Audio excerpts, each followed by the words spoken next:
What's up, everyone? It's the interview queen Alicia Toot here, and be sure to watch Tru Heel Heat.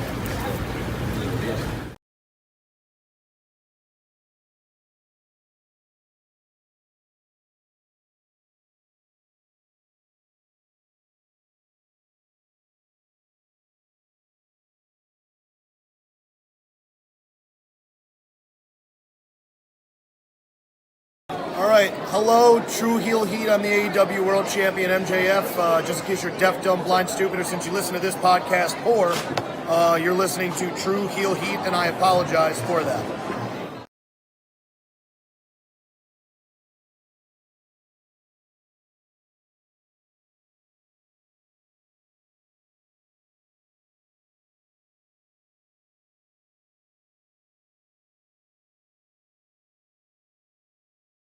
Hey everybody, it's Tony Schiavone of All Elite Wrestling, and this is Tru Heel Heat, and I said it right, you motherfuckers.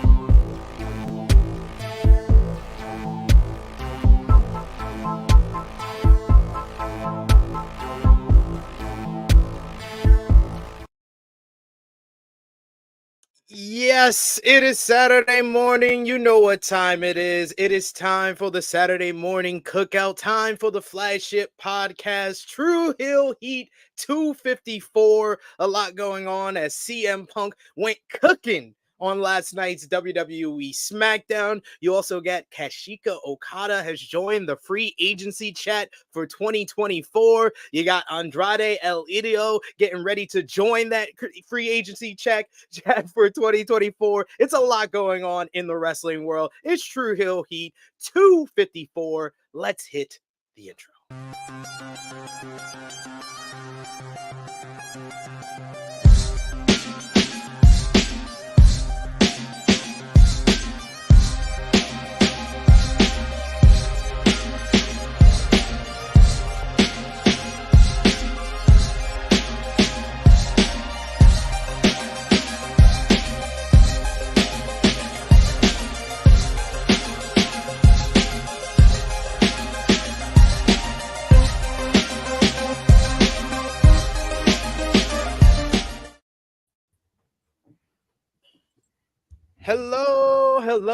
Hello. It is me, your Tru Heel Phenom, SP3. We are live on the Tru Heel Heat YouTube, Facebook, and Twitter for Tru Heel Heat 254, Decision or Defection, discussing the latest wrestling news, including the Kazuchika Okada leaving New Japan Pro Wrestling and becoming the latest free agent that is joining our free agency chat we've been talking about. You got Andrade El Idolo set to leave AEW for WWE possibly next year as well. Recap of this week in wrestling with WWE SmackDown last night with CM Punk's return to the blue brand, Raw, NXT, AEW Dynamite, Rampage, Collision, ROH, Impact, New Japan, and more. And plus, we'll have final predictions for NXT Deadline tonight, as well as ROH Final Battle. And I am joined by an esteemed panel. I have special guests galore. None of the usual suspects you see here on the Tru Heel Heat YouTube channel, except for no True Draw Josh this week. Of course, Krssi Luv. She was here 1 week. She's gone the next. She's Roman Reigns, ladies and gentlemen. I keep trying to tell y'all that. Y'all not. So you're saying that we gotta acknowledge her? Y'all not taking the context clues of why she shows up 1 week and then she's gone the next. She's Roman Reigns, Ramona Reigns, as I like to call her. So I am joined by a great group of special guests here with us. Someone that you usually see with us on our watch-alongs. He's done reviews with me before. He's done previews with me before. He was repping for Backlash in Puerto Rico because he is a proud representative of the Puerto Rican Brigade and wrestling media. You see him on those wrestling girls across the wrestling media world. He is Justin Ritch. What's going on, good sir? What's good, man? Thank you for having me back. It's been a while. Yes. I am glad to have you back on here. I think this is your first time on the flagship podcast, right? I don't know. We've done so many things with Tru Heel Heat. Is like probably, but don't hold me to that. I think it is the first time because I remember the particular guest that we have on the flagship because it's different. It's a different beast. Like, there's levels to this. You know, you've done the watch-alongs, then you went to the previews, then you did the reviews. Now you're on the flagship. Next thing we need to do is put you on with Jimmy Macaram, and you can hear him try to like verbally murder Tony Khan for an hour or something like that. But you're at the next level, Justin. You're at the bet. So basically, I worked the Indies, and now I finally made it to the big show, aka WWE. There you go. There you go. No, but you're all over the place. You're doing great stuff. I mean, if I missed anything, please let the people know all the great stuff you're doing, sir. I mean, you can catch. I'm 1/4 of TWG Fan Club, myself, Queen PR, Brian H. Waters, and CNOB. I'm also 1/3 of Turnbuckle Talk, aka The Buckle, with myself, Mimi, and Corey, representing the Black Wrestling family. And then you see me from time to time on the Tru Heel Heat stuff. Absolutely, and your own channel, right? That's right, Justin Ritch. Can't forget that. Gotta get your own plug in, man. I mean, it's been a while since we did a video, but at the same time, like, yo, we hit pause. We ain't put that away.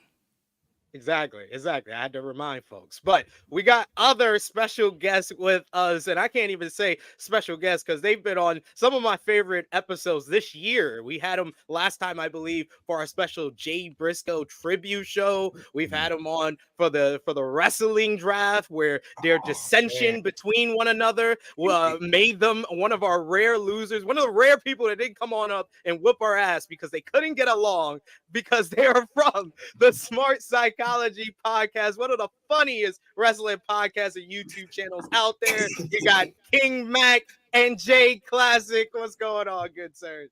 Oh man, allow me to introduce myself. Not saying that wasn't great, because it was great, but you know what I'm saying. It is the value that allows you the opportunity to roll with me. You see the money, you see the crown. Yes, indeed, it is the creator, the founder, the man right here of Smark Psychology Podcast, King Mac Millie. Yes, indeed. But I ain't by myself. I'm with my guy on the other side of the Smark side, and he goes by.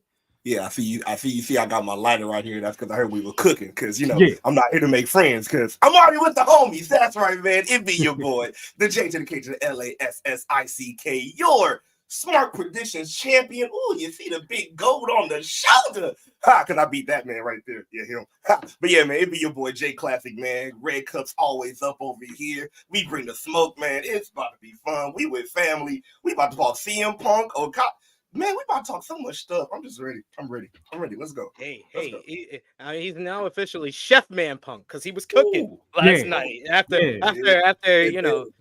he shot an air ball. He shot an air ball in his first shot, but he hit the next one from the logo. But we're going to talk all about that. We're going to talk all about everything going on in the wrestling world as we do every Saturday, 11:05 a.m. Eastern Time. The Tru Heel Heat flagship podcast. We appreciate y'all for joining us live. Show that appreciation back. Drop the thumbs up on this video. Share this video with all your wrestling fans, friends, and family on all your favorite social media platforms. If you're new to the Tru Heel Heat YouTube channel, hit that subscribe button, hit the bell to stay notified for all the great content here. And of course, we are an interactive YouTube channel here, so we love for you to sound off in the live chat. We'll try to highlight as many of your comments as possible. But of course, if you're feeling generous, you can send a super chat donation. That is so important to what we do here. We're a self-funded channel, so every little bit goes back to the contributors that you usually see on screen with us here. And AKA in Jimmy Macaram terms, nigga, we broke. We got kids. Holiday season. Come on, pay some. Pay up. Thank you. Appreciate y'all. We spend a Saturday with y'all. Just saying, we broke, nigga. Love that money. Woo. We got G Loke in the chat saying, what it do at Tru Heel Heat? I am ready for another banger, and please smash them likes. Absolutely smash that like button. We got Trey Jones in the chat saying, Fala B in the chat saying, a lot of contract talk today, gang. My stance, as always, is to get the bag.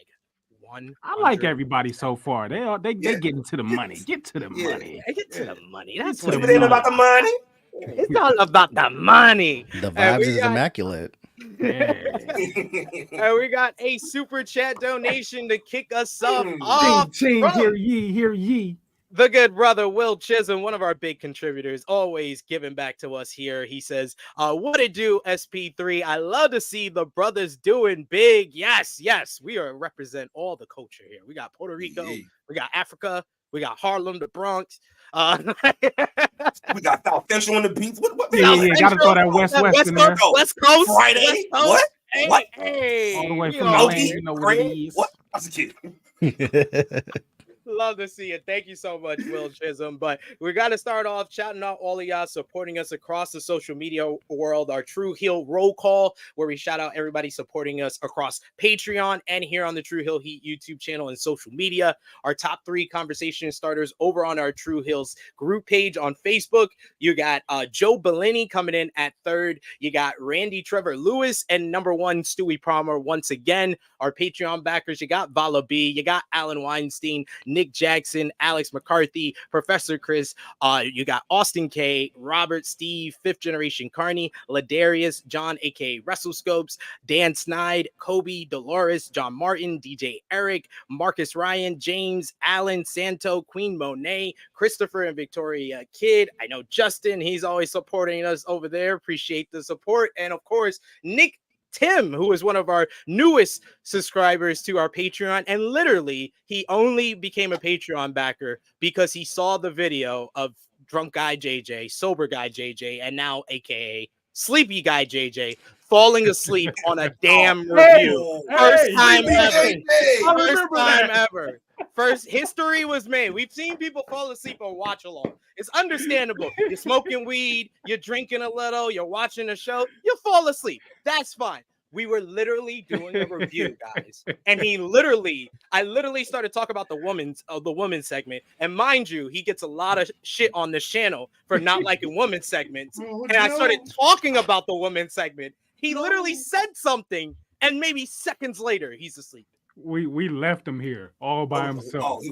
One by one, like, all right, JJ. I flew before he went to sleep. Damn. That's my guy. Finish him. Yeah, that's what happens when you do a work shift and then you try to do a review right after. And you got Vala B who says fell asleep like the crowd at Collision. Damn. Hey. First of all, Collision was just out here not too long ago and we would not sleep. So yeah.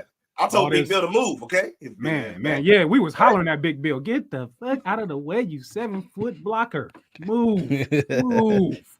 I agree with Krista here saying not falling asleep during the women's segment. That's almost as bad as going to get chicken tenders during the women's segment. Yeah. Almost as bad. But yes, sober guy JJ, shout outs to him for getting us that Patreon backer. But let's get into what we missed. And of course, what we missed, we got to start off with last night, fellas. WWE SmackDown. It was very anticipated, the special tribute to the Truth edition of WWE SmackDown. And they learned from their mistake. They didn't say we're gonna save CM Punk for the final segment. They said 9 o'clock hour. And CM Punk returned to the blue brand for the first time since 2014. And he did not disappoint in a night and day promo. From his first promo, he even mentioned that now he's got time. He's at the 9 o'clock hour, no cutting my time. And he says that he heard some people saying that they didn't like the nice, happy-go-lucky, I'm home CM Punk, so let me put my feet up, and my feet is very dirty. Punk brought up his time being cut. He mentioned Roman Reigns and said that he is the OG Heyman guy. He teased matches and teaming up with various individuals from Randy Orton to Cody Rhodes to LA Knight to the Bloodline to Kevin Owens, the latter of whom Punk said they were a little too alike. Like, who goes around punching people backstage, right? That's insane. Shots fired. Love to see it. And this is the thing that I said was missing most of all from the promo on Raw. A mission statement. That's what we needed from the promo on Raw. And he had it here at the end saying that he might have to throw 29 other guys because he is back to accomplish and finish his story. And his story is main eventing WrestleMania. So we got everything. And then Triple H said, you know what? CM Punk. I'm dealing with CM Punk here. I don't know what the fuck's gonna happen. I'm gonna tease every fucking rivalry he can have for the duration of his contract, just in case this nigga punches somebody. So he goes backstage and he runs into Kevin Owens, and they have a little tense interaction after Punk's line during his promo. He's in the backstage area with Nick Aldis talking about joining up with SmackDown when Cody Rhodes comes in and says that, oh yeah, to finish your story, you have to win the Royal Rumble. Interesting. And the two men shake hands, and Cody says he's glad to see him back. And we even get CM Punk running up into Randy Orton and LA Knight's face before Randy Orton and LA Knight picked up a victory over the Bloodline in a fun tag team main event. Also on the show, you had Santos Escobar defeated Dragon Lee, while Bobby Lashley beat Karrion Kross. Yes, he still has a job for both Santos and Lashley to advance in the United States Championship #1 Contenders Tournament. Period panties. In a little bit of bad news, though, we had an injury last night as Asuka defeated Charlotte Flair after a distraction from Bayley. And unfortunately, Charlotte was injured during the commercial break where she got hung up, her leg hung up on the top rope, and she was clearly injured when we came back from commercial break and had to be helped out of the ring by officials and doctors. Let's start with Justin here. What did you think overall of SmackDown, but most of all, your thoughts, your initial reaction to the CM Punk promo, the promo we should have got the first time? So SmackDown overall, I was surprised how good it was, because usually, like in years past, they've mailed in the tribute to the troops. Like you wouldn't get like your A-level stars on this one. Like you're not getting like your Roman Reigns, your Brock Lesnar, your Seth Rollins, your Cody Rhodes. It'll be like your B team for the tribute to the troops. That was always like the one show around the holiday season. Is like, yeah, I'm going to skip this one because there's no reason to watch it. But now they gave us a reason to watch with the tournament for the United States Championship. We had the CM Punk promo.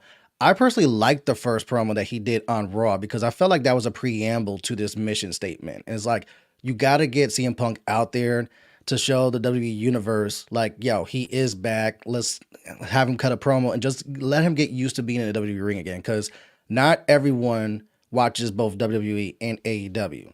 Like AEW fans, sometimes they're just predominantly AEW fans. WWE fans are more casual. They won't go over to AEW. So if it doesn't happen in WWE, they kind of don't care. So they probably missed the entire CM Punk run in AEW. So this is for them, for a lot of people, this is the first time I'm seeing CM Punk since he left. And for someone like me who got back into wrestling around WrestleMania 30 after CM Punk left the company, so I missed the entire CM Punk WWE experience. This is like a new reintroduction for me who missed all of that. So when everyone talks about these great matches he had in WWE, it kind of, for me, it skips over because it's like, I wasn't there for it. You know, missed me with that. But to see him cut this type of promo is like, okay, now I see why you guys love this guy. He can talk his ass off on the mic when you give him the latitude to do that. And for him to tease these feuds going forward, and also to tease like the Cody Rhodes, who's going to finish their story first, me or you, is very interesting, especially coming up to Rumble, where it's like people are expecting Cody to go back after Roman Reigns. But we haven't had a back-to-back Royal Rumble winner in a very long time. So is Cody really going to go back-to-back? Or is CM Punk finally going to check off one of those bookmark things that he's had in wrestling where it's like, I don't think CM Punk's ever won a Royal Rumble. So this could be the first time for that. Yeah. And especially if you have a feud that's just sitting right there for night one as a potential main eventer with him and Seth Rollins. Just like, all you got to do is just hit the green light, Triple H, and it's fucking right there. So it's going to be interesting to see how they progress this. And also, we have plenty of time between now and Rumble. So what are we doing with CM Punk till then? The rest of SmackDown was very solid. The matches were very dope. Prayers to Charlotte Flair. I'm hoping that knee injury is not serious because to my knowledge, Charlotte's never had a serious injury compared to like a lot of the other women on the roster, especially the horsewomen. Like Charlotte's been able to evade those big injuries. So that would suck if she got her first one right there, especially with someone that she's had so many bangers with in Asuka. And it just highlights how wrestling, you know, go support this talent when you can. When they come to your city, go pull up because you never know. All it takes is just one misstep, one hiccup, and now they're out 6 months, a year and a half. You know, look at Wes Lee. Look at Randy Orton, who just came back from a serious back injury. That is true. It's crazy how quick it can happen because we didn't even see it. It was during the commercial that injury happened. And as far as like the CM Punk thing, like I think that you nailed it on the head at the end of why you like that first promo. You never saw him in WWE before, so I can understand if you like that first promo if you never seen him in WWE before. But I remember vividly him in WWE, and I was like, well, that was a letdown. That was a letdown. That was a like that I was like that felt like Boondock season 4. Major. I was like that was someone pretending. It was someone pretending. Spicy. It was someone pretending to be what they used to be, but they wasn't really that. And then we got the guy back last night. That's like it's making me very much dissect that first promo where everybody was trying to do 3D chess to be like, oh, it's really him preloading to a heel turn. No, nigga, it was a letdown promo. He ran out of time. He even admitted it in this promo. He didn't have time. Like it's okay. It was Chappelle's Show season 3. That's a more accurate statement than Boondocks. That's the one. We don't talk about season 3 Chappelle Show. It's like, God bless you, Charlie. God bless you, Donnell. We didn't mention those.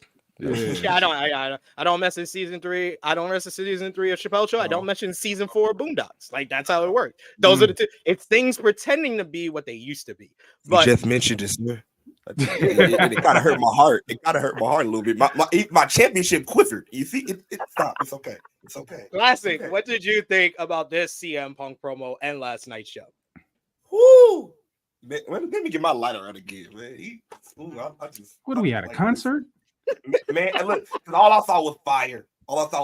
Look, when this, because even with the first part when he did admit that he was behind time, it's like I don't know. I feel like in this promo, with mentioning and making his mission statement, also he kind of again just told fans, which he usually does in promos.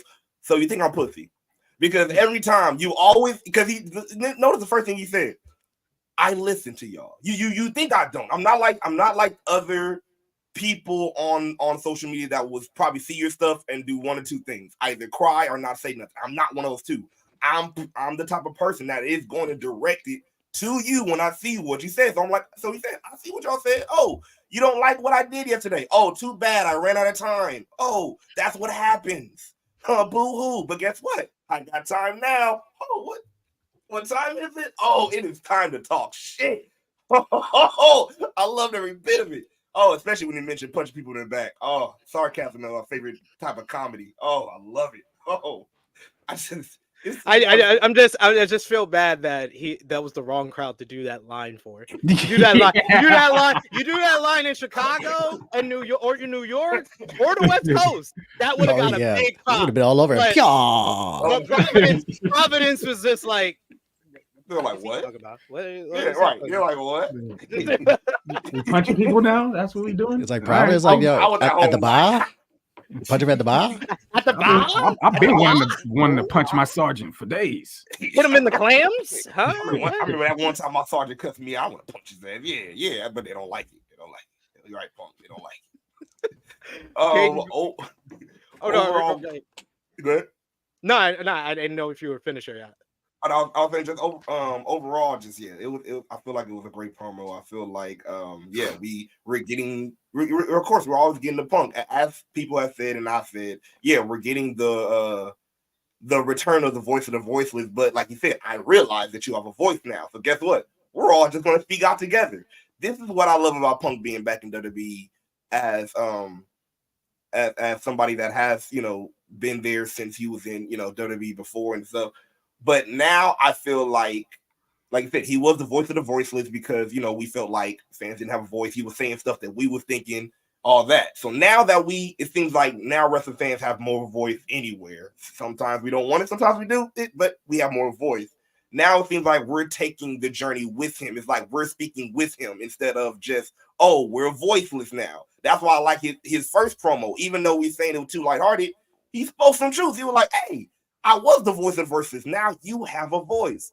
Now he's pretty much letting you know, we're taking this journey together. That's what I felt. I felt it. I didn't like I said, I know it was lighthearted. I know that. I did expect a harder, a harder promo. I'm not expecting a cuss because I know some people like, oh, you expected AEW? No, I didn't expect AEW Punk. I just expected that he was gonna do what he did on SmackDown on Raw. But I get it. I get why they will do it. Also, it shows, like as I've been saying, because some people are like, oh well, Punk going to WWE. Oh well, hopefully they don't have the same problem. Don't you understand? that thumb, that WWE thumb, that Endeavor thumb. He's like he said, I'm here to make money, not make friends. Pretty much meaning whatever I have to do to make the money, even if that means I have to listen, I'ma do it. So guess what? If I ain't got time, I ain't got time for it. I fuck what y'all think. All right, that's it. So the next bit, SmackDown, pretty much, I feel like it was a solid show.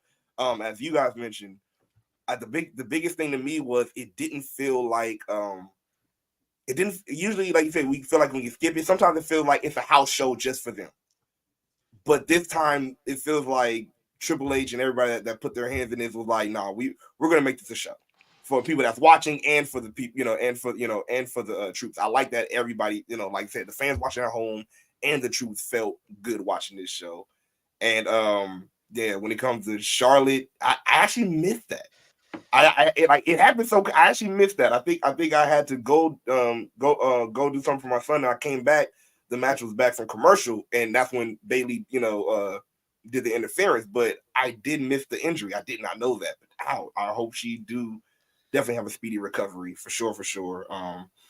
And it kind of sucks that it's the leg, figure eight. That's the main thing I thought about. Like, sometimes some people have a major injury to a certain ligament that they use a finisher with. Sometimes they have to change it. So I was thinking that part too. So I'm just hoping that everything is okay. And she I don't even know why she did it. She tried to do it after she got hurt. She tried to do that move. I was like, you're just putting more strain on your leg. Like, don't even do that move. My baby is hard-headed. Mac, how you feeling with your baby being hurt and the CM Punk promo from last night? That's my side babe 69. So, hey, Sexy Rick is what I call her. Because whoa! yeah. Hey, yo. But Rick is ugly Charlotte. Just know that. Rick is ugly Charlotte. But she's the reason why I drink Woo energy drinks and eat Woo wings. You know what I'm saying? I'm not mad at you. I ain't never had none of that. But man, SmackDown, y'all put it so eloquently well. You know what I'm saying? SmackDown wasn't the usual house show that it is for tribute to the troops. You made me pop when you said they didn't bring out all the B team members or whatever. I went into my B team, rah rah rah.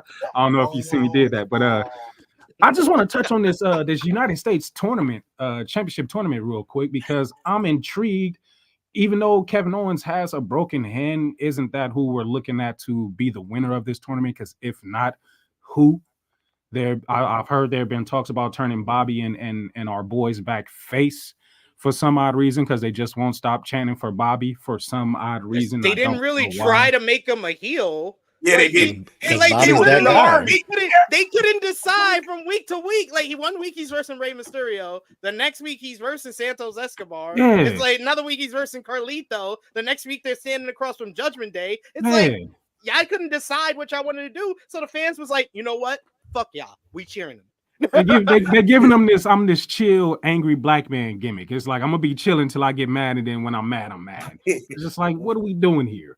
But do you think they're trying to be a tweener or no? Do you think they're trying to be like nah? Like I don't think so because they got a whole lot of sauce to them. You know what I'm saying? You see it in their movements and how they get down and everything and whatnot. So I ain't too sure. I don't think they're trying to make them into a tweener. But whatever they were doing, it wasn't working. So they need to figure out what to do, whatever that is. But if Kevin Owens doesn't win, then who does win? I'm not seeing anybody else coming out on top now that Dragon Lee is done for.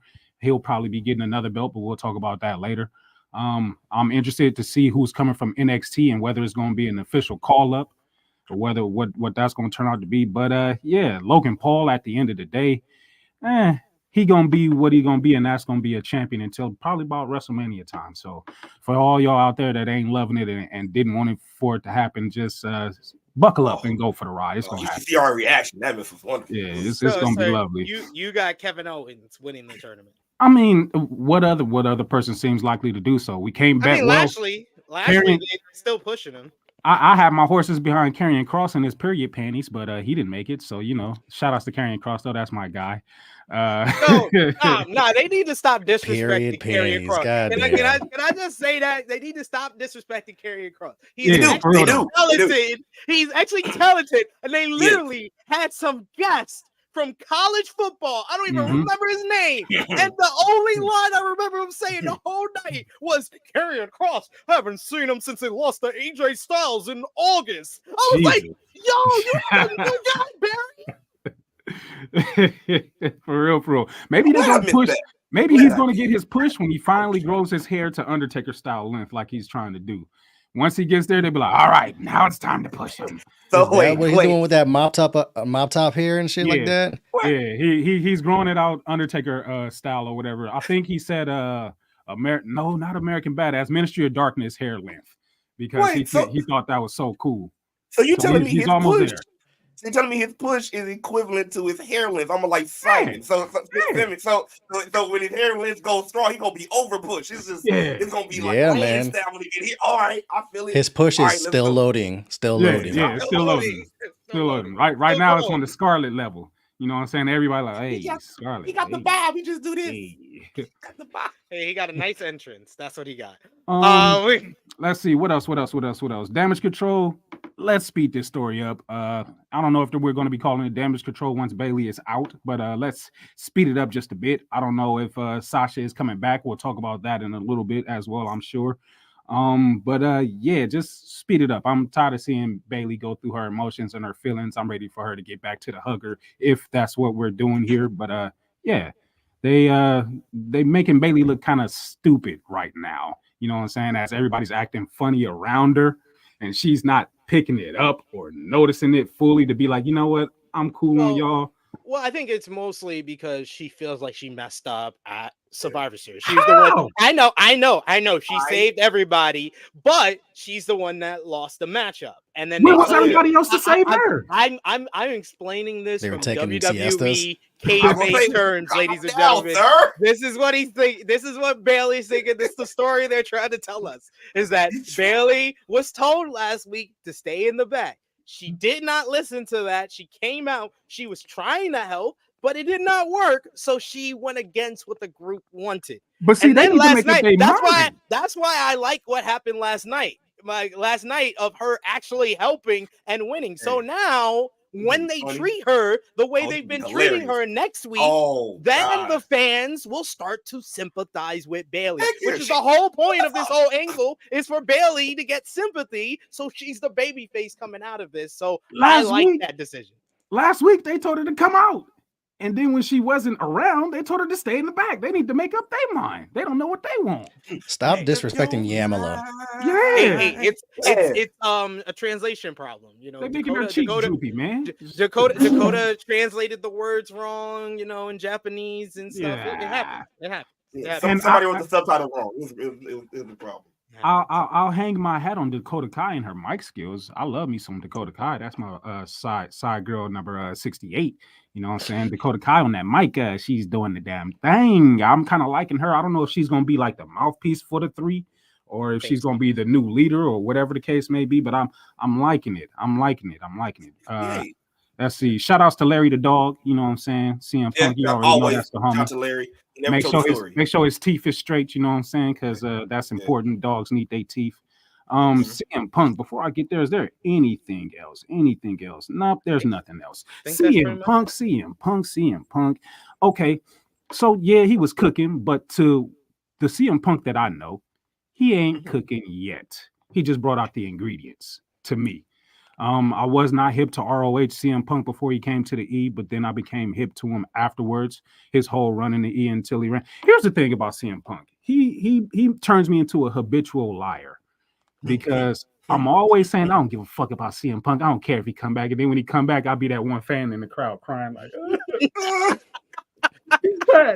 he's back. As soon as you hear the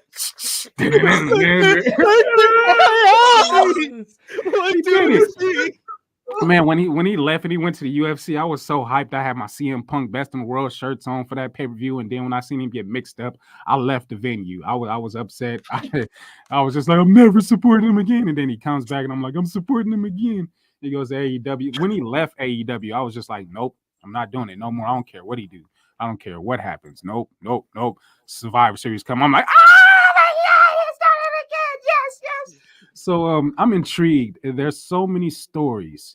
And like he railed off a whole lot of names, and there's so many more that he did not name, but he kind of just went across all the current stars right now in the E, which is cool. I know he's more or less gonna pick Monday Night Raw. Randy just signed to SmackDown. Good to have Randy back, by the way, too. Yeah. But it creates excitement for me because my favorite pay-per-view of all time is the Royal Rumble, and the Royal Rumble is around the corner. So many stories, so many things going on. It's exciting. I don't know what night CM Punk's going to finally get the main event. Maybe night 28 or something like that. Night one of the buy one get one free. Night one. You know, he said it was like a 4-day extravaganza or whatever, something like that. So he'll probably be like night 3.5 or opening up the show or something, calling it the main event anyway. But I'm intrigued to see what route they go with the Royal Rumble winner. Elimination Chamber as well. Man, I'm kind of conflicted because I wanted Cody to finish the story. Now I kind of want CM Punk to finish his story. So I just I won't front. I kind of want Punk to win the Rumble.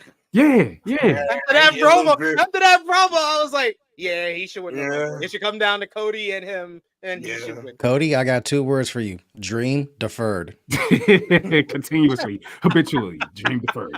Wake up. Wake up. Wake up.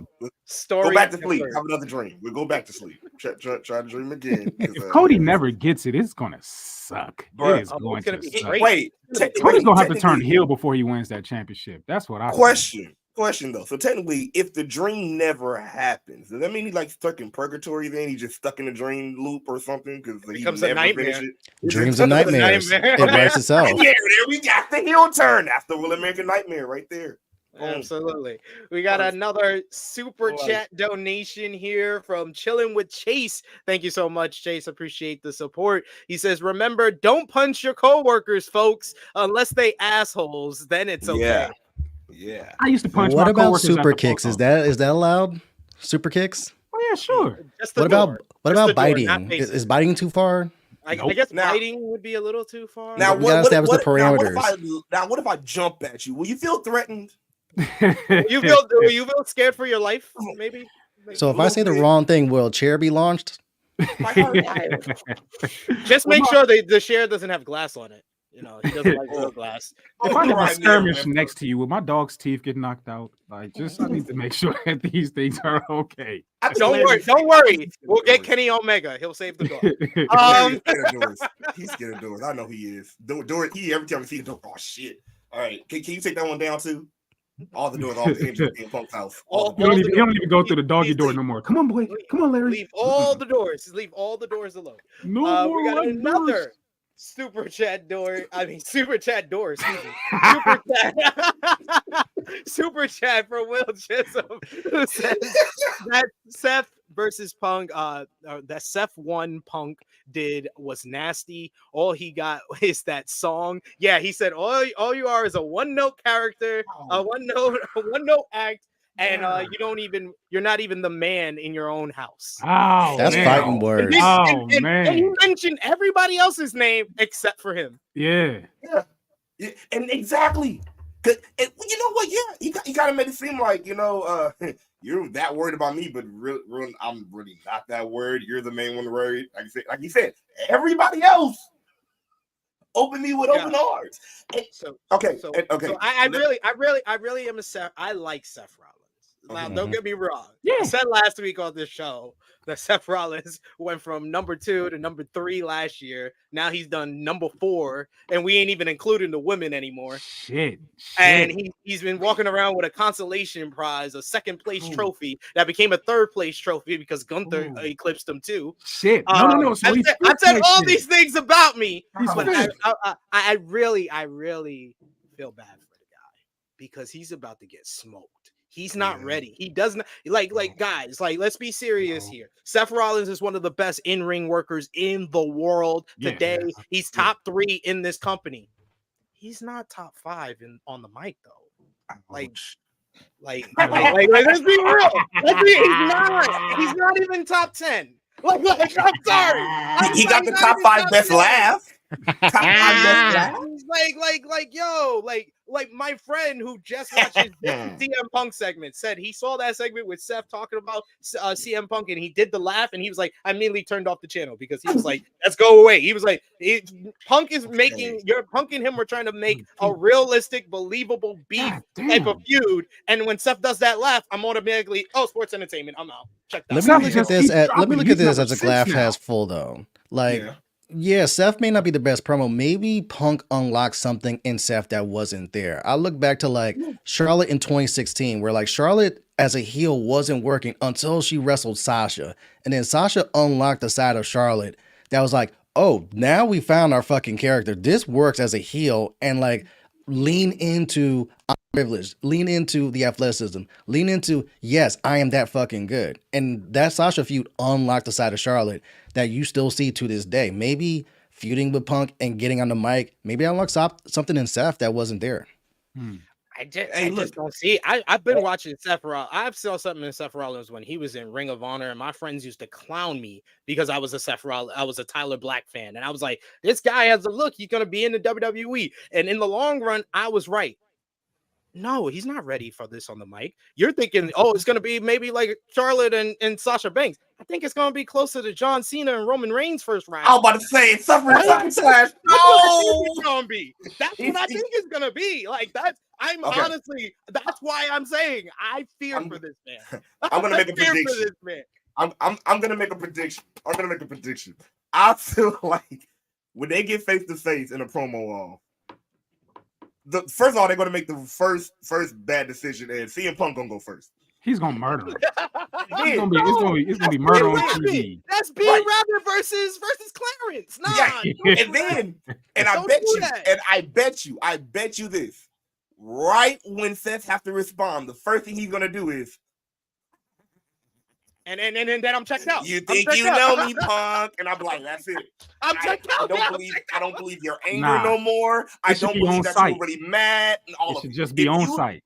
If you laugh any at all in this promo, I don't believe your anger at Punk no more. I believe it's a work after this. I believe it's a work, and that's how I feel with you. Like you said, I don't feel like he's ready for a mic because this is gonna tell. Everybody been arguing if it's a work, if it's not. This is gonna tell because if you do that laugh, I'm sorry. It's crazy. You're a sports entertainer, and now we see it's the story. Cool, go with the story. But he's gonna kill you on the mic now. Y'all saying names, and in my head, I'm like, okay, Seth is number this, Seth is number that, Seth is number that. He might be number 7 now because I forgot Randy Orton's back. So you got Roman Reigns. Ouch. You got Roman Reigns who's in first place. You got Roman Reigns who's in second place. Okay. You got Gunther. It's Cody in second place. No. Hold on. No, wait a minute. Because Roman still has 2 belts. I don't care if it's just 1 now. Cody is number 2. Dude, is he? Did you watch last night? Is he? They gave him the John Cena spot on Tribute to the Troops. They did. He's number 2. They did. Okay. So check me out.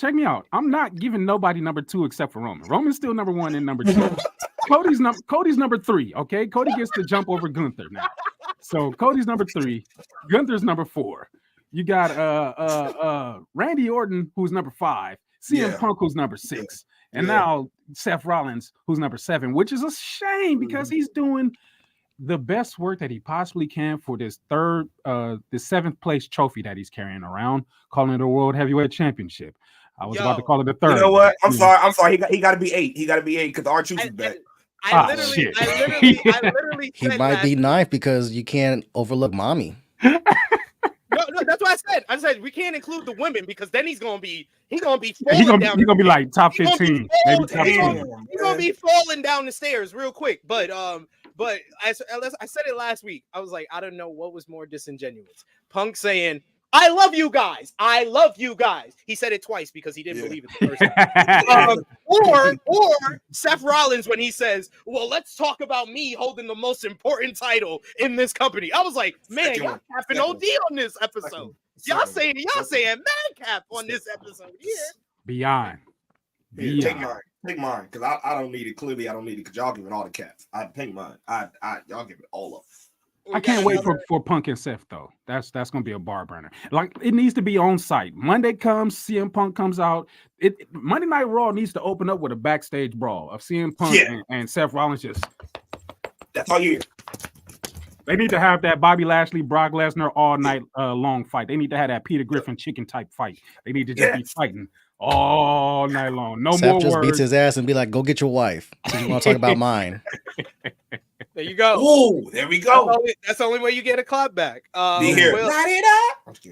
with another super chat donation. Thank you so much, Will Chisholm. He says, hope Charlotte will be okay, but if not, we know WWE want Bianca versus Charlotte at Mania. If not, I'm giving Mercedes Moné what she wants and running Bianca versus Mercedes 2 at Mania.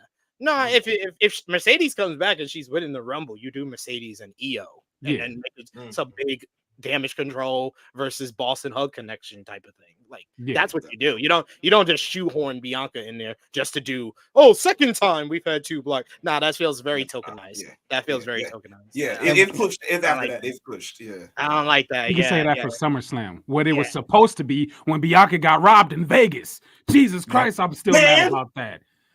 They're in a great place with Bianca that they can do so many different feuds if Charlotte is out like long term. Like you can always prolong this Bianca Io feud and make Bianca really run the gauntlet with damage control, a la the Heenan family to get to Mr. Perfect and set that up for Mania. You can always do Bianca and Rhea Ripley and be like, this is the face of our future right here. They have yet to touch in the main roster, and now you just fucking go for it and have Bianca and Mommy.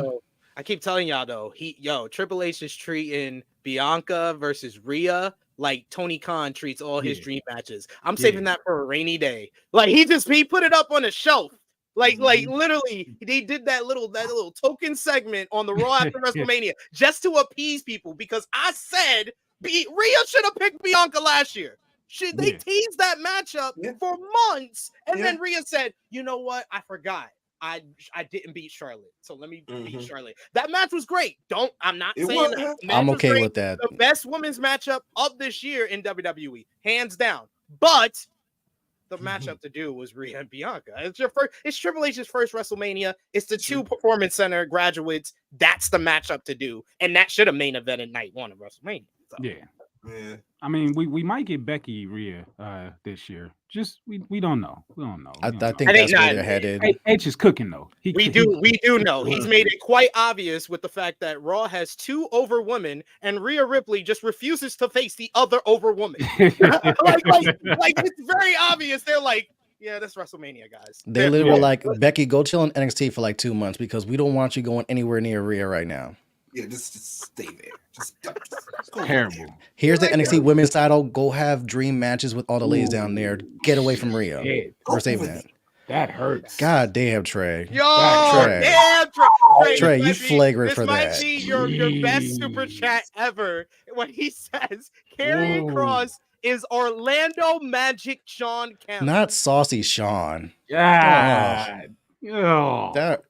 That hurt the 90s kid in me. That really did though. Like because I had a flashback. I was like, I'm even thinking Shawn Kemp in a Orlando Magic jersey or in a Portland Trailblazers jersey. I only see Shawn Kemp in a Sonics jersey. I'm sorry. That's all that I see. Anything else is just like because that was Shawn Kemp. We're talking about Fat Kemp. Yeah. no more launch and dunk Kemp. Dunking Kemp. We got another. That was the other Sean, SEAN, Shawn Kemp. He's my cousin, my mother's side. Will Chisholm with a super chat donation said, I don't think we Dakota Kai type gender wise. Yeah, that's fine. I'll take it. I love a lot of women that won't love me back, so it's okay. It's okay.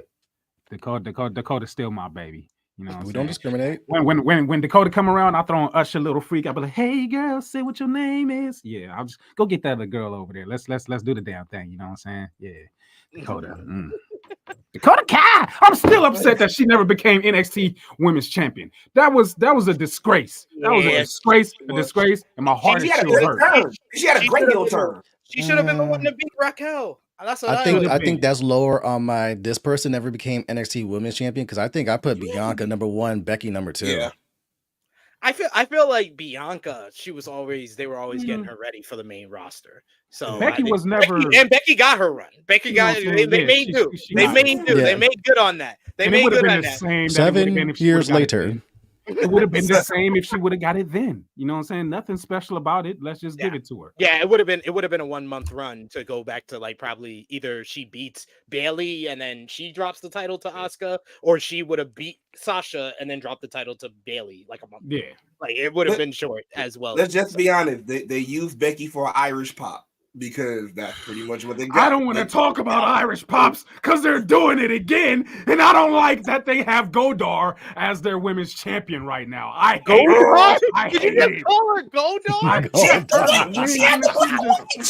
Oh, Rita! I got the championship, Rita. I won.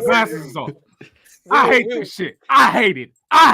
I don't like her as NXT Women's Champion. I don't like it. Valkyria, whatever her fucking name is, Godar. Godar is her name. All this fire and the flame around her, switch seats with me, Lyra. Sit here and burn. Just, who are we getting to take this championship off of her? Please, somebody. I was very upset when she won. I was very upset. Are y'all really behind her? Are y'all behind her as a champion? Let's be honest here. Lyra. I was gonna let it cook till you called her Goldar, then I was like, nah. You cannot tell me when she wore the feather they didn't look like Goldar's wings when he would come out just raw, like it was just. I'm not gonna do this to this young lady, so I'm gonna move on. CM Punk news. Here is beautiful. Faith is beautiful. She is beautiful. We're gonna talk about some CM Punk news after his promo last night. CM Punk's status as a free agent within WWE is official, having been confirmed on Monday's Raw. Michael Cole noted on commentary that Punk is a free agent, which means he can appear on both Raw and SmackDown. Although Punk did announce during his promo last night he will decide which brand he will go to on Monday night's Raw coming up. During an appearance on Wednesday's edition of WWE's The Bump, Raw superstar Jey Uso welcomed CM Punk back to WWE, and he stated, "Man, sign CM Punk. Why wouldn't we sign CM Punk? I know he got a bunch of haters. If we're gonna be honest, he's a superstar first and foremost. People talk about him. Anything to do with wrestling, his name's in it. He's like on some tribal chief status. He's top guy regardless of whatever is going on. So my invitation is open. Bring him. Let's go. Let's run it. I'll be your first one to run with. It's all good. It's all love. Let's go. Let's run it. Welcome back, though, CM Punk." In an interview with Steve Fall of WrestlingNews.co, Bobby Lashley had a little different of a tune as he talked about CM Punk, and he talked about how some people are against Punk's return. He said, "I spoke with some of the guys that know him, and I got mixed feelings. Some people were very against it. Some people were, whatever, but it's the land of opportunity. So if he comes back and he helps out the show, that's the business side of it." On his own issue with Punk, he says, "I don't really know Punk too personally. And when I was fighting, he went to UFC. I put my money on him. So he does owe me a little bit of money twice." I was like, no, he can do it. Come on. On Punk earning his spot in WWE, Bobby Lashley said, "I understand he has a big name. He's coming back and he's going to do some big numbers, but I hope they make him kind of work for some of the stuff. I hope they give him an opportunity to kind of prove his loyalty to the business and some of the people in there, just to let everybody know, some of the naysayers, some of the people that aren't too happy about him being there. I hope he has his opportunity to work his way back up to the top and not just given everything because he negotiated a good contract that allowed him to do that." Oh, Well, so sorry about that whole. Yeah, I'm sorry to tell you. It looks like that's what's gonna happen. Put some seasoning on that, some sazon on that. He was pitching at 100, and then he just hit 90 with that one. Sorry, buddy. Bobby looked like a chocolate rap Grammy Award. Like just I saw him like this, and I'm like, just put him on the man. It's just a chocolate. Look at my trophy, Bobby Lashley. Anyways, look, Blue, another one. What do y'all think about what Bobby Lashley had to say about CM Punk's return? Good. Well, I was just gonna say, everybody's gonna have an opinion. Obviously, everybody's gonna have an opinion. But for the simple fact that CM Punk did not mention him in any type of way or fashion or form says a lot about Bobby Lashley's opinion of him to him. But if everybody gonna have to get used to the fact, like CM Punk said, that he's back, and we're just going to have to see how long it's going to be for, and what good is going to come from it, if any good at all. And right now we're getting some good, so let's just enjoy it for what it's going to be, for however long it's going to be. Man, that man got fired on his wedding day, and he's back. So time to play ball. Yeah. Man, so pretty much. I didn't write this down in the agenda, but I just wanted to mention this.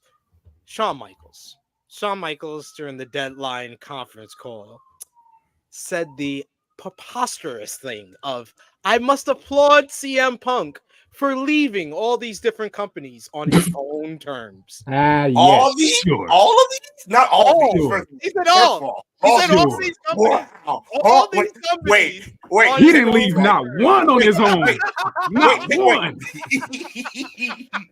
John wasn't seen out as good eyes. That's what that was. First of all, my trip was on the word game, because technically it was all these companies. Because technically he left. I mean, he got kicked out of two companies, AEW and Ring of Honor. So I'm just got his ass beat out of one company. So he left Ring of Honor. He left Ring of Honor for the bag.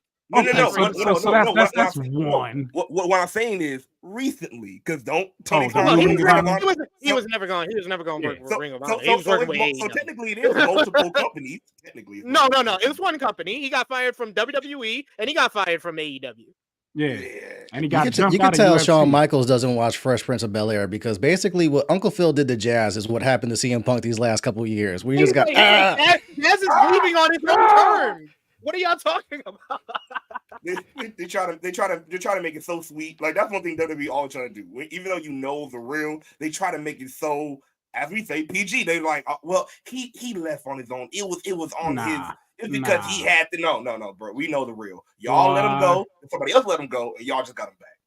Shawn Michaels got a little head. Pause. Put a hat on him. Major cap. Hang it.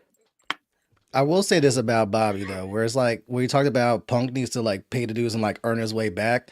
Bobby, do you know what company you work for? Yeah. It's like, deserve ain't got nothing to do with it. Like, this is WWE. People get to skip the lines, dude. Brock gets to skip the line whenever he wants. He had to work. He had to leave. Yeah. He had to do the Bobby's ass and come back. And wear a headband. And he had to work his way up, so I can understand. But that's him feeling like that. But at the same time, it's like, show me the pose again, Max. Show me the pose again. Yeah. But at the same time, it's like Brock gets to leave, come back, and jumps the line whenever he wants. When Charlotte comes back from whatever hiatus Charlotte gets, she immediately jumps the line in the women's division. The same shit happened with Roman. It's like it happens from time to time. Cody came back from a broken titty, jumped the line, and won the Royal Rumble. Deserve ain't got nothing to do with it. Putting the dudes ain't got word to it. Sometimes it's just, it makes good business. And that person's going to jump the line because that person's going to put asses in seats. And unfortunately, you just smack your ass. I think I have one big question, though. Because when it comes, because, we're finding out what, Bobby Lashley and, and everybody else in the locker room thinks about the comeback of Punk. My whole thing is, we also hearing a lot of thoughts of fans. And one thought that I hear a lot, and that I want to talk to you guys about, is the one of, we're mad because why did they not talk to the locker room about bringing Punk back? That is wrong. You don't know who's going to be mad. Why is that? First of all, are you in the locker room? are you getting interviewed about Punk? Why do you? It just kills me when we put the whole I'm putting myself in their shoes, but at the end of the day, you're not actually there. So it's like you don't even know what shoes to put on. Shut up. But we act like we don't have an actual job, and a boss can't hire somebody that was there that we didn't like, and then not tell us. So it's like, but how do we think WWE should do different from when we get treated a job? That's the only thing that kills me. But yeah, when it comes to what Bobby thinks, he made the perfect professional answer, and also he was real. I don't know, and that's the thing that kills me about some people when it comes to jumping on the either hate Punk train or the Punk train, because it's like they just go by what somebody else says. I love what Bobby said. I haven't had my experience yet, so you know what? I'm open to see. Just and I think we should all just do that. I'm open to see what happens. like even like Triple H said in the I'm about to say Scrum, the press conference before. He was like, if I can't believe that somebody can change in 10 years and at least, go by this, damn. I believe I can't change. To be fair, he has to change from 3 months ago, not 10 years. That's the thing, though. It's like that's the part I'm talking about. I don't think it's too much of a change that has to happen. Again, you're talking about two different structures. Look, let's remember, Bryan Danielson just now became giving out fines. Don't get fined. Right. So vegan police. So we have just started. They have just started having a discipline committee. Yeah, they have some type of discipline. This just now started, so we're acting like it was the same as in WWE. It's not the same. So Punk already know how it is in WWE. That's all I've been saying. Of course he was gonna be all right. Of course he was gonna be cool. Because like I said, I'm gonna do what I have to do to make the money. So of course all I'm saying is that Punk has had backstage issues in WWE before. I'd rather go into this expecting the worst and being surprised that everything works out than going in and being like, let's just see, and then it happens again and we're like, oh man, we should have expected this. No, I'd rather go in expecting we're gonna see a fire and having my fire extinguisher just in case, then walking in and being like, let's just see if it's gonna be a fire. No, let's just see. But that's the thing though. But see with me, it's like when my let's just see. When it do blow up, or if it do blow up, or if there's a little flame or whatever, I already know WWE going to extinguish that. And then when it does, but here's the thing, that's why I like the booking last night. That was proof to me that they are going in with this, like, it may blow up tomorrow. Right. So then when everything we can every time he's on TV. They have a whole team. Just get us to WrestleMania, and then from WrestleMania, just get us to SummerSlam. Right. We got to take this period by period. Yes. My whole thing is when it does happen, I know for me, I'm not gonna be like, oh man, again. Oh, I knew it. Okay, cool. Pass it on, because it's like I gave you a chance. This is something like for me. When I give you a chance and you already did something before, if you mess it up, I'm just gonna be like, all right, cool. Brush my hands off with it. I'm not gonna stress over it no more. I learned. Even if I give you another chance, that's why I said I go in with the understanding that this shit might happen again. That's my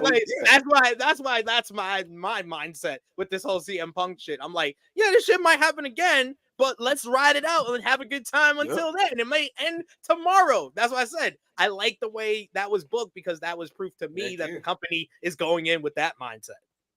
That's true. CM Punk has this very special skill of fooling me every single time. Like I'm sitting here right now and I'm just like, yeah, I'm not gonna care. Yes, I am. I'm gonna continue to care. I don't know what it is about CM Punk, but he just does it for me. Pause. Speaking of pausable things, double tapping your own ass is wild. I still feel that I was doing it. So the fact that Bobby Lashley had to do it for so long, I feel for him. Salute to Bobby. I mean, we love and respect Bobby, so I like that it came from him. Because if this came from like someone like I could give it less about, like Drew McIntyre, I'd be like, don't you bring my name into this? Worry about your own spot. Don't you dare talk about Angela too. You're gonna put me on a pedestal. Don't you bring me up and talk about my name. I'm gonna shoot off a promo about you, Justin, on this Monday night's Raw. You're gonna be my new Jey Uso. How do you like that? I'd be like, stop showing your booty shorts when you're cutting promos. Like, worry about that first. Worry about your spot.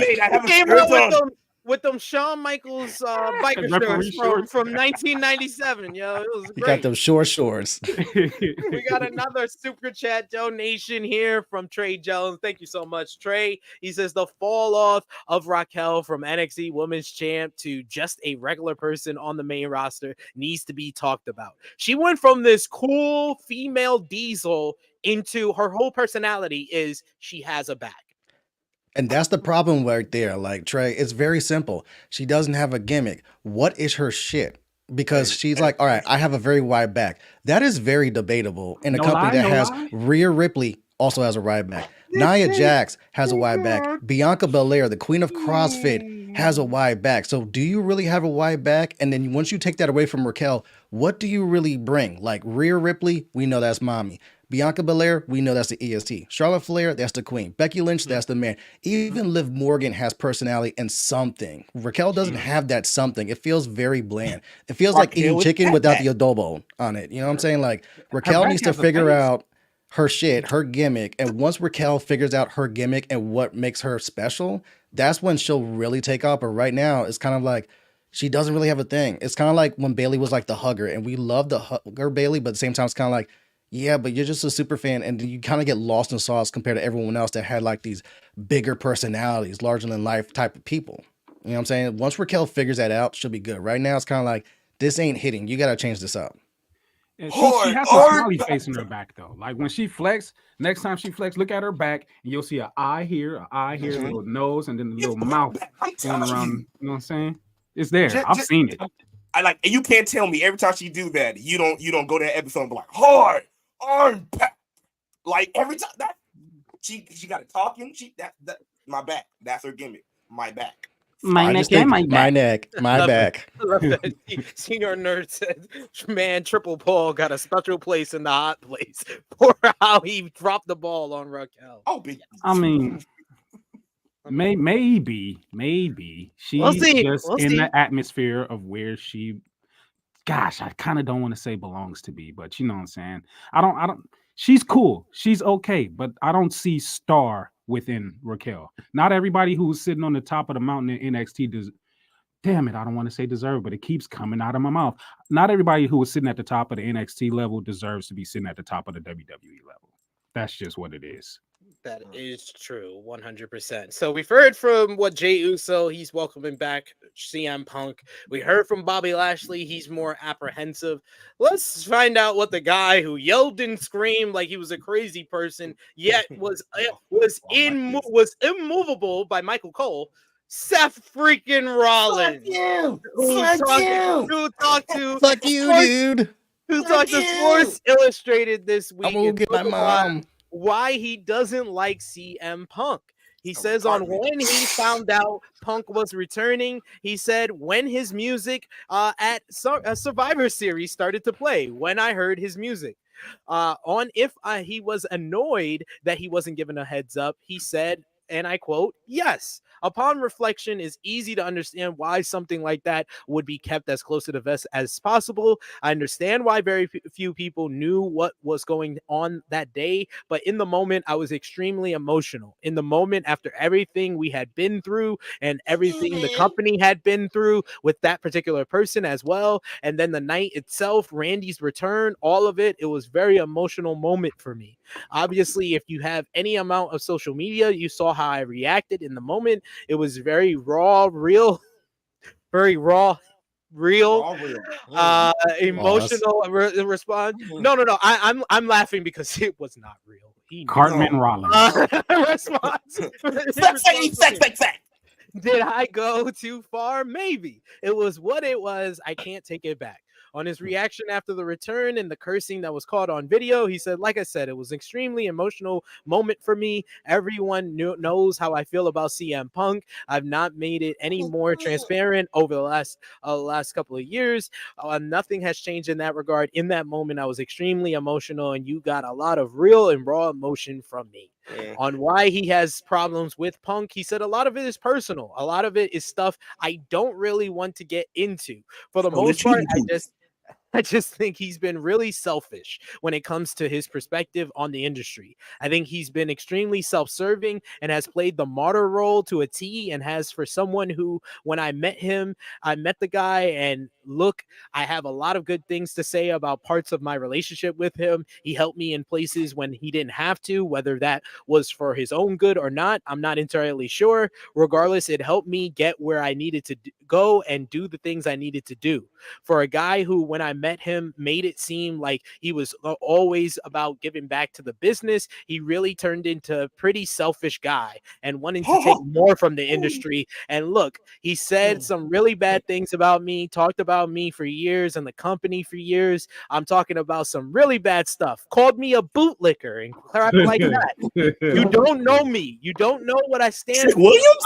I'm a loyal person, and I felt pretty insulted by a lot of the ways he treated me, treated the place I work for, treated friends that I worked with, and I don't need to get into any other stuff with Colt Cabana. Oh my God, he said Voldemort's name! He said Voldemort's name! I don't need to get into any of the stuff with Colt Cabana. If you want to look at that kind of stuff that's out there, just the way he treated people, the way I felt he's only looking out for himself, and then the way he talked about me and my friends and the people who are here putting the hard work in at WWE, trying to make this thing as good as we possibly can, because we love the industry, truly love it, not just what it can do for us. We actually love it and want to give back to it and make it the best it could possibly be. I also felt he's a fraud in that sense, or at least turned into one at some point in the last decade. That's the long of it, and it's deep rooted. I wouldn't call it hatred, but there's animosity there. Here's why it's deep rooted. Just a small backstory. You know what I'm saying? We had a sleepover one night. Pause. Me, Punk, and Seth. Pause. Yeah. And Tell us that story. That's Finish this crazy. real quick.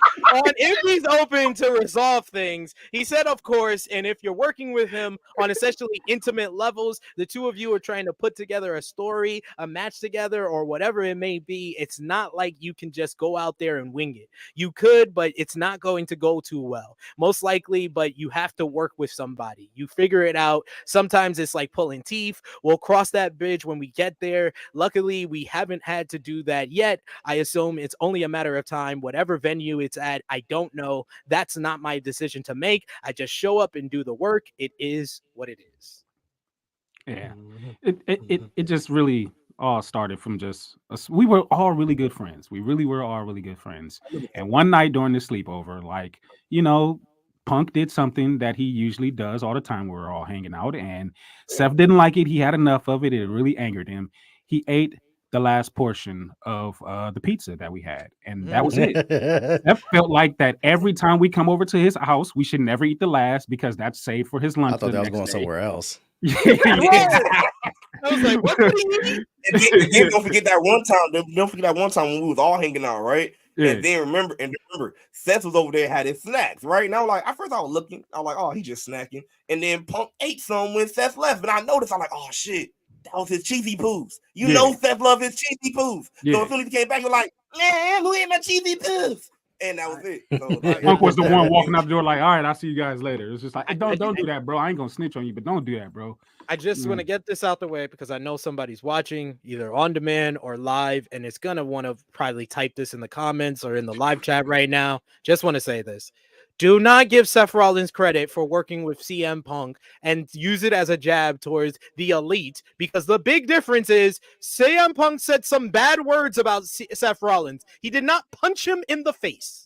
Okay, I just wanted to make that clear. I just wanted to, And speaking of punching in the face, I just want to throw that out there. I mean, the Bucks had it coming though.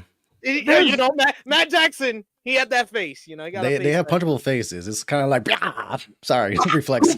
Kudos to Seth for getting everybody to pop over this little temper tantrum that he had. But I'm sorry, this is just me being from LA, from the streets and everything. It's like, if you really don't like somebody, nobody's going to stop you from getting to them. Nobody. You were able to get out of a double-sided ring, because I'm sure you were in the second ring, which is where the pinfall happened. He was in the second ring. He got through 2 different rings. Yeah, Matt, because he didn't get the win. Michael Cole at NXT. He was able to get around the cage in the ring to hold him back. Like, and dude, then all he had him around was his waist, the pause. But that's all he had. Like, hey, bro, hey, held him like first a of all, side bitch. Like, come on, baby, don't do that. Don't. It's like, can we just get along? Can we just get along? Stay out of my room, bro. Mad because he didn't get the pin. Didn't get the pin, didn't get the win, wasn't a part of the finish. Mad because he was the champion and wasn't even the captain of that team. Mad because his song didn't play after the win. Was he the last person to climb up to the top of the cage to celebrate with everybody? Probably. And then CM Punk comes out. Like, bro, if you really, really, really mad, people would have been stopping you midway up the ramp. Like, what you? And then he didn't even get out of the cage immediately. I saw videos afterwards. He stayed in the cage for a while, and then let me get out and like he's in his panic room. No, like my dude, like you know what happened? Seth saw CM Punk come out, and he was like, "Oh shit, WrestleMania main event." He's like, finally, I can main event. He's like, yo, fuck you. That's some slow ass thinking. That's some slow ass thinking. It hit him. It was like, wait. He was like, ching, ching. He's like, sorry, wife, you gotta sit this one out. I'm main eventing this year. He was like, I should do it back to my wife. I could take her main event. Oh shit! This is the moment. He was like, he heard lose yourself in his head. He was like, only one moment, one shot, one hour. That talking cactus is right. I've got to fight back. He looks like palms are sweaty, knees weak, arms heavy. But you're right though. It's like, bro, we've seen you wrestle, we've seen you work out. We know you like the CrossFit King. Like, if you really want to get a Punk, little ass Michael Cole was not gonna fucking stop. Could have parkoured over them easily, like parkour. You probably would have picked up Michael Cole and threw him in the crowd. Be like, get the fuck out of my way. Michael and carried him over there. Like, come on, fat boy, I got you. Hey, I respect the work though. I respect the work. Yeah, I don't respect the people that got work though. But moving on, which is a lot of people. It was a lot of people. I love the memes though. I loved it too, but I was just like, y'all really buying this? But let's move on to some free agency news. Like I said, that's been the real talk of the wrestling world this week and for the past months now as we head into 2024. And one of the big names that sparked the free agency talk was Stardom's Julia. As previously reported, WWE is said to be very interested in the former World of Stardom champion, who is the current NJPW Strong Women's champion. The most recent update was that WWE made an offer, but there was no word on if she responded. The Wrestling Observer newsletter reports that Julia has not made a decision at this time, although she and WWE have spoken several times. She has not informed people in Japan whether she is staying or leaving. It has been previously reported, like we talked about last week, the planned Julia versus Mercedes Moné matchup is now off the books for New Japan and Stardom, which is further adding to the speculation that Julia will be making the jump over. But not only that Mercedes Moné will be returning to WWE. So do you believe, what would you put the percentage on, 0 to 100, each of you, on Julia and Sasha Banks being back in WWE in 2024? 0 to 100, both. It's like you're betting on a parlay. Both will be in WWE in 2024. You talking to a gambling man too? Oof. Go ahead. You're first up. Put a percentage on it. I got it at a good. What you got on my 40? I got it at a 40. 40%. You got a 40. I'll take your 40 and I'll raise you 75. I think damn, that was my number. I am 75% sure we see both of them in WWE. Royal Rumble. The 25%. No, the Julia's not going to be in the Royal Rumble. She signed through February. The deal could be made though. I'm just saying. No. Look, guys, ladies and gentlemen, Bushiroad only did the Will Ospreay thing because Will Ospreay's still going to be working with New Japan. If Julia ain't going to AEW and still working with Stardom, they ain't letting her out of her deal early. Nah. Yeah. They letting her talk to him. They letting her do that. They respect her enough to let that's been confirmed. She has talked to WWE. Like, you finishing this out though? You finishing? Yeah, you finish out this contract though. Like, you're not going in the Royal Rumble, honey. You be in that Battle in the Valley. Justin, what would you put the percentage on Julia and Mercedes being in WWE next year? Well, you said 75%. 75% is a really good number because given that Triple H is now driving the ship in WWE and you see how he is with foreign talent, like this definitely doesn't happen with Julia coming to WWE if Vince is in charge, first and foremost. But because Trips is very good with the vision on how to treat foreign talent and also pushing them, Asuka being a prime example, which helps out someone like Julia to see like the road path for her. And as far as Mercedes Moné, aka Sasha Banks, I've always been like, until she pops up, I never believe it because Sasha keeps it extremely tight-lipped. But you see how AEW's been with their women's division, and it's been a chronicled problem for like a year where it's like they don't get time. They don't let the women go out in the ring and cut promos. A year since the inception of the company.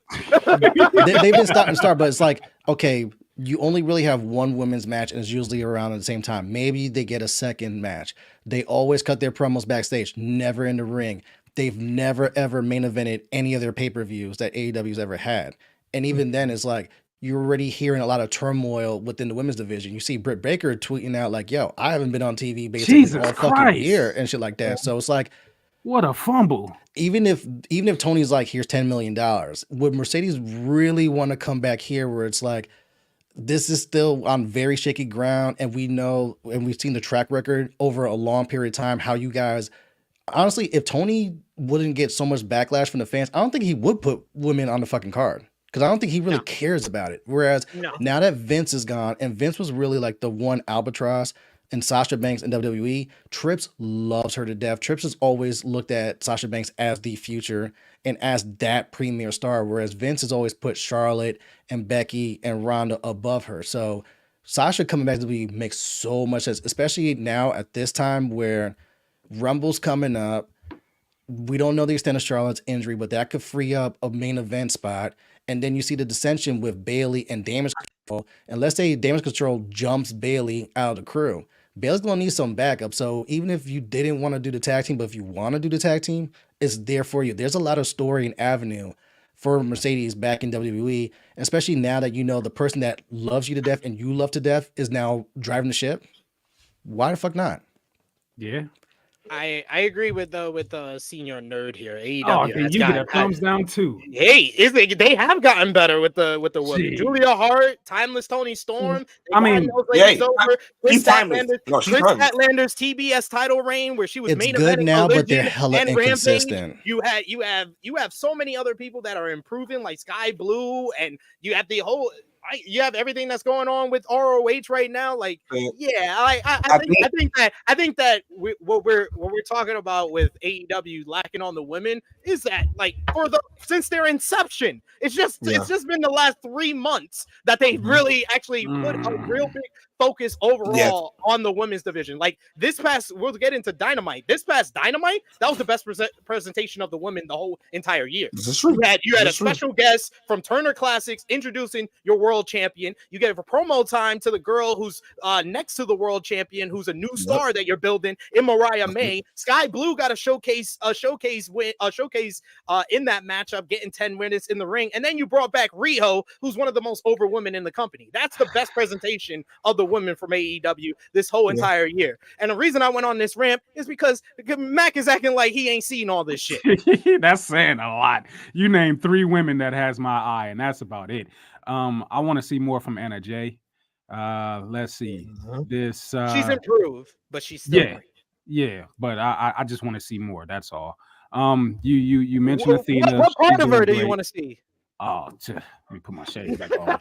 Can I see you once today? I'm looking into my soul right now. No comment. But Athena's she's doing marvelous. I'm upset because it's not being seen on the level of which it should be seen, but she's doing marvelous work.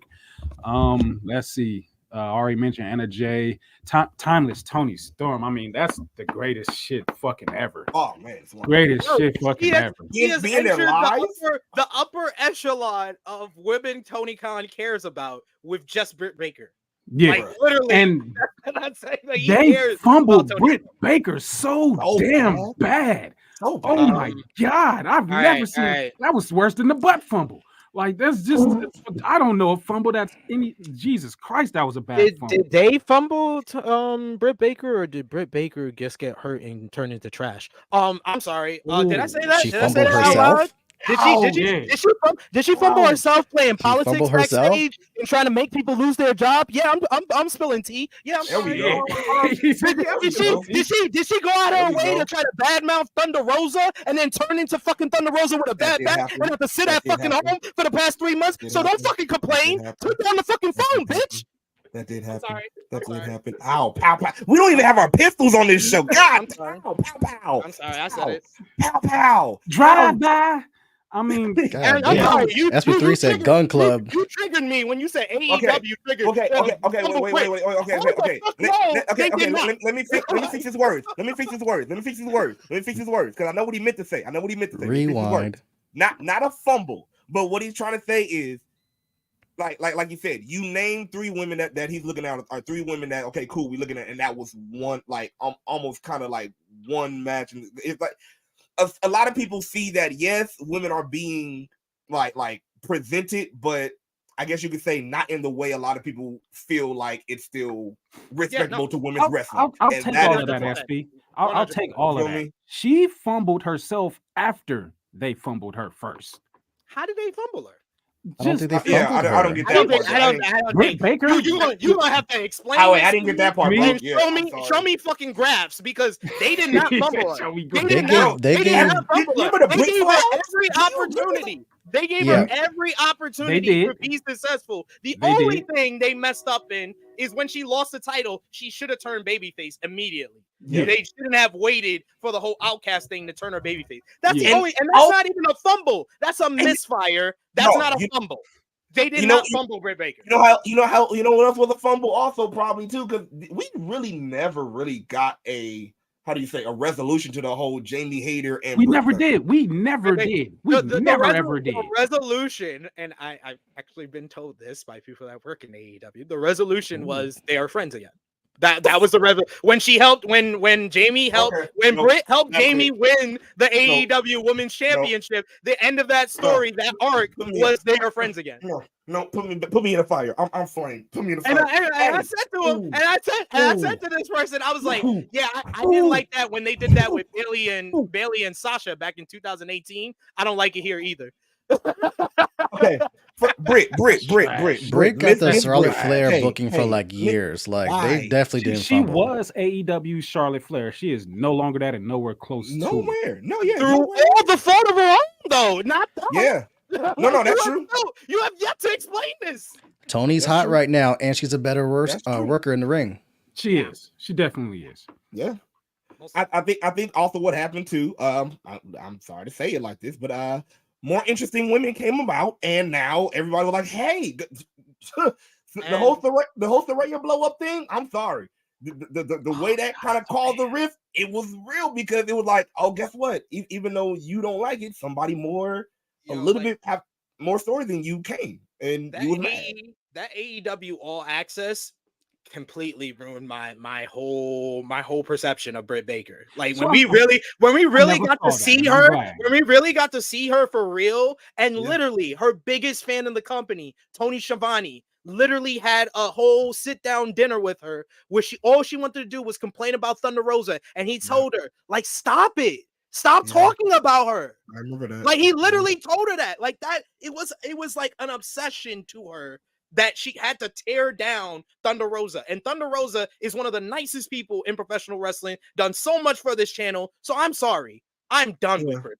I'm done. I've been done. It's like Britt proved also another reason why she shot herself in the foot with what she did.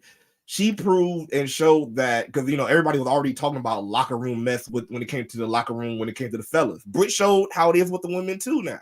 It showed that it's all around in the locker room. And that was a bad look. And again, like we've been saying about AEW when it came to disciplinary. I know some people have been talking about Brian making that suggestion with the fines, but something need to be done. Because I'm sorry. You have people keep on exposing, like, yeah, we are struggling right now. And I'm sorry. Like, even if you are struggling, and I'm not saying that's a problem because everybody struggles. All businesses have problem, whatever. But the problem is when your employees start pretty much showing your business all the time. And it's been Britt, it's been the Bucks, it's been everybody that just want to be snarky and petty, so they feel like, oh, I can go on Twitter and do this. And then and I'm sorry, here's the kicker. Go back to the promo. Everybody try to be Punk. Everybody trying to be the one that speak out and does this, but when Punk does it, he's the cancer. He's the problem. Why you do this? I mean, to be fair though, that a lot of the stuff Punk was doing, I said it last week, and I'll say it here to y'all. Punk came back to AEW this year with the intention of getting fired. He was like, he literally, when you hear all the reports of what I'm gonna kick the head of talent relations out from Backstage. I'm gonna the whole when they put out the story with Jack Perry, and then we heard the other side of it where it was no one came to Punk and told him, oh, we need you to talk to Jack about this. No, Punk decided to put himself in that whole situation, which led to the whole Backstage brawl. So this is all of his doing. He's another one. Now I'm just like, nah, that's a lot of this is on Punk, especially when he came back. They messed up last year. They messed up last year without. But my guy makes a great point, because when you talk about Brawl Out, all we talk about is the CM Punk stuff and the Brawl backstage. We forget, like, yo, that same fucking media scrum, the girls were hooking off literally directly and indirectly on Thunder Rosa, where they were just letting shit fly, like Tony did too. And like everyone was like, yo, so we're just gonna talk shit about everybody. Like the first like hour and a half was just everyone was just airing out their grievances, to where it was either like direct shade or indirect shade until like Jericho got there, and Jericho had to be the fucking guy to like calm the shit down. It's like, and be a professional. But we forget, Tony Khan, what happened? But we forget, like, the girls were hooking off on Thunder Rosa too, like, because they didn't like that interim shit, even though no one knew what happened with Thunder Rosa. And that literally wasn't her fault. You're literally mad at her. She didn't make the decision. That's Tony's decision. Like, yo, that shit did not make no sense from the very beginning. It did not make any fucking sense. We got a super chat donation here. Thank you so much, guys. You guys are killing it with these super chats. That's why we've been so long. Which is saying, how bad does Tony Khan look if he had Mercedes Moné come back to WWE after he had her at All In and had the cameras on her like 6 times? Oh, this is one of his. This is a fumble. Now this is a fumble. This is a big one. I won't say it's a fumble because he never had Mercedes. The biggest fumble is Jade, because Jade hasn't even wrestled a match yet, and Jade's been doing all over the place, and Jade has even been like, this is the most professional shit I've done. Like, Jade has indirectly been throwing bars at AEW, like, just being here, and I even have to wrestle, and this has been more professional, more calm. I've done more appearances, Big 12 championships. I've done more in this little time in WWE than I ever did in my entire time at AEW. Yeah, Tony ain't said shit this time. Huh? That's more of a fumble. Like, you've never had Mercedes. Nothing but good words about Jade. He had no choice but to have nothing but good words. But that's the crazy part, though, because even Triple H had to say the same thing, which is crazy, because he was like, when they asked about, the showing of Jade, and then somebody was like, I forgot who asked the question, but like, oh, we haven't seen, Jade in a while. We expect to see her, so how is her progress? And he was like, low key, he just said, let's be honest. We're hyping her up, which we should have, or which we should, but also let's be honest, she's not he said no. So we wanted her to be. Yeah, where we want her to be, and where she's not ready. She's not ready, and also she didn't get that type. And he said, fault of her own. Through no fault of her own. That's the one. And when he said that, I was like, Tony, what's your response? And that's why I've been going in on people who's telling me Jade Cargill should debut in the Royal Rumble and win. I was like, why? Not win. He went on the press conference. Yeah, she not win. Debut. Yeah, no, 100%. I agree. She should debut in the Royal Rumble. Yeah, but not win. How are we gonna jump from a month ago them saying she's not ready for the biggest show of all time? The fuck is wrong with people? Save her for Raw after WrestleMania. Yeah. That way she gets to see it from the sidelines, but then you give her like at least 4.5 additional months to get ready at the Performance Center. That way, when you come at her after Mania, boom, you have a program right there. Mm-hmm. I think she needs a stint on NXT. I think that she should. Yeah, I think she should debut in the Rumble and pick up some wins on NXT and then beat Lyra Valkyrie. I'm okay with that too. Right. Yes. Beat her because there's no one who we're gonna get Tiffany 2-time or Roll Vice. Like that NXT women's division is God. deep and stacked to where it gives Jade not only people to work with, but different dimensions of people to work with. I think which is going to help Jade more on the main roster because that NXT women's roster is loaded. So that would also be like a great place for Jade. And Justin, because you be talking about these ladies all the time over on Those Wrestling Girls. If you put Jade in the ring with Charlotte and Rhea and Becky, she's gonna get exposed. I love Jade, and I want the best for Jade. But protect her and don't put her in there so quickly. Like you want to ease into the. I had people that when she signed, they was like WrestleMania, Bianca and Jade. I was no. You only got one chance to make a great first impression, and with this, what sticks out in my mind is how WWE did Lacey Evans when Lacey Evans was not ready, but they shot her to the moon, and then once it was clear that she was not fucking ready, she never got that back. Once they put it back in NXT, and it never hit the same ever again. And sometimes it's like you only get one chance to make a great impression, and they made a fuck ton of like promotion of like Jade. Like this was a very big deal. This was a humongous rollout. Even Mercedes, none of the horse got this rollout. Jade got this, so you can't fumble this. Otherwise, Jade ain't gonna recover. Why rush this? Jade is my side babe number one. You know what I'm saying? I've been saying this since her debut in AEW. Since I saw her that promo, you know what I'm saying, the little red get up that she got on, this jangling, dangling. Anyways, but when I saw her in the ring, I said, okay, Jade has everything but in-ring skill. They figured that out, and damn it, this is a fucking megastar right here. Top to bottom. Top to bottom. And I believe that AEW felt that way when they had her in there with Shaq, Cody, and Red Velvet. Shout outs to Red Velvet. But they just quick. They got bored. They just got bored. Not even quick. They had they literally like people say, oh, CM Punk, they gave him a show. They gave Jade a fucking title, y'all. Yeah. They the only reason we got a TBS title is they wanted to keep Jade busy and not put her in the world title division. And I think that was the I guess you could say the nail in the coffin when it came to the fumble of Jade and AEW, because I feel like I know many of us say this a lot, and like I'm not saying it as too much of a bad thing of being a fan, but I'm sorry, he booked like a fan in the sense of, oh, she's popping, so I'm just gonna have her on TV like this. I'm sorry, the undefeated streak didn't mean shit because she hasn't faced anybody of importance to really put a stamp on that thing. Like she even said before, why am I not in the ring with the Britt Bakers? Why, at the time when she was hot, why am I not in the ring with the top people? I think the thing that really was the straw that broke the camel's back was the Athena feud. The Athena feud was like the peak of everybody excited about a Jade feud, and he completely fucking fumbled that shit. Yeah. He completely fucking fumbled that shit. And they had the shit going on because I remember the Twitter back and forth. Everybody like, yeah, let's just go. Come on, let's just go. And they never let it happen. So, yeah. Will Chisholm with a super chat donation saying, let's talk about the type of women Britt try to hold back. SP3 knows the real about Britt. I do. Unfortunately, I do. Like I didn't want to know the real about her. I was a big Britt Baker fan, but when I got to see her on All Access and then got to talk to people from AEW and hear that, that's her. I might have to watch All Access.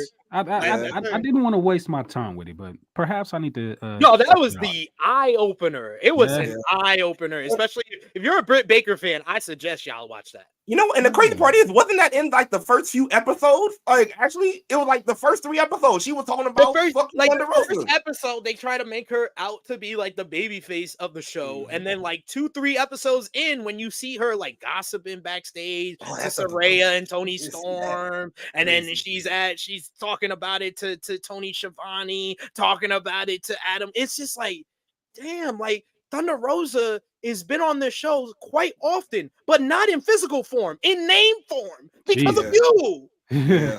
Yeah. It was kind of weird too, because then like after that, I would like see some on Busted Open Radio, and because remember Thunder Rosa you'll be on there with them, so I'm like, Wow, this is weird. This is weird. Oh yeah, I forgot the percentage thing too. For me, it's 85%.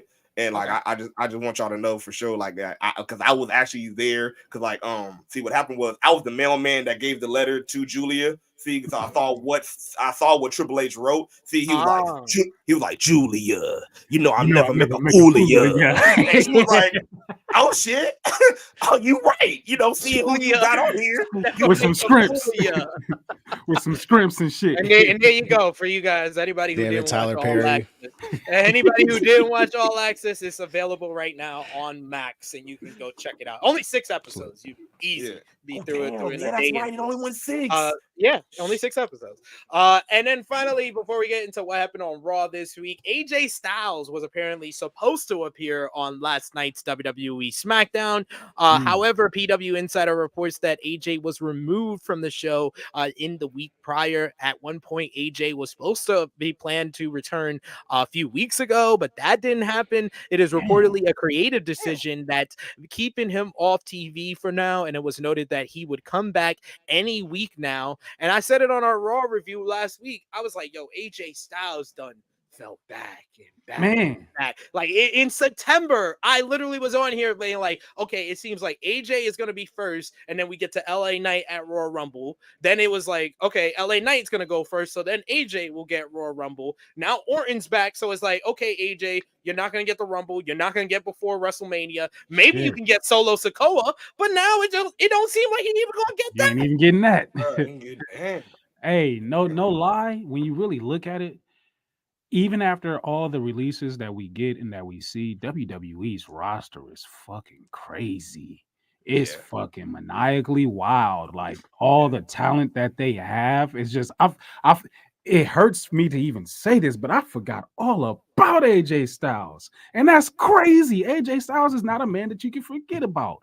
But where else could AJ potentially go? I don't know what his deal is looking like or whatever. And I would love to see him.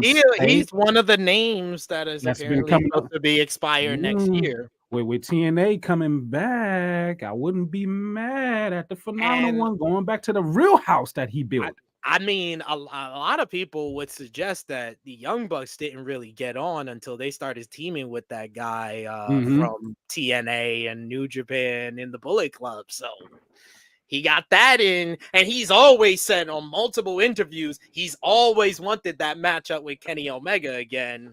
And Will Ospreay has been talking about he's his biggest fan and stuff. I'm just saying. Hey, I wouldn't be mad at it. There's so many possibilities over there. I'm just saying there's so many golden possibilities that can happen if AJ Styles just, decide to just go in that, that world of all wrestling again. So I mean, I'd love for him to go over to TNA, not AEW. I'm not one of those that like put everybody in AEW once they leave the E. But I'm saying there is a Bullet Club at TNA too. Yeah. So either way, but I think AJ just fits in more, and there's more possibilities in AEW. Like I've said, like there's someone else that should be going to AEW that I think has more possibility in TNA, like Dolph Ziggler. I think he's ready made. He's going to go to AEW, but I feel like he would be a much bigger success if he went to TNA. I just saw a report that Dolph said he ain't going to be going to AEW in quite some time. So I don't know if that's actually going to happen or not. Dolph is actually good probably in life right now. He doesn't really need to go anywhere. He just we want him to go somewhere. Shit, I want him to come back to the E, to be real, because he still has unfinished business there, in my opinion. I don't see him being used by anything but jobber to the stars, my brother. Sorry. That hurts. That hurts. Sorry. Sometimes people get to that point in their career, like AJ Styles. I love him in WWE, but at the same time, outside of winning the Royal Rumble and main event in WrestleMania, he's literally done everything else in WWE. Yeah. You got to run main event in WrestleMania. Don't forget the Boneyard match. Oh, that's true. I can't forget the Boneyard match. So technically, he's main event in Taker's last match. So it's literally just win the Royal Rumble. You got to wrestle everyone you've wanted. You've held damn near every title in WWE. You got to run back to AJ and Shinsuke feud in WWE. It's like, bro, you had a stretch in 2016 that's fucking going to be hard to top. But at the same time, it's like Father Time's undefeated. You've done everything. Maybe sometimes, you can't be in WWE because, like my man just said, like the roster's so fucking loaded. Like, we're sitting there like wondering what Bobby's gonna be doing, what Drew McIntyre's gonna be doing, because with CM Punk coming back, someone's got to take a step down. Everybody got to take a step down. Everybody. It seemed like everybody, but I mean, we all got Seth at 7. Everybody got to take a step down. Everybody. Everybody I put him at. take a step Wait, down. we forgot about R-Truth. I put him at 9. I told you. I'm done with that. R-Truth and Little Jimmy get a spot. We got another super chat donation from Will Chisholm. Thank you so much, Will Chisholm. He says, let's say Mercedes went to AEW. We know Britt will be jealous of her. Yep. Yeah. Immediately. Because Mercedes will force Tony Khan to give a shit about the women's division. She'll be very vocal on camera and behind the scenes about give the girls more matches, more time. We're trying to main event one of these fucking pay-per-views, which you've never done. In the whole, Mercedes gonna make the women's division better, but at the same time, Britt knows like, yo, you taking several steps back. Because if Mercedes is here, she's getting the bag and she's gonna be the fucking star. Yeah, because honestly, Britt went from like 1. Then Thunder Rosa was flirting with 1, and that's when she started her whole politic game to try to pull her down and make sure she was at the 1 spot. But now Tony Storm's at the 1 spot, and Britt's number 2 spot ain't looking too good with Julia Hart being the draw that she is. And it's great. I love that Julia Hart's getting the love that she's getting now. Mm-hmm. Oh, and then have Mercedes gonna hop over everybody, so then Britt gonna become number 4. Yeah, man. And I think you hit so the nail hard on for the head. Julia Hart. I popped so hard. I think you hit the nail on the head, Justin, because I think that's the main problem that Britt have, because I feel like she feels like, and it might be whoever next one is, if it is Mercedes, but whoever it is, they're going to be able to do what you just said. They're going to be able to do what Britt was. She want to be the face that said, "Oh yeah, I'm the one that changed the women," and the face of how the women look. She wanted. But Thunder Rosa took that because when she came, everybody was like, "Oh yeah, she might make it better." Why she can't be comfortable with being the starter? When somebody else came, they said, "Oh, why you?" Everyone wants to be Kobe, no one wants to be Robert Horry. Like, but Britt could have easily been the Triple H to Thunder Rosa's Austin or Rock, and she just didn't want that. She didn't want that. She wants to be Austin. She wants to be the Rock, and it's just like, yo, you're not that good. I think that she has amazing charisma. She has great character work, great promo work. Her character that she came up with during the pandemic was gold, and it was the first female character that got over to another level in AEW. But your time, it happened. It's done. Let's move on. She need to calm down before she become a woman Terry. That's all I'm saying. She need to calm down. She need to calm down, because it can happen. Now, next thing you know, why my contract not like this? Oh no, I want to win like this, because she started getting mad because she not being treated the way, especially she being champion before. So if she feel like her championship run wasn't what she thought it should be, she can be Terry like when it comes to contracts if she keep on going like that. Adam needs to get her in line. Ternera out here. Will Chisholm with another super chat donation saying, if people got mad at AJ Lee for how Punk was acting, AEW, we might need to look at Adam Cole about his girl. Right when I said Adam Cole heal in peace. Now, y'all know though that probably some girls in the women's locker room is like, thank God Adam Cole got hurt. Now she's not here. Boom. Don't take care of your man. WWE Raw this week. The show featured a great main event matchup as Seth Rollins defeated Jey Uso in an excellent main event to retain the World Heavyweight Championship. Post-match, though, Drew McIntyre came out and jumped Jey and Seth, standing tall to end the show, telling them the truth will finally set them free. Speaking of Drew, he picked up a win over Sami Zayn in a great opener. Post-match, Drew continued to attack Sami backstage, injuring his ankle that was hurt during the matchup, taking him out of action. The Breed brothers beat the Judgment Day's B team of Dominic Mysterio and JD McDonough in a fun little match. And then we had Shinsuke Nakamura revealed that he's targeting Cody Rhodes because his story is so similar to his. They both won the Royal Rumble and failed at WrestleMania. So since he couldn't finish his story, Nakamura is going to take Cody's, which starts next week when they go one-on-one on Monday Night Raw. Mac, you love the Cody and Nakamura stuff from Raw this week? I love it. I would say don't waste this on TV. But otherwise, I love it. We all thought that Shinsuke was talking about CM Punk. Whether he was talking about him or not, audibles were called, or maybe the main plan that was always the plan has went into effect, and now Cody is the man. I love it. What happens is not what I love, you know what I'm saying? Because we all know that Cody's going to go over at the end of this feud. I don't know what that's going to make Shinsuke Nakamura look like, but speaking of a loaded roster, Shinsuke is another man that has not gotten his due diligence in this company. And him mentioning his Royal Rumble win and his main event of WrestleMania or whatever during that time against AJ, great. Let's get back to that Shinsuke. I heard that Triple H is built. No, not that Shinsuke, but like put him in there and I'm not giving I'm not dealing with nut punches every week. I'm not dealing with that again. I'm not dealing with that again. Nope. But it's like Shinsuke is another one of those guys that's in the company that has not gotten his just due, and he deserves it. I'm ready to see him as a top tier caliber superstar, if that's what we're still calling him in WWE. But him and Cody, oh man, let them cook. Let them both cook.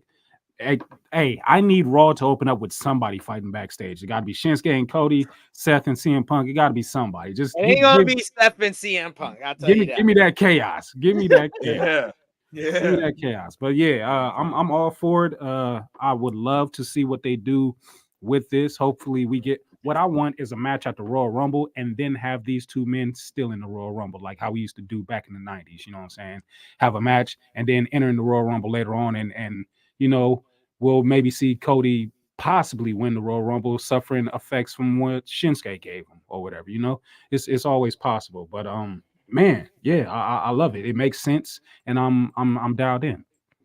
Yeah, I was surprised that they paid off the whole him targeting him, and they actually had a good reason behind it. So I give them credit for that. Justin, what do you think about the whole? I didn't mention it here. The whole Becky Lynch and Nia Jax feud, because I find that very interesting because they seem like the two logical people for Rhea to face, like one at the Royal Rumble or Perth, and then one at WrestleMania. So who wins this rivalry now? It's interesting that we're circling back to this now, even though we had the time to do that earlier when Nia broke her face, but that ended up being the big blessing in disguise for Becky Lynch and the women's division in general. But it's also, you need something for Becky to do until we get to Mania season. Because like we said, we're on a collision course for Rhea Ripley and Becky Lynch at WrestleMania. But until we get there, you need Rhea to do stuff. That's why she's entangled with Judgment Day business. But you see, there's not really any true challenger for Rhea at the moment. And with Becky, Nia gives her something to do. That's something that can stretch all the way to Perth, to where Becky goes over in that feud and proves to Rhea, like, yeah, I am that one that needs to go after you, because also you've been ducking me for a year. Mm-hmm. It makes sense. But I'm kind of leaning towards Mac Mill that we should have probably kept the title on Becky, the NXT Women's title, because I'm sorry, like it seems like Nia is gonna win this feud because Nia is the perfect challenger for Rhea to face in Australia. Yeah, at Elimination Chamber. Unless they put her in the Elimination Chamber. Is for Rhea to face. I mean, but isn't Rhea still technically a heel herself? Yeah, Rhea's a heel versus heel. Guys, it's Australia. She's gonna be the biggest baby face on that show. They need to be ready for that, because whoever they pick, they better be smart, because they are going to boo. And that's why that's why Nia's the best person. It needs to be an Elimination Chamber match. That way, you know, it's a little. They're gonna boo the hell out of everybody else in the pots. I'm sorry. If I'm going to this Perth thing and I want to see Rhea Ripley's matchup, you're not gonna see her in an elimination thing. Nah. I mean, you're there live. Like, What you're gonna do is you're gonna put Rhea 1v1, and then you're gonna have the other woman in the Elimination Chamber to figure out the number one contender for Mania. See, this guy gets it. I'll take it.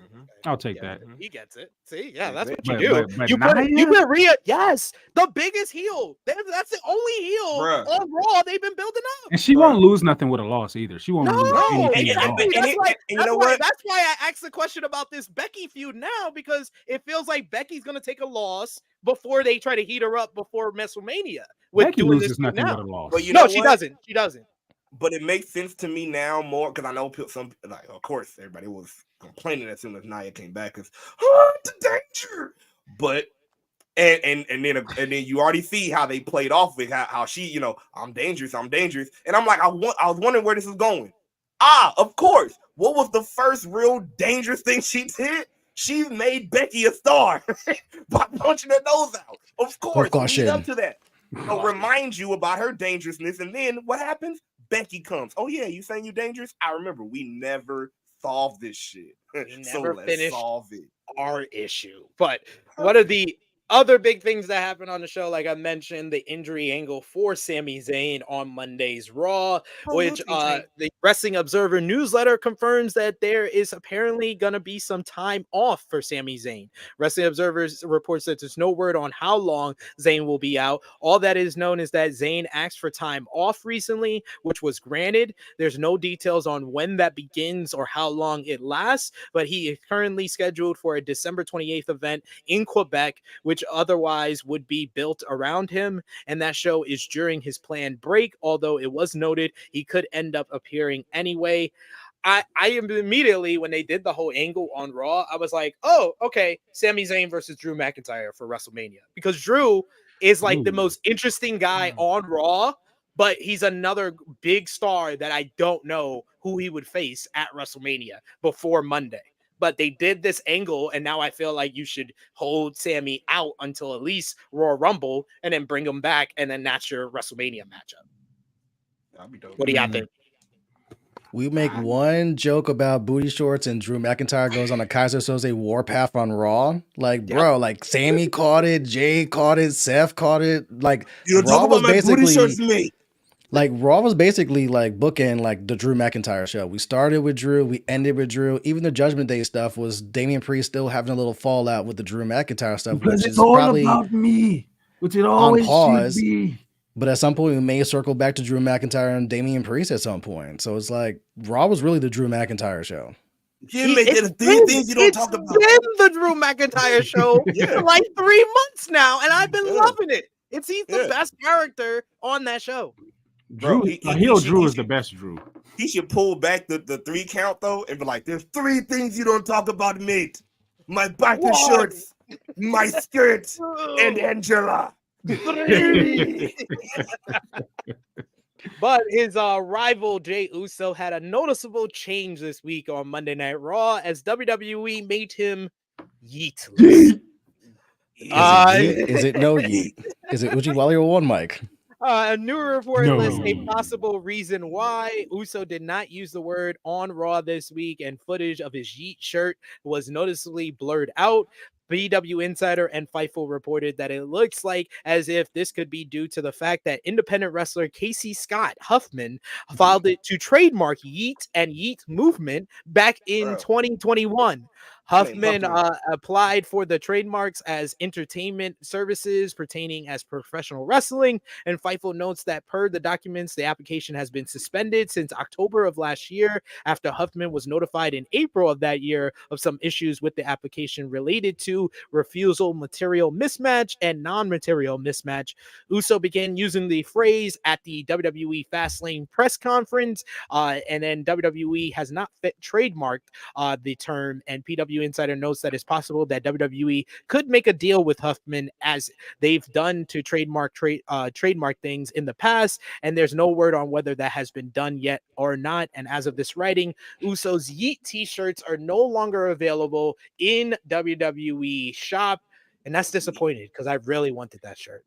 It might have been situated, maybe. I just saw not too long ago that Jay tweeted Yeet from the Usos account on Twitter, so could be coming to Grace's soon, hopefully. It's definitely a bag. WWE definitely has the money. Buy the man out. Buy the man out. It ain't gonna take much money at all. I mean, he'll take whatever, I'm sure. Whatever. Yeah, Like, just give me a number. I'm pretty sure he's like, yeah, you know what? Yeet me out. Pause. Right. Yeah, Whoa. That's, all right, sir. I mean, this whole thing like crosses three over. Like this whole thing crossover to actually like shoot job. I'm just surprised like WWE you didn't do your due diligence beforehand when you tried to like, trademark somebody- this. somebody which got is what fired you for normally that. do. But Justin, this is the same company that wanted to call Gunther Stark after a freaking Nazi person. Like they don't do their research too well until us the fans like. I'm just gonna blame this one on Vince because Vince is still involved somehow. So I'm putting this blame on his ass. I'm pretty sure too, because I'm pretty sure, like, because this is the committee, the trademark committee, this is the office job, right? So I'm pretty sure they didn't know that yeet been a slang word for a good while before. Yeet was a slang so word. cool. That's It's like so you could have cool. done Oh a my God, they simple. love yeet. You could have done a simple search and found out. Oh, this is actually trademark. Like, bro, I could have done this in 5 seconds. But here's the Y'all crazy couldn't- part. Even before the wrestling trademark, it's been a dance. It's been throwing shit. We've been using yeet in wrestling since Keith Lee yeeted Adam Cole into the crowd in your own company. Yeah. The fuck? And you still never trademarked yeet. Until, Stupid. WWE NXT this week, the go home show to Deadline. The show featured Tyler Bate beating Carmelo Hayes, Joe Big Coffey, strong and guy. Eddie Thorpe to qualify for the men's Iron Survivor Challenge. Meanwhile, for the women, Fallon Henley defeated Thea Hale, Kiana James, and Roxanne Perez to qualify for the match at Deadline. Alpha Academy, they picked up a win over the Metaphor in a 6-person tag team matchup that featured Latch Legend body slamming Otis. This needs to replace Hulk Hogan legendary. the Giant in the opening graphic. Alpha Academy picking up the win though during a brawl with the Women Iron Survivor Challenge participants. Nikita Lyons made her return to attack Blair Davenport. Yes, Nikita Lyons, aka the American Cream, Busty Rhodes.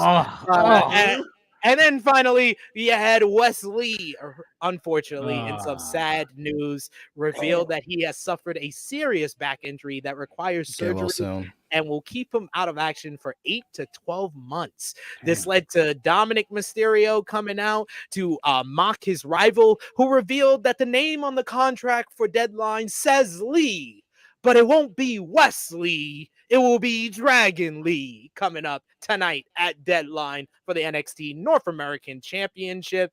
Any thoughts on this past week's NXT, but more importantly, the Wesley injury, which was heartbreaking because the whole time, as soon as I saw him with a crutch, I was like, okay, this is an angle. He's gonna fake and get Dominic to say Judgment Day can't be in the corner or something. Then he made the announcement, and I was like, okay, I still don't believe it. Then I saw his tears, and I was like, yo, he's a good actor. Down both eyes. And then they changed the whole matchup, and I was like, wow, this was real the whole time. Like, it wasn't until the end that I realized it was real.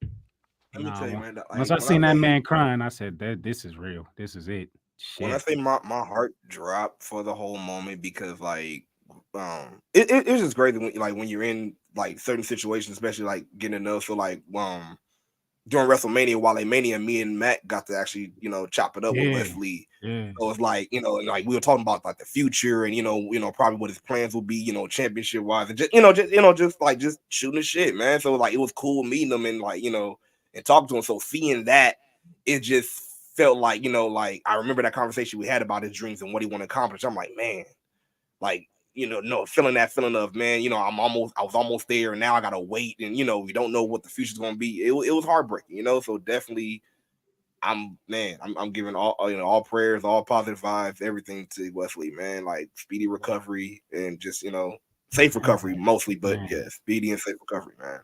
Definitely looking forward to see the future because they said 8 to 12 months. Like they think about where we might be by that time. 2025. Exactly. If it's if it's 12 months, that's 2025 basically. Think about where even once he said he was losing like feeling in his legs, that was like, oh fuck, man, this ain't, yeah. Especially when like Randy just did the impulsive interview and was just like, bro, it came real close that I may now have come back. Yeah. Yeah, the back injuries, man, those are unpredictable for the wrestlers for sure.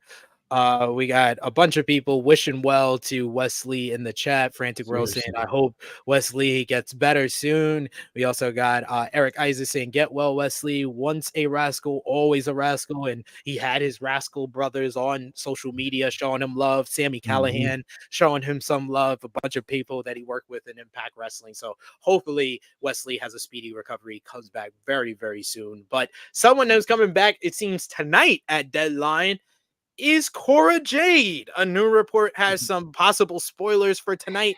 PW Insider reports that Cora Jade was seen with the rest of the crew heading up north for the pay-per-view, which takes place in Bridgeport, Connecticut tonight. You got to get an updated picture.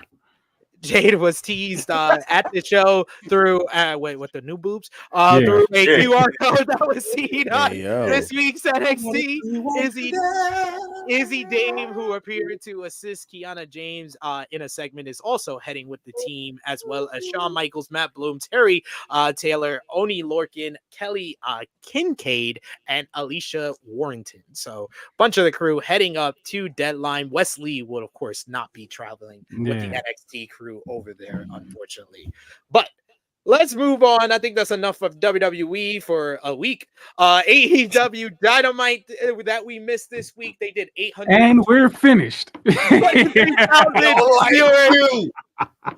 show featured Christian Cage. We're running out of time. Defeating Adam Copeland to retain the TNT Championship after Shayna Wayne turned heel.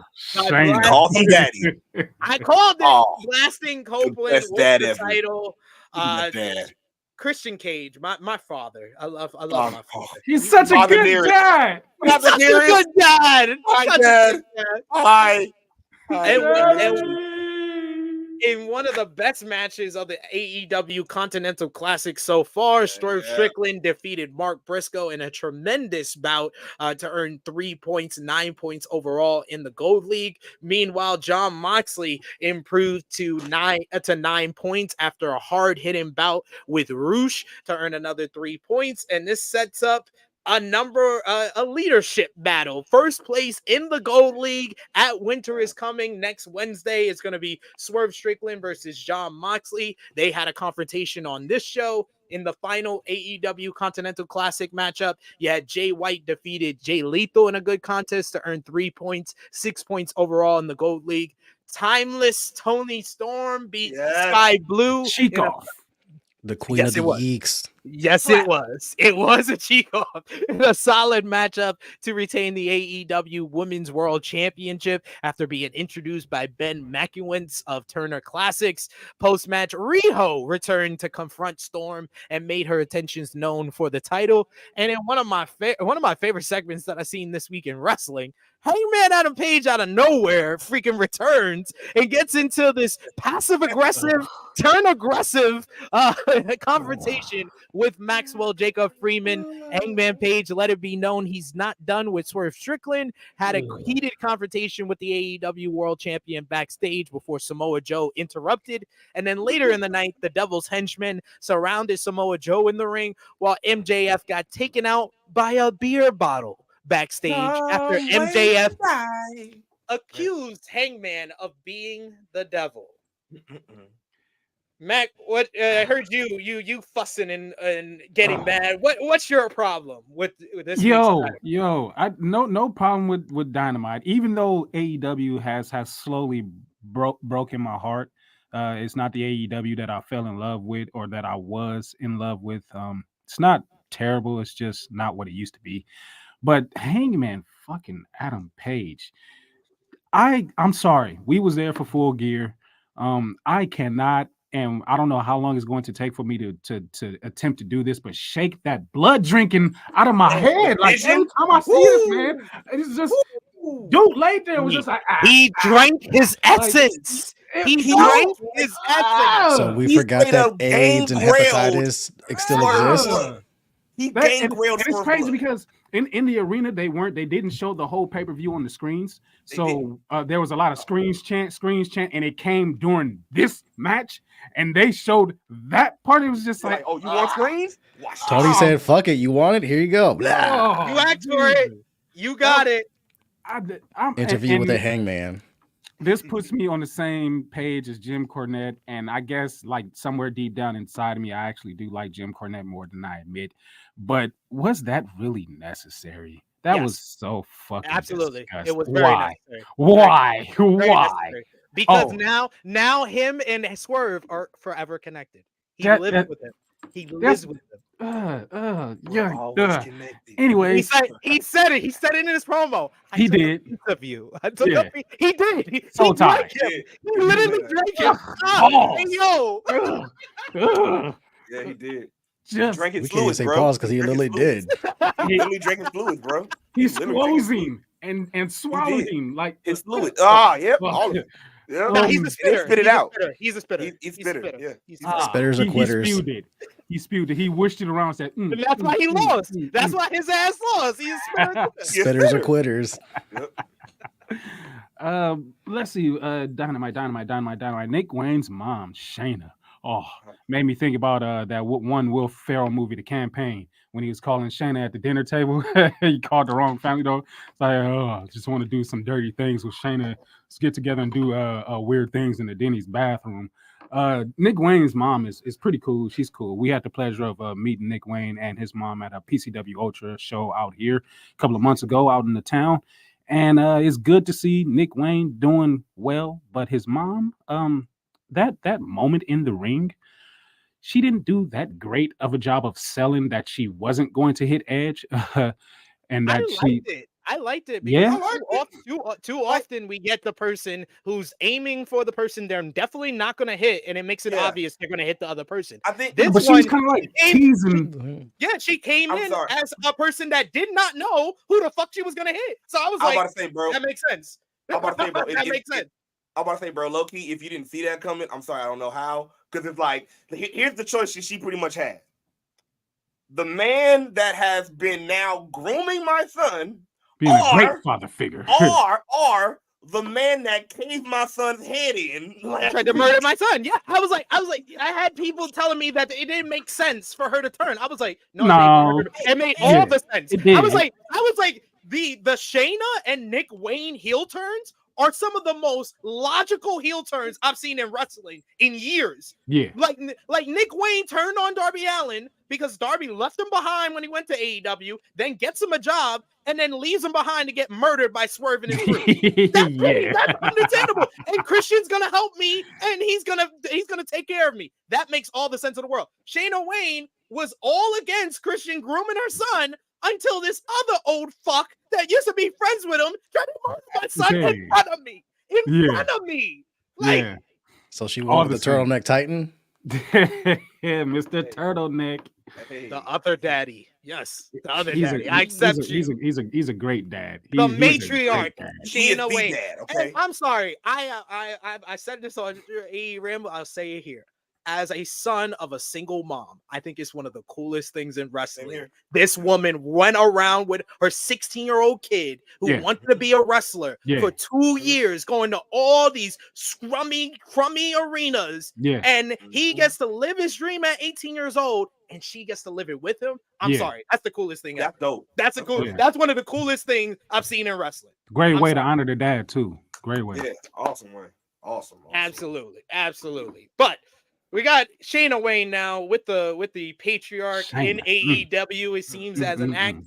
Is someone else gonna be in AEW full time? Because we got another person joining the free agency chat, fellas, and the coin drop just went off on the free agency chat as Kazuchika Okada is slated to hit the free agency market. Justin Barrasso of Sports Illustrated reported earlier this week that Okada's NJPW contract expires at the end of January, and the New Japan Pro Wrestling star would usually be in contract talks with NJPW by this time, but Okada is seriously entertaining the possibility of wrestling for a different promotion in 2024.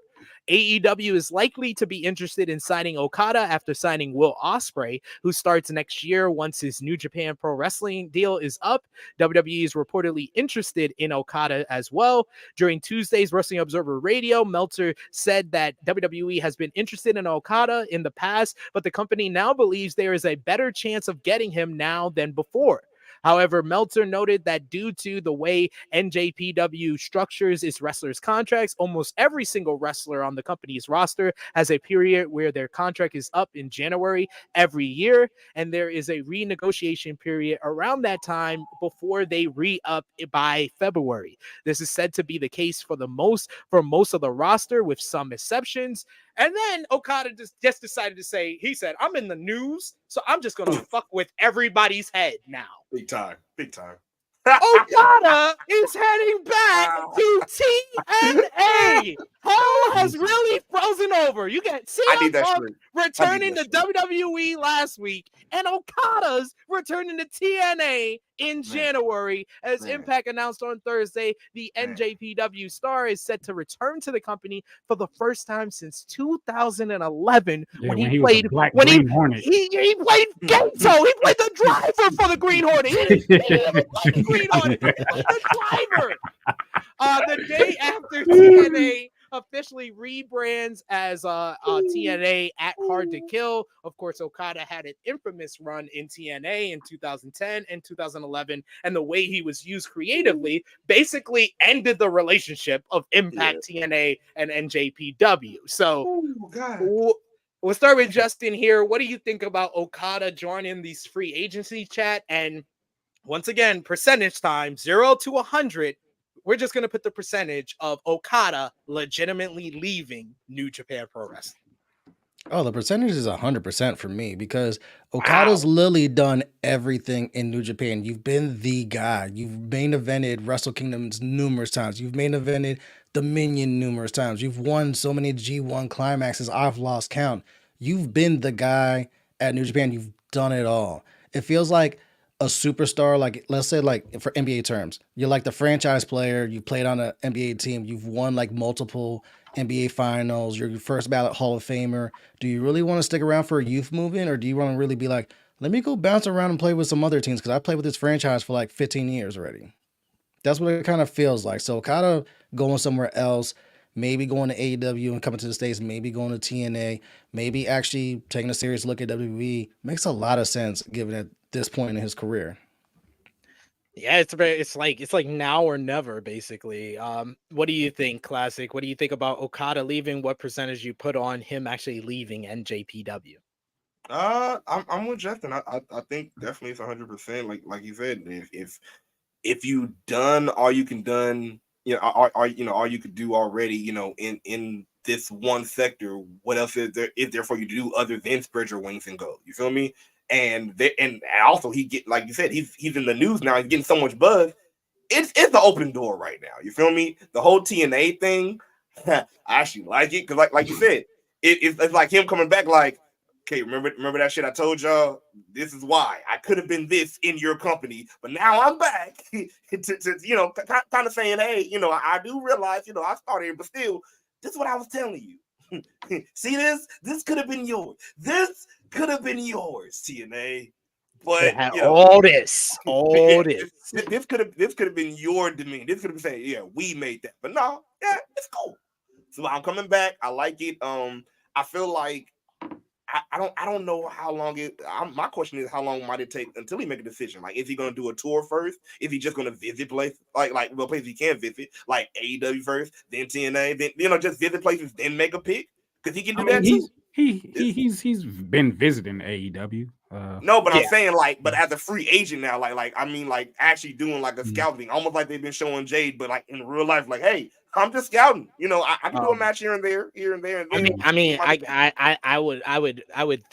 I would put out there that I think that they already started doing that. That's why they did that random matchup in October, that random tag match. I don't think it was just to build towards Bryan and Okada. I think it was also for Okada to get a closer look. So in that case, it's time. I'm definitely leaving. Where he's gonna go, Hey, the door is wide open. I just hope wherever he is, he just continue to be used well. I just don't like the fact that sometimes it seems like certain wrestlers are especially sometimes like coming out of the New Japan. Sometimes it seems like when they come out of New Japan, they get more of just a niche fan base instead of hitting that plateau where we feel like they should be. Like even Kenny Omega, we get the whole like he's great, but sometimes we feel like, or some people feel like, okay, you should be to where we feel like the other greats are. As far as past wrestling, as far as getting interest, past just base wrestling fans. You feel me? And I feel like if they keep on, but putting the spotlight on him as the great athlete as he is, and like the AEW might fit for him then, for he can, just spread and just get more eyes like that as an athlete. You feel me? Yeah, go ahead. I mean, it's very obvious that AEW understands who Okada is, and we just don't know that with WWE. We just don't know if they'll present him the way he needs to be presented.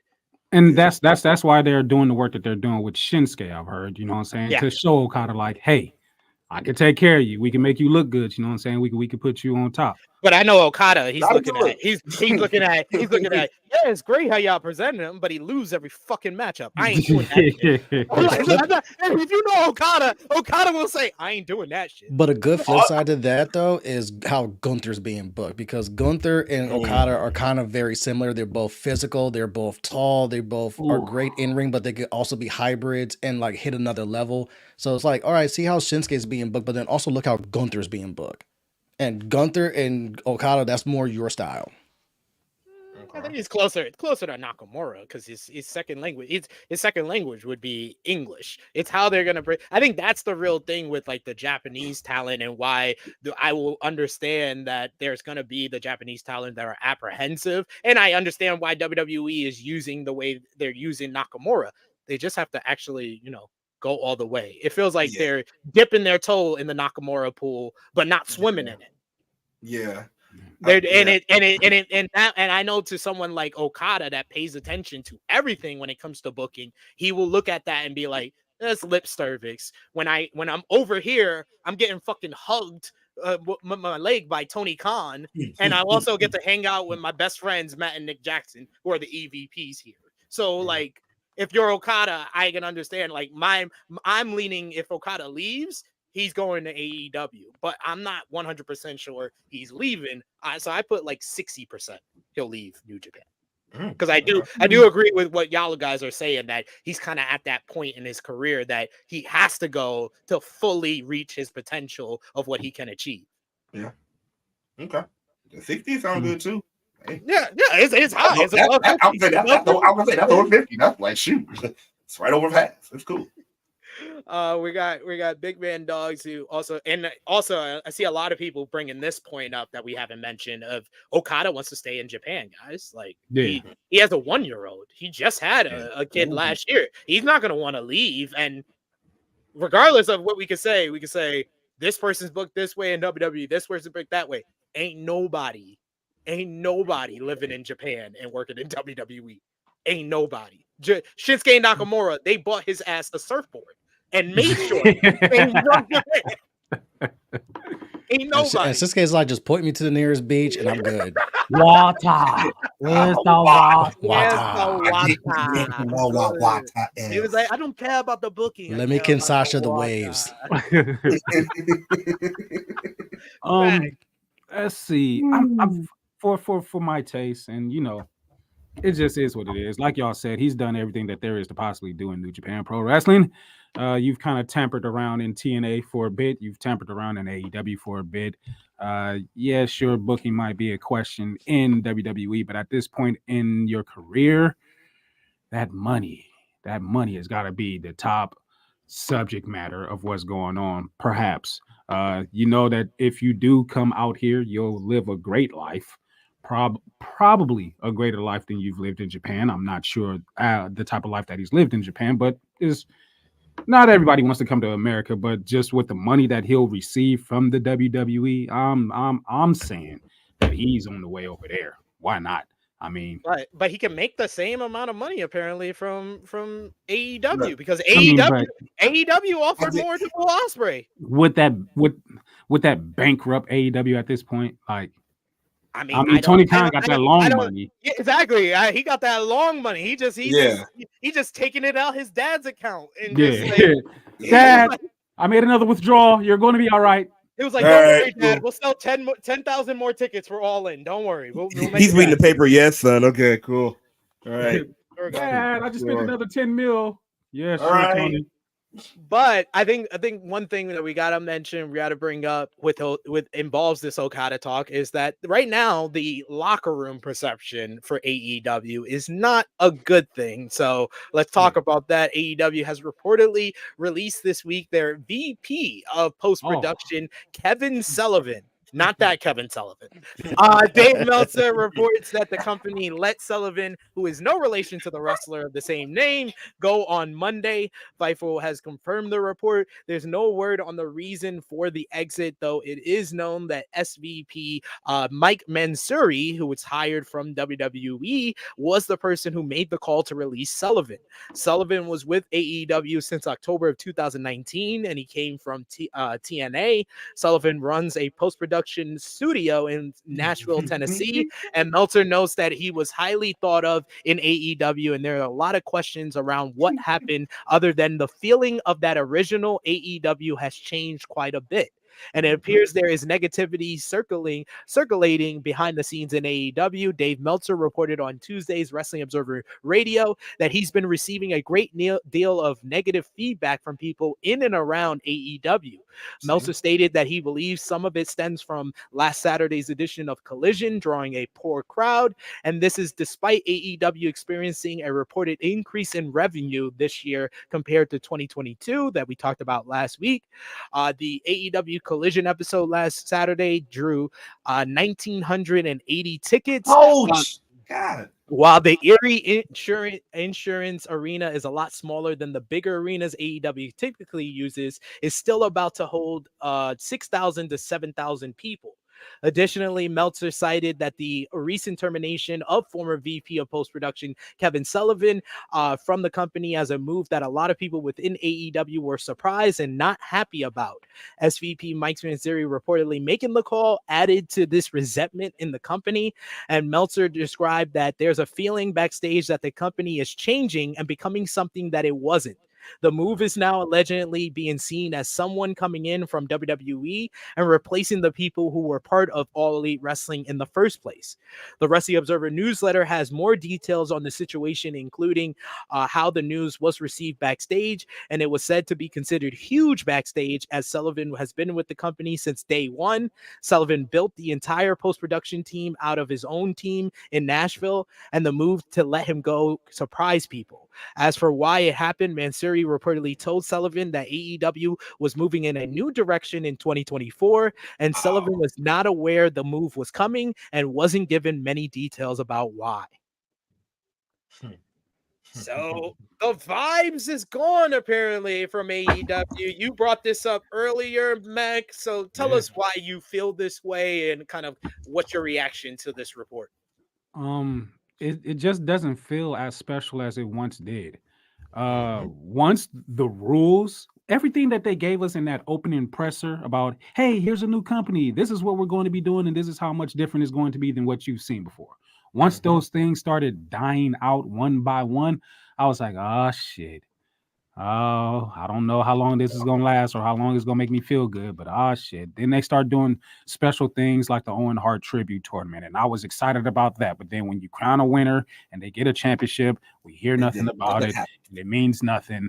And they just start doing a whole lot of things that could have meant something that meant nothing at the end of the day. And I feel like it's a waste of time. It's a slap in the face of all wrestling fans. What you presented your company to be at first was a great thing. I remember many moons ago when I was on another podcast that I used to be a part of, I cried for AEW because I was like, it feels different. This feels special. It's turning me into a wrestling fan again, even though I never stopped being a wrestling fan, but it's giving me a different feel. What's going on in AEW, from what I've heard, is a shit show backstage. there were a few slight plugs that have communications on the inside of AEW that I communicate with, and that's just what I've heard is that things are haywire over there, and it's disappointing. It's heartbreaking. I don't know what it's going to turn to be. I was never one of those that was like, let's see how long this lasts, because I thought it was going to last quite some time. But I saw a report not too long ago that says that they're doing everything that WCW was doing in the last days, and I'm like, God, I hate that comparison, and I don't want to see that happen to this company because they still have a little bit of life left to turn it around and make something happen. But it's discouraging. It's discouraging. I really don't care to watch AEW television, but I still do because of the atmosphere that we're in, you know what I'm saying, wrestling podcasters and things of that nature. So I do sit down and I watch it. But it's hard for me to sit and watch and enjoy with everything that's going on and things like, I don't know, it makes me sad. I hope that the changes that are taking place are for the better and they start to climb back up. But right now it looks like they're hurting. They're hurting a lot. It's not the AEW that I fell in love with. So yeah, it just everything it all stems back for me really of the kind of the perception turn for AEW is Brawl Out, because that was the worst possible fucking time for that shit to happen. Yeah, 2 months. What was supposed 2 to be months biggest. after Vince retired. Yeah. 2 months after Vince retired and WWE was turning it around slowly but surely, you had that happen. And then it's just been a deterioration ever since then. So I agree. It hurts. It really hurts my feelings. Man. Jesus. I gotta put my belt down for this. This shit hurts that much. Cause look, and Mac will tell you, when we first started talking about this shit, like he said on the other on the other program we was with, he was crying. Me myself, I was one of those that was getting backlash online and even on that pod. Because all I said was, I am a very optimistic person to where if I see potential, I'm gonna say I see potential and I'm liking it. You said you gonna give us sports-based wrestling, and I see potential for that in your roster. All right, cool, let's go. You say you're gonna give us, more stuff that make it seem like it's just professional wrestling. Cool, I'm ready for it. Let's go. And I kept on saying, I see the potential, even if they messed up somewhere, especially in the beginning. I was like, there's still potential. I'm cool. I'm to the point now where I'm like, you're doing too many obvious mistakes, and it's costing you a lot. Like I said, sports-based presentation. This, like we were talking about how a lot of people were saying how the tournament saved Dynamite, and because that's a sports-based presentation. If you was doing shit like that in the first place, this is the fucking best tournament they've done ever. Like it is like, because they're going back to what they said they were gonna do from the point beginning. Structure and the records that matter and wins and losses matter. And telling stories in the matches and the tournament. Check this out of my eyes real quick. See, the problem that really ensued is that Tony and the rest of the locker room, like you said, bad timing. Because I feel like Tony and the rest of the locker room really got real lax when the whole Vince McMahon thing happened. Because I feel like this. Who, and I hate to admit it, I hate to say it, because I wasn't just like I'm only AEW, but I feel like the driving point, the real main driving point of AEW at that beginning point, and the reason why it was so big, especially for a lot of fans, is because it's us against Vince. When Vince dropped off, they almost got as lax as a fast food restaurant. They were like, "Oh, well, we don't need to make your burger good because we already cool now." And Vince left, so we on cruise control. We think we can do this now. And it's like, nah, bro, you still in. You should have still given we still in beginning phase. Y'all thought y'all cool. Now you got Tony giving the whole, well, it's wrestling excuse. No, it's not. This is not how you run a business. This is not how you do it. You got real lax because you're like, oh, well, Vince gone. And now you still talk about WWE, but here's the thing. Now you still talk about WWE, but it don't have the same thing because the main person you was against isn't doing it. And then you also hired someone that made you look like a fucking big hypocrite in Ric Flair. Like that's the thing. Ooh. That's a big thing from this year that I've seen people that were loyal to AEW, but that has completely changed the way they talk about that company. And like I said, I feel like perception wise, it starts with Brawl Out. But honestly, I feel like it started before then. Yeah, no, that's where I'm getting to. With the booking really fell off. I tell you the point.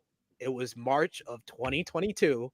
Tony Khan was standing in the ring in Jacksonville. I like that. Tony Schiavone handed him the mic and he said, "I bought Ring of Honor." And ever since then, his booking has fallen the fuck off because he's had to book more than 3 hours a week. He seemed to be finding his stride at booking Dynamite and Rampage in March of last year. And then he said, "I'm going to buy Ring of Honor 2. And it seems like I said last year, the build to Double or Nothing last year was the first time AEW had a bad build to a pay-per-view.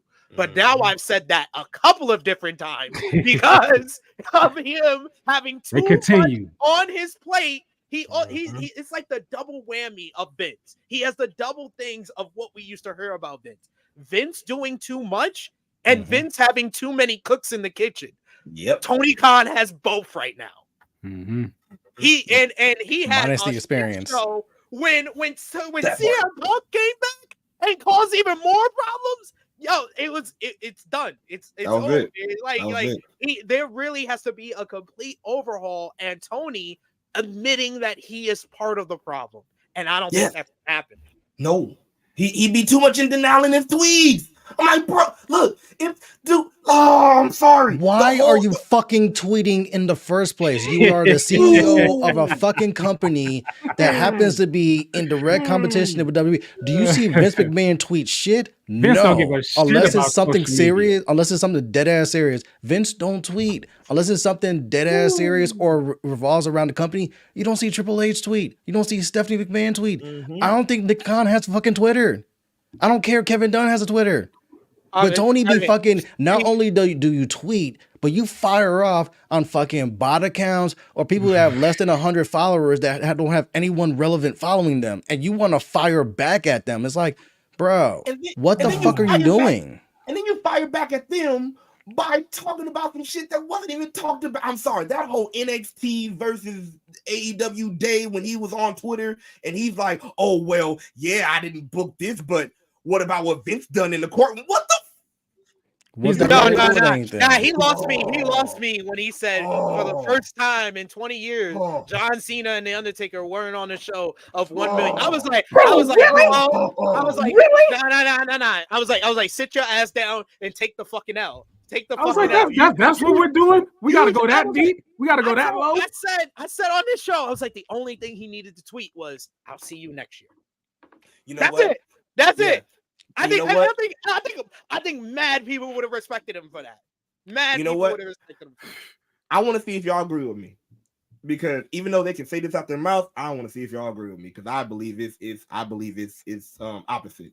I think that around the way, AEW stopped really trying to be actually the alternative and try to be the competition. If y'all were still trying to be the alternative and just say, "Hey, we're the alternative, whatever, we are this," and just really go on your stride. But no, you try to be the competition, and now you're trying to be the competition and still trying to be the alternative. I'm gonna tell you right now, the alternative will never be number one. You know why? Because the alternative is the alternative. The alternative is the number two. The alternative is, hey, we're different from the number one. If you don't want the thing that's at the top, if you don't want the guy that's dancing in your videos, if you don't want the guy that's over here, take that, come to AEW, come to Death Row, go ahead. But you're the alternative. And you're 100% right. They tried to do both. And like, it's the success that they got in the latter half of 2021 that made Tony Khan confident to make the changes that he did at the beginning of last year. And now we're finally seeing the rooster come up to roast,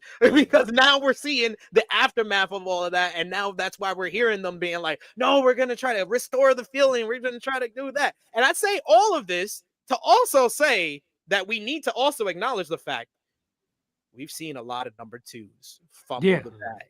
We've seen it so many times. TNA in the 2010s, WCW 98 through the end of their run. We had never seen a company that's number 2 fuck up this much, but still be so fucking good. Like their pay-per-views this year, exactly. They like I took some end of year awards and I was like, yeah, I can't, because someone told me you gotta group WrestleMania night 1 and 2 together. I was like, yeah, then all my pay-per-views of the year are AEW pay-per-views, because that run they went on starting from full Forbidden Door till last pay-per-view, like I saw some people were polarizing with that, but Wrestle Dream, All In, All Out, they all delivered. Their weekly television has gotten better with the Continental Classic. We have never seen a company that has like WCW Backstage, but is giving us like the good 97 WCW on screen. WCW was never like this Backstage when they had the good on screen in 97, but they were never this good on screen when everything was going haywire in 98. So I think that we also need to appreciate that part.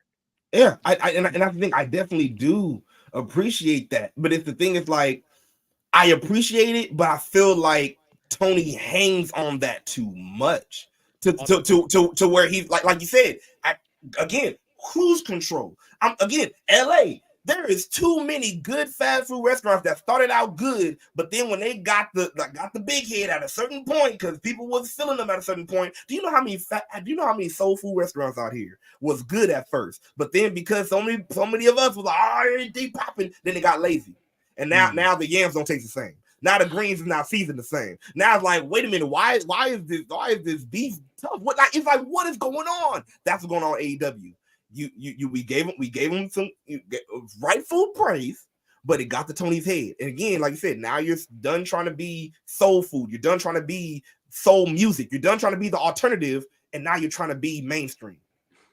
AEW's got a great damn roster too. I gave props to WWE earlier. I gotta say AEW has a great damn roster too. And to me, AEW's best years were their first 2 years, where it was just like, oh, this is the greatest shit ever. Like they're the only number 2 to me that started out strong, and you never seen it coming. Like it was just like, what the fuck is this? And they were consistently great.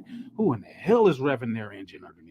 Anyway, probably Tony Khan. Because he's like, I know you're gonna say some fuck shit. He's like, damn it. I'm loading up the tweet.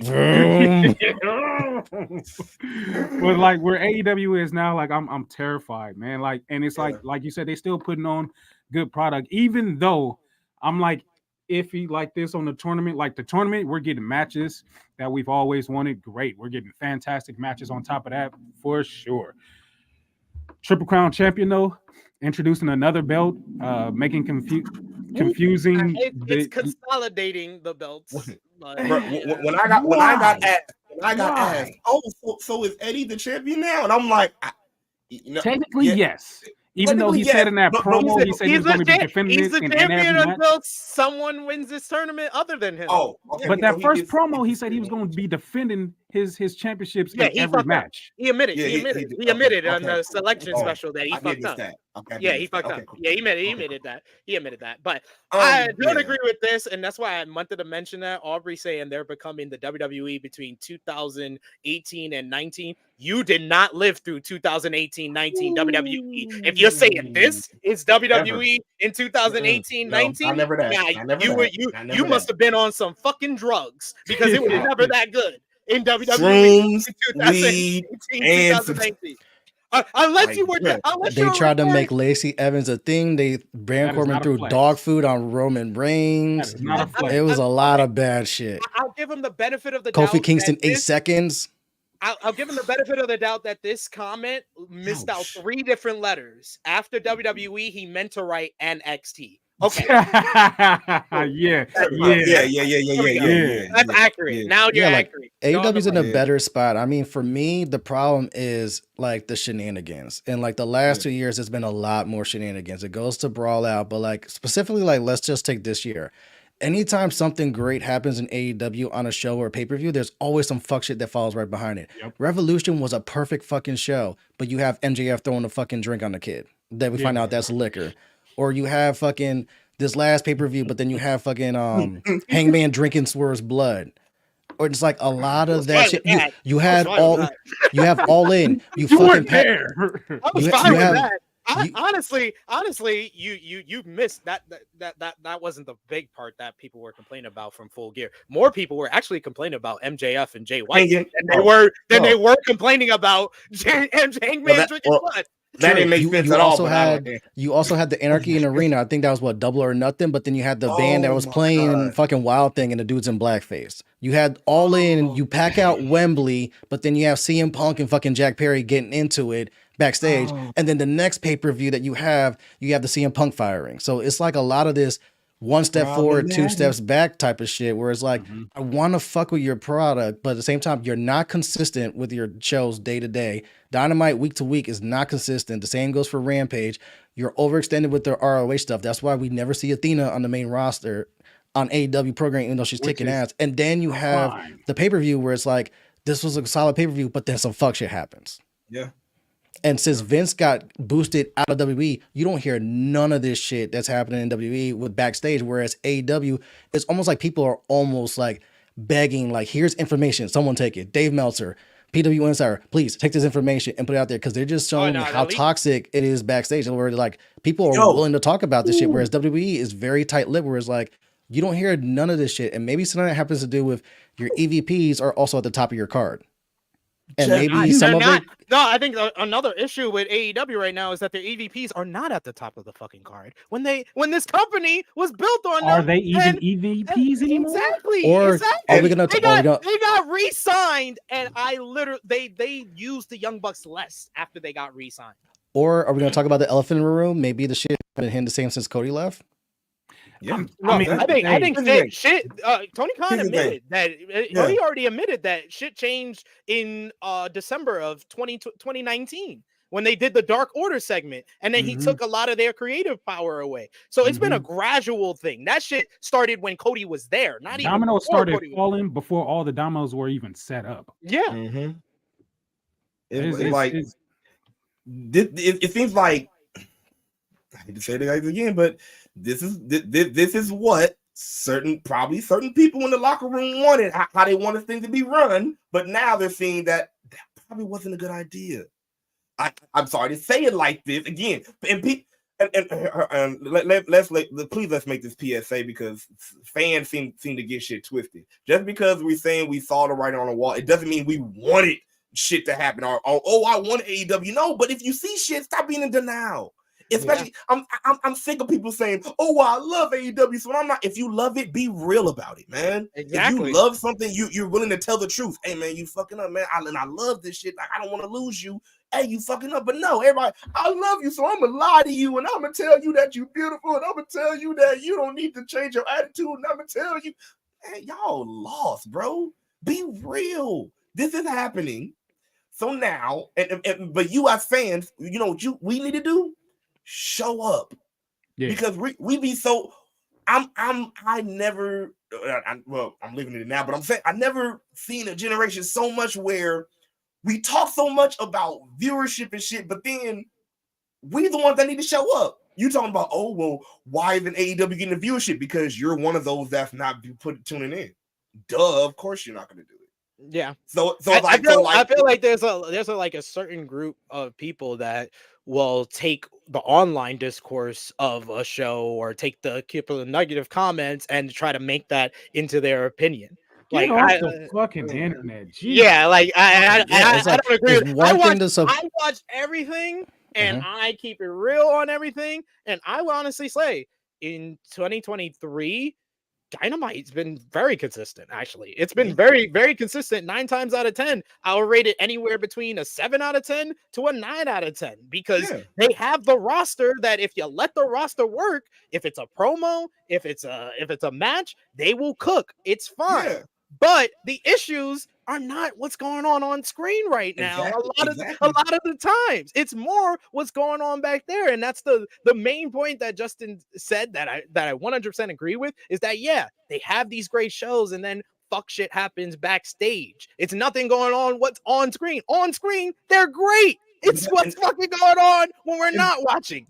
And that's what I'm talking about, because then we're getting our fans, and not we. I'm talking about, but then as fans, people start getting into arguments about like I said, the backstage stuff on screen is great. Stay what's on screen. Pay your ass attention to what's on the screen and just be a fan. The moment you go backstage and now you're trying to make you look, we already know. Yes, they've been fucking up backstage and make it public. So now since they made it public, why are you in denial talking about no, they ain't? Are the ones that like to be like, but what about when WWE?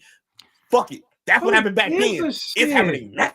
This is happening this now. tit for tat thing that people got going on, company against company and all. Man, shut the fuck up. We should be able to critique, complain, praise AEW, and just critique, praise, and complain about AEW on their own accord. Just like I complain, praise, and critique WWE on their own accord. For New Japan, I do it for Impact. I keep the same energy, and that's why I said what I said. Why YK is saying, like, for all the doom and gloom we're talking about with AEW this year, he makes a great point. The company still arguably had match of the year to me was in New Japan, but it was with two guys that are currently signed to AEW, Kenny Omega and Will Ospreay. Wrestler of the year, I'm sorry, y'all can't convince me otherwise. It's not Will Ospreay. I'm sorry. Like, I've never seen anything like this. Like, it's Will Ospreay, who's also signed to AEW. Feud of the year, you could debate that. There's a couple of good WWE feuds that come in there. And then show of the year, if you put WrestleMania Night 1 with WrestleMania Night 2, WWE, then WWE doesn't have anything that competes with anything that AEW did. Yeah. Except for maybe WWE Backlash, but I think that's more of we're giving extra points for the crowd more than the matches. Yeah, because only Bad Bunny and Damian Priest. Backlash was really good. And Elimination Chamber was really good. Money in the Bank was really good. W's had some really good PLEs. I can name two memorable matches from all those shows. Two memorable matches that everybody will say, yeah, that was memorable, but you can't say anything else. Yeah, like WWE's had great PLEs, but I will say AEW Revolution was fucking flawless start to end. Yeah, that's one of the best paced pay-per-views, and it had an hour-long Iron Man match. I thought that was insane. I thought that was one of their best paced pay-per-views, but it had an hour-long match. And that is arguably a match of the year candidate, that Iron Man match. Yeah, I watched that pay-per-view at a movie theater. First wrestling pay-per-view I've ever watched at a movie theater, and I had a blast with everybody in there. That hour-long Iron Man match, what? That was one of my favorite matches to just watch. And just the story that went down. That was amazing. Ridiculous. With the OT too? Ridiculous. Come on, stop playing. We got Will Chisholm with a super chat donation. He says, do you think Cody leaving had a part to play with what's up with AEW? I'm not saying a big part, but just a part. Definitely. And you can say a big part. Definitely. I mean, he's a big pillar that helped build AEW, and he bounced. That speaks volumes in itself without him having to come out and say specifically why he bounced.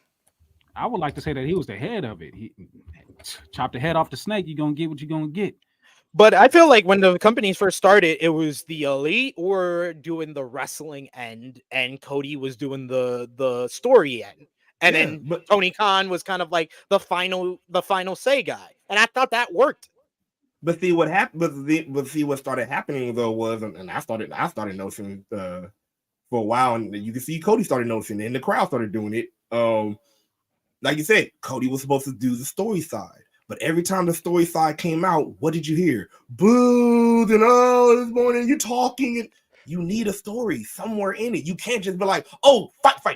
Well, to be fair, his story was, I'm American. My Anthony Ogogo is from the UK, and I feel like that's the thing that started the whole people turning on him. It was Cody's story. It was your story not being that good, and maybe you need somebody to do the story for you. Yeah, I feel like active wrestlers shouldn't be doing things behind the scenes.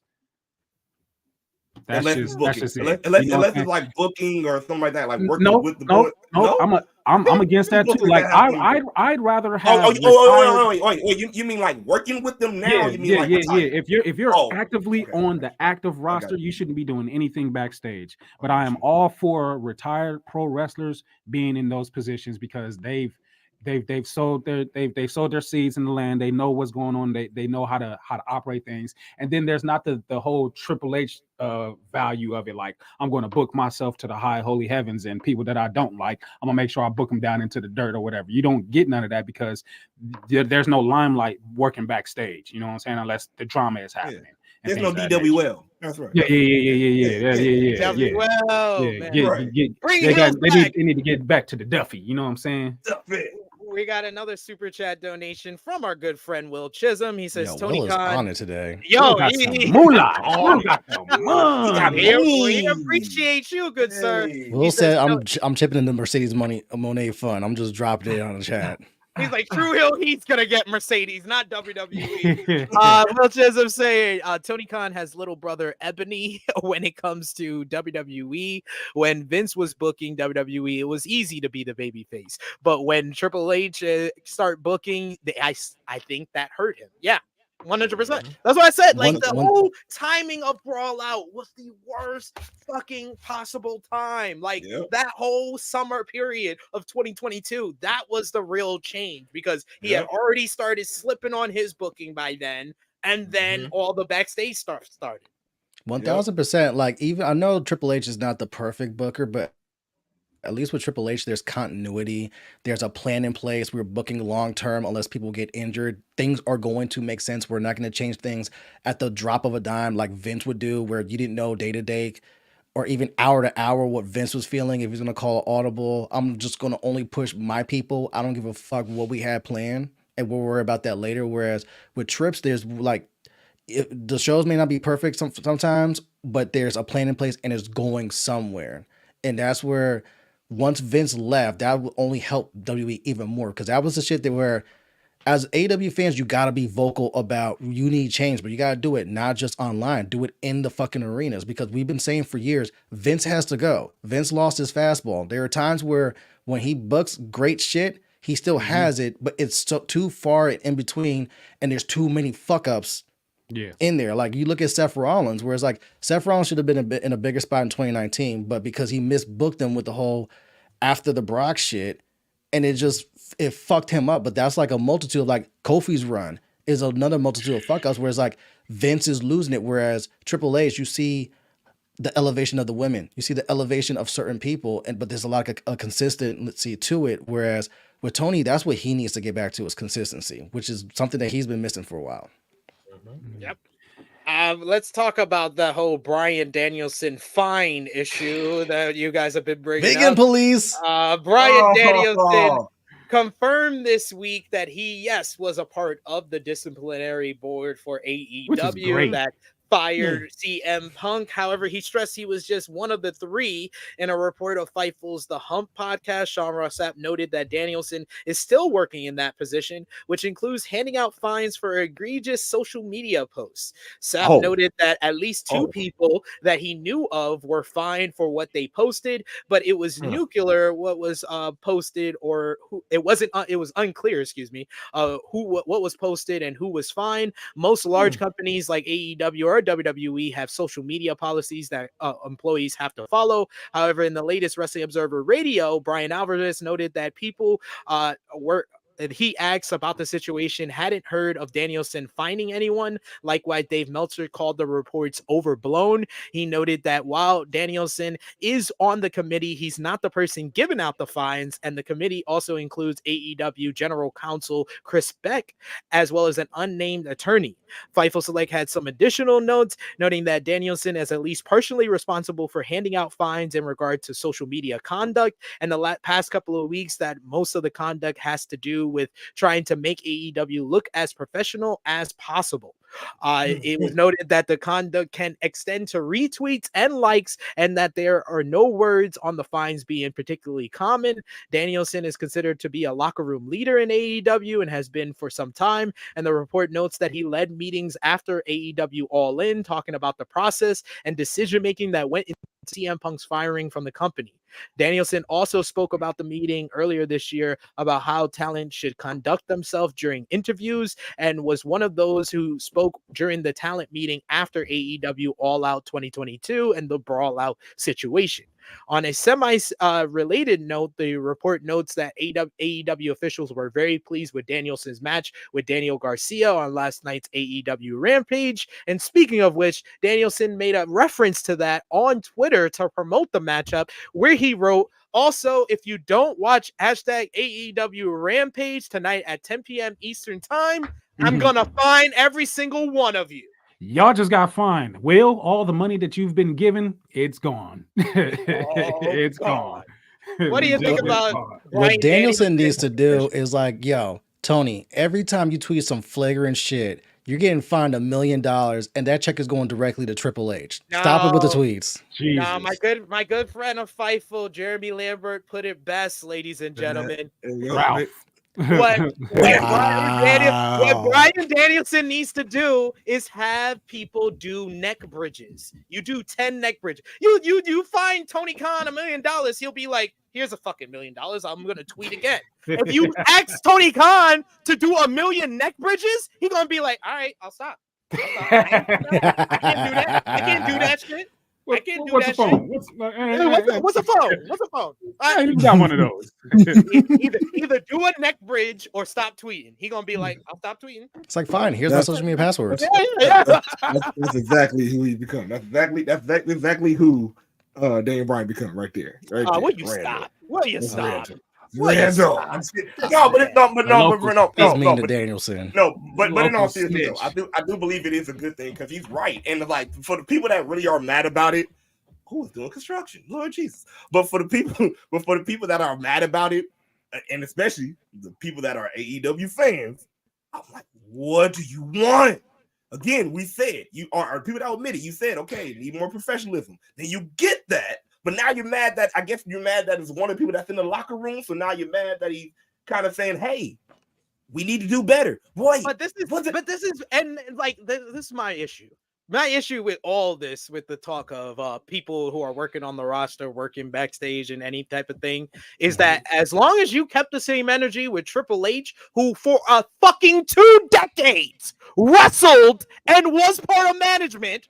And y'all never said a fucking word until the Young Bucks got punched by CM Punk. I'm sorry. I can't. You're not keeping the same energy, so we can't even have this conversation. But Bryan Danielson is basically playing the role that The Undertaker did for 3 decades in WWE. That part. Triple H may have been management, but you still had Undertaker to answer to backstage. In the locker room. Yeah. As soon as you come through that curtain, hey, yo, come out of me. But I think also is like which that is true. But again, we're in a time where like shit was just but it's like we're in a time where like shit is just delivered differently. Like with Undertaker, like you said, it was just common knowledge. It wasn't like one of those things where like it was a news thing. Oh, Undertaker's a part of a committee, and it was just known because he had the respect. Yeah, the respect. Like if it would just ran like that, instead again of having to know everything that's going on backstage, and now it's like, oh, now we know that, bro. Just let it be known that he is respected in the locker room, and that's it. But now it's got to be broadcasted. Oh yeah, he's the one that's giving out the fines. And here's another thing. I'm sorry. I think that was a cop out for Tony when it came to the news coming out for. That Bryan was the one that said that Punk should be fired. Yeah, he was like, he did it. Oh no. It wasn't. I don't think it was a cop out. I think it was Bryan. No. Bryan. I'm just telling y'all the information that I've circulated through is that Bryan wanted his role to be known. And that's why the whole reason why the report came out is because Bryan put out a tweet literally saying what he said to talent at that AEW meeting after Punk got fired. And that's what led Sean Rossap to research and find all that out, even though me and a lot of other people who were in Chicago already knew that Bryan was a part of that. Like I knew for months, but nobody would say anything because it wasn't given to any of us in a way to report. It was just told to us in confidence. So if it was put out there after Tony Khan said what he said when he took responsibility for everything, then I'm 100% in agreement with you. They just did that to cop out Tony. But no, I think it was Bryan wanted that to be known after Punk went to WWE. Yeah. Okay. Fair. I just the time as we talking about timing, it just seemed like because during the whole thing. Yeah, I saw a little Ice Cube saying the same shit on Twitter, and I was like, you embarrassing Craig. I was like, Craig lost his job on his day off, got beat up by a bum ass Santa, and you making him more embarrassed. You making him more embarrassed with your Twitter feed. Like, crazy. Yeah. Get off a little O'Shea, man. Get off. Pause. Sorry, O'Shea. I enjoy Straight Outta Compton. I'm just saying. Your Twitter game ain't that good. I'm just saying. Seth Rollins. I said I like Seth Rollins. I mean, it's solid, but I hear you. Stay in your lane. You're a WWE guy. Stay there. You know, just saying. Controversy creates cash. You know what I'm saying? So he does well enough. He does well enough on the Twitter. You got to. I mean, we out here in the West right here, man. You got to get off him real quick. You know what I'm saying? Can't have that. Hey, he a Laker fan, so I got no issues with him when it comes to basketball. But when he started talking about WWE, he be like, "Stand up, WWE." Yeah, I was like, all right, that's a choice. AEW Rampage last night. You had the latest in the Continental Classic. Bryan Danielson defeating Daniel Garcia in a tremendous bout, and also talking shit and spitting at the young man as well. Disrespectful. To get another 3 points in the Blue League of the Continental Classic. Abaddon picked up a win over Trisha Dora. Post-match, she had another confrontation with TBS champion Julia Hart, laying out the title for her, where she disappeared after the lights went out. And you also had Orange Cassidy beat Angelico in a good opener to retain the AEW International Championship. Over on Collision last Saturday, you had in my opinion, the best match of the Continental Classic so far, as Bryan Danielson defeated Eddie Kingston in a fantastic encounter. This one was hard hitting, and then Bryan had to talk shit about Eddie as well after. Man, Bryan been talking them chops. shit. Yeah, them chops. Slap crazy. Crazy. Meanwhile, Brody King picked up another big win in the Continental Classic, beating former Ring of Honor World Champion Claudio Castagnoli. You also had Andrade El Idolo pick up a win over Daniel Garcia in the Continental Classic Blue League as well. And speaking of Andrade, he's found himself in the news this week, hasn't he? Because he is no longer all elite, it seems, as Andrade, in the latest Wrestling Observer News radio, it was reported that Andrade El Idolo may not have much time on his AEW deal and is looking at his options. Dave Meltzer noted that Andrade was recently teased for a CMLL return, which he chose to do after previously appearing for AAA. And Andrade reportedly wants to appear for CMLL since he started there before a potential return to WWE. The AEW wrestler reportedly believes that his contract with AEW is up pretty soon, and while he has not made a decision about what he's going to do next, he's also not signed a new deal with AEW, but he knows that if he goes to WWE, he won't be able to appear for CMLL and Arena Mexico. However, it's unknown when exactly his deal will expire, as it may have been extended for time off due to injury, and all that is known is that it is ending soon. And then it was announced that Andrade will be making his return to CMLL next week for their Friday Spectacular show, and CMLL announced on Friday that he will appear on the December 15th show at Arena Mexico. Andrade signed a 3-year deal with All Elite Wrestling in June of 2021, and it was believed to be 3 years, so that means it would expire in June of 2024. However, he was injured last year, so I don't know. What do you think? Another one we're going to put a percentage on is, I'll start with you, Justin, representing the LWO here.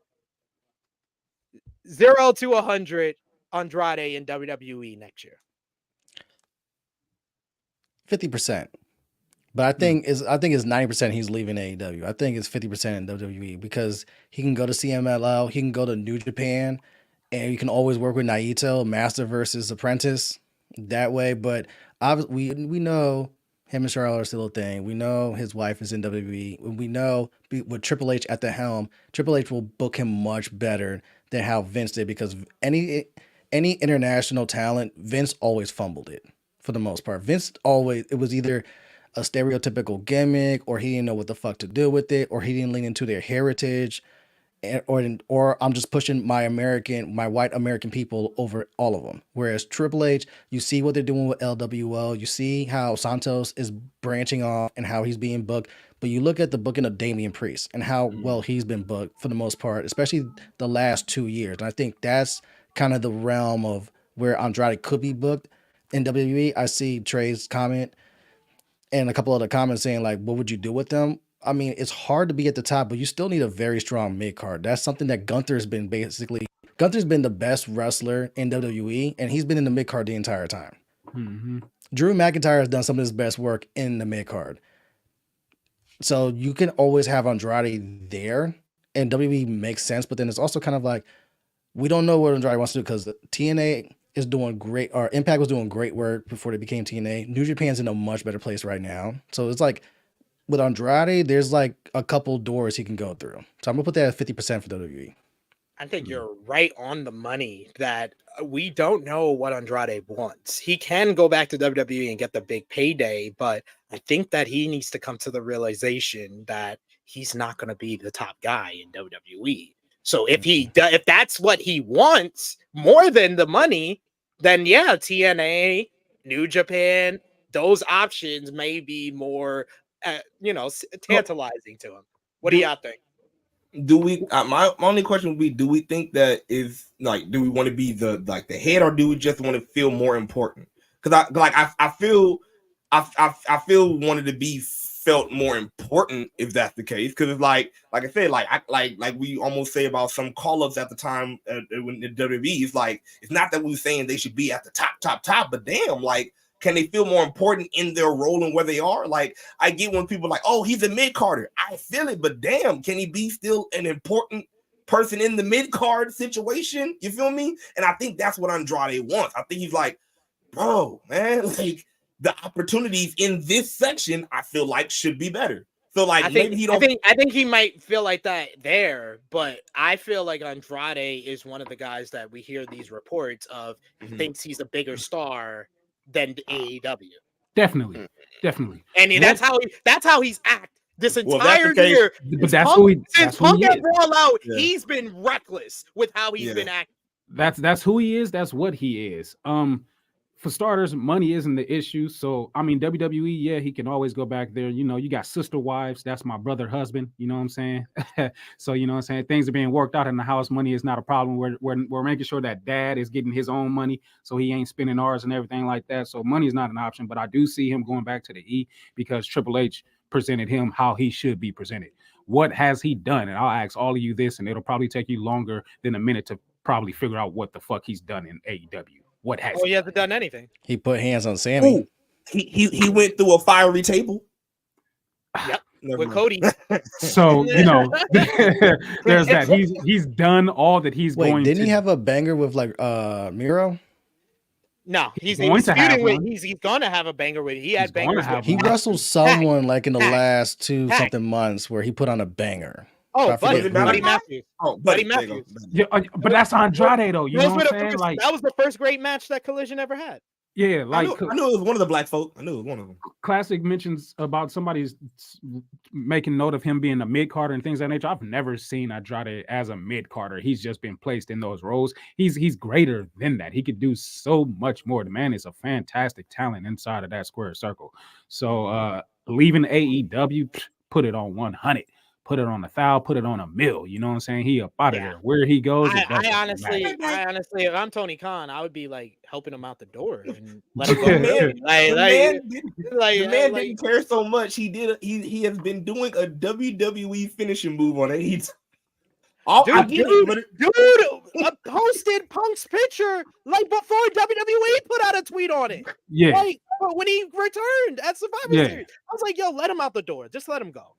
I think Miro just posted a WWE picture not that long ago too. Yeah, about his NXT debut happening. Miro, I can understand. Like he's frustrated too. So Ooh, it's a fire over there. But yeah, Miro be like, please let me come back to WWE. Vince is gone, so I don't gotta worry about getting cuckolded with my wife and shit. Please. Anymore. I gotta watch Bobby and fucking Lana make out and fake have sex for like the 19,000th time.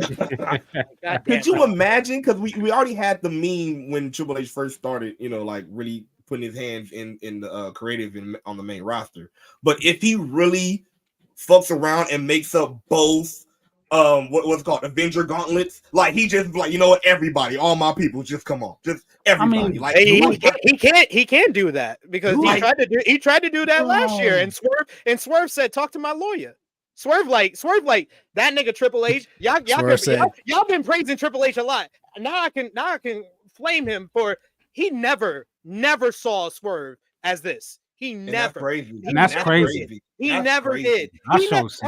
Keith Lee was another one he called up. And Keith Lee has not been used at all, really, in AEW. Yet.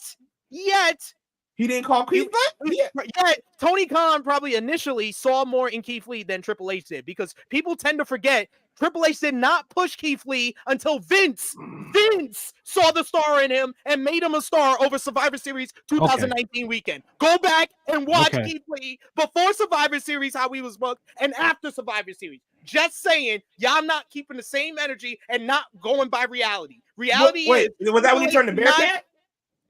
No. He did that on was the main that roster. when Keith was NXT champion? When NXT was a part of Survivor Series. All of that happened after Vince saw him as a star. After y'all are naming all the shit that happened after Vince saw him as a star. Survivor Series champion. This dude was doing random ass fucking. Vince, you got one right. He was doing random ass stupid matches with Dijak every week, and it was like a lot. I mean, Dijak. Them matches are good though. Those matches were dope. Yeah, they were good on TakeOver. They were good on TakeOver. When they were doing it every week on television, people were complaining that you're doing the match too much. Like, that's what happened. Yeah. I have a vast memory, and I literally went back and watched this last year, and just to make sure that I knew what the fuck I was talking about. All right, that's fair. You got that one. But the thing is, I feel you on that sense, but it's like it still just feels like okay, cool. Like it feels more like with Triple H. Again, also he's well in the business. He's been well in, like, even by the time he got to where he is now, he already been well in there. I'm sorry. It's just it just don't feel, it don't have the same feel when it comes to the EVPs. It's not the same feel as okay. It just seems like okay. I want what we want, as in okay, as in what we had. You know, the elite and the indie spectacle of it. I want it, but it's like it almost feels like a reverse of what Vince was doing. I want what I want, so this is what I'm gonna give you. This is what I'm gonna present, and that's what I'm saying. Like now, from just the boy standpoint, or just from just the wrestler standpoint, if you only have one type of wrestler as the EVP, now saying this is the way we want stuff, and now that's the way it's circulating, and that's. I'm sorry. In my mind. Sorry, it's Christmas time. I was trying to figure out, because I've been trying to figure out for the longest what the fuck a Bearcat was, and I just Googled it, and damn it, what in the hell is a Bearcat? That sounds like a Bearcat. That's why I highlighted Big Man Dog. Saw it on the highway last week. Y'all said it like he didn't think that was. He really did think that was a good idea. He did think that sounds like a great shit. He legit thought that was a great idea. And unfortunately, at that time, if Vince thought it was a good idea, then that's what the fuck it was happening. And especially because who's going to check Vince McMahon? And especially since another black wrestler was named Bearcat before, you're like, oh, it's perfect. It's perfect. Like, you can't even say it's racist. It's perfect. You're acknowledging history. This is some good shit. This will be some good shit. This is a fucking animal. I can see the marquee. Bearcat. Roman Reigns. Yeah. Roman Reigns, Ring of Honor TV this week. They had a big match name for Final Battle as Bryan Danielson and Wheeler Yuta challenged FTR and Mark Briscoe on behalf of the Blackpool Combat Club to a trios match at Ring of Honor Final Battle in honor of Jay Briscoe. So it will be Bryan Danielson, Jon Moxley, and Claudio Castagnoli. The first time those individuals have teamed up in a trios match against Dax Harwood, Cash Wheeler, and Mark Briscoe at Final Battle. The only reason to watch Final Battle outside of course, these ladies in Billy Starks beating Danny Moe.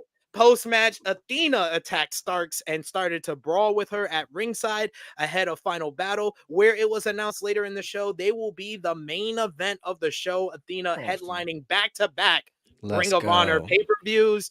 Lee Johnson beat Josh Woods, while Lee Moriarty defeated Tracy Williams, and Kyle Fletcher defeated Gravity for Lee Moriarty, Lee Johnson, and Kyle Fletcher to all qualify for the survival of the fittest at Final Battle.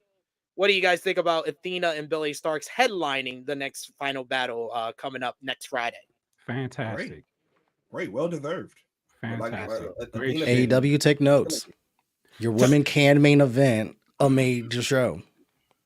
It's like two different Tony Khans that's booking these shows, and that's what I'm trying to figure out. That's what I have an issue with right now. And I understand, and I heard y'all argument earlier of wanting Athena on regular television, but I have to tell y'all that these people are only paying $10 to see Athena, so she needs to stay on Ring of Honor television until they figure out what they're doing next. I think that's why she stayed on Ring of Honor television. I would love for her to be on AEW television to at least cut a promo and promote Ring of Honor. Exactly.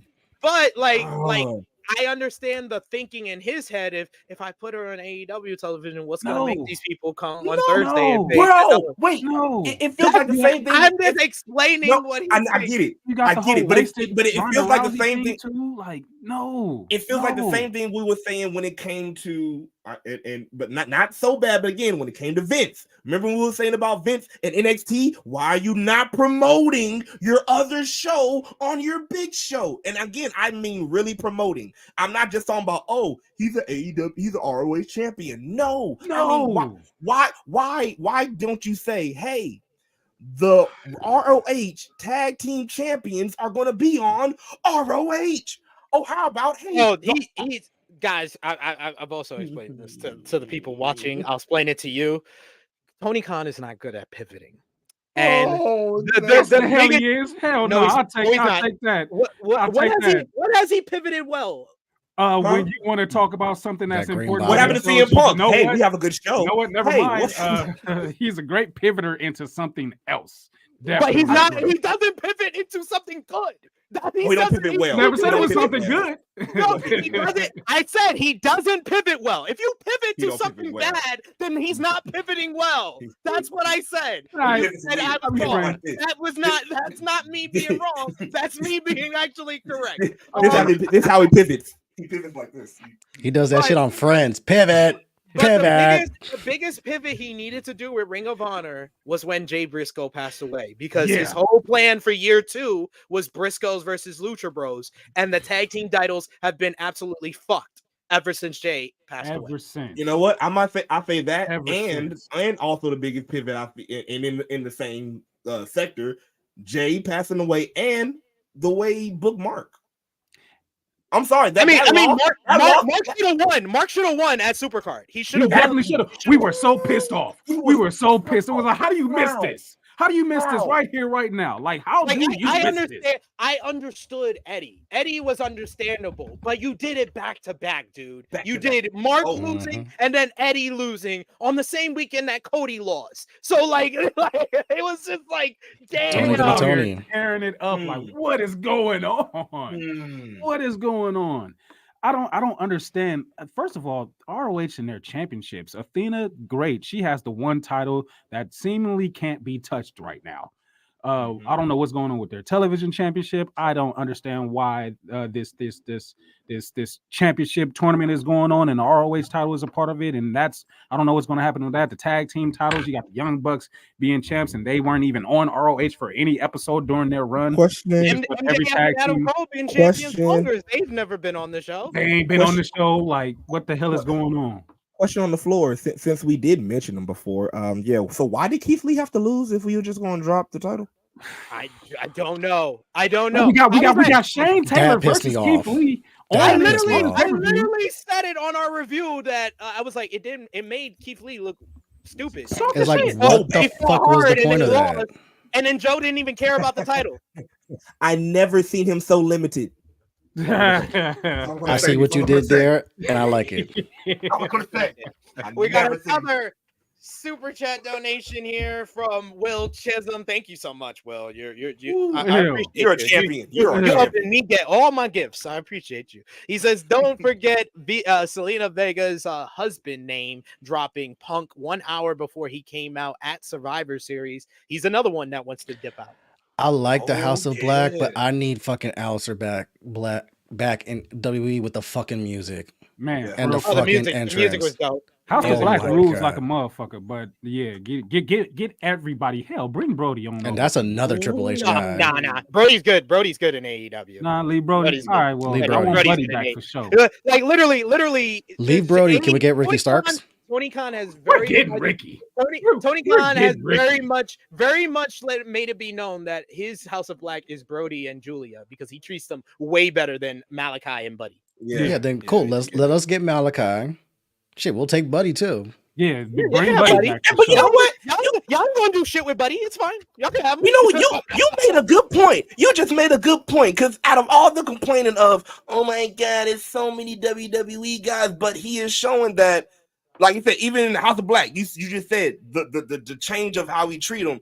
Aren't the WWE guys being treated? Not now, I won't say less, but like you said, the main AEW guys, which is Julia and Brody, are being treated better than just because they're there, you're mad. They're there, but they're not being.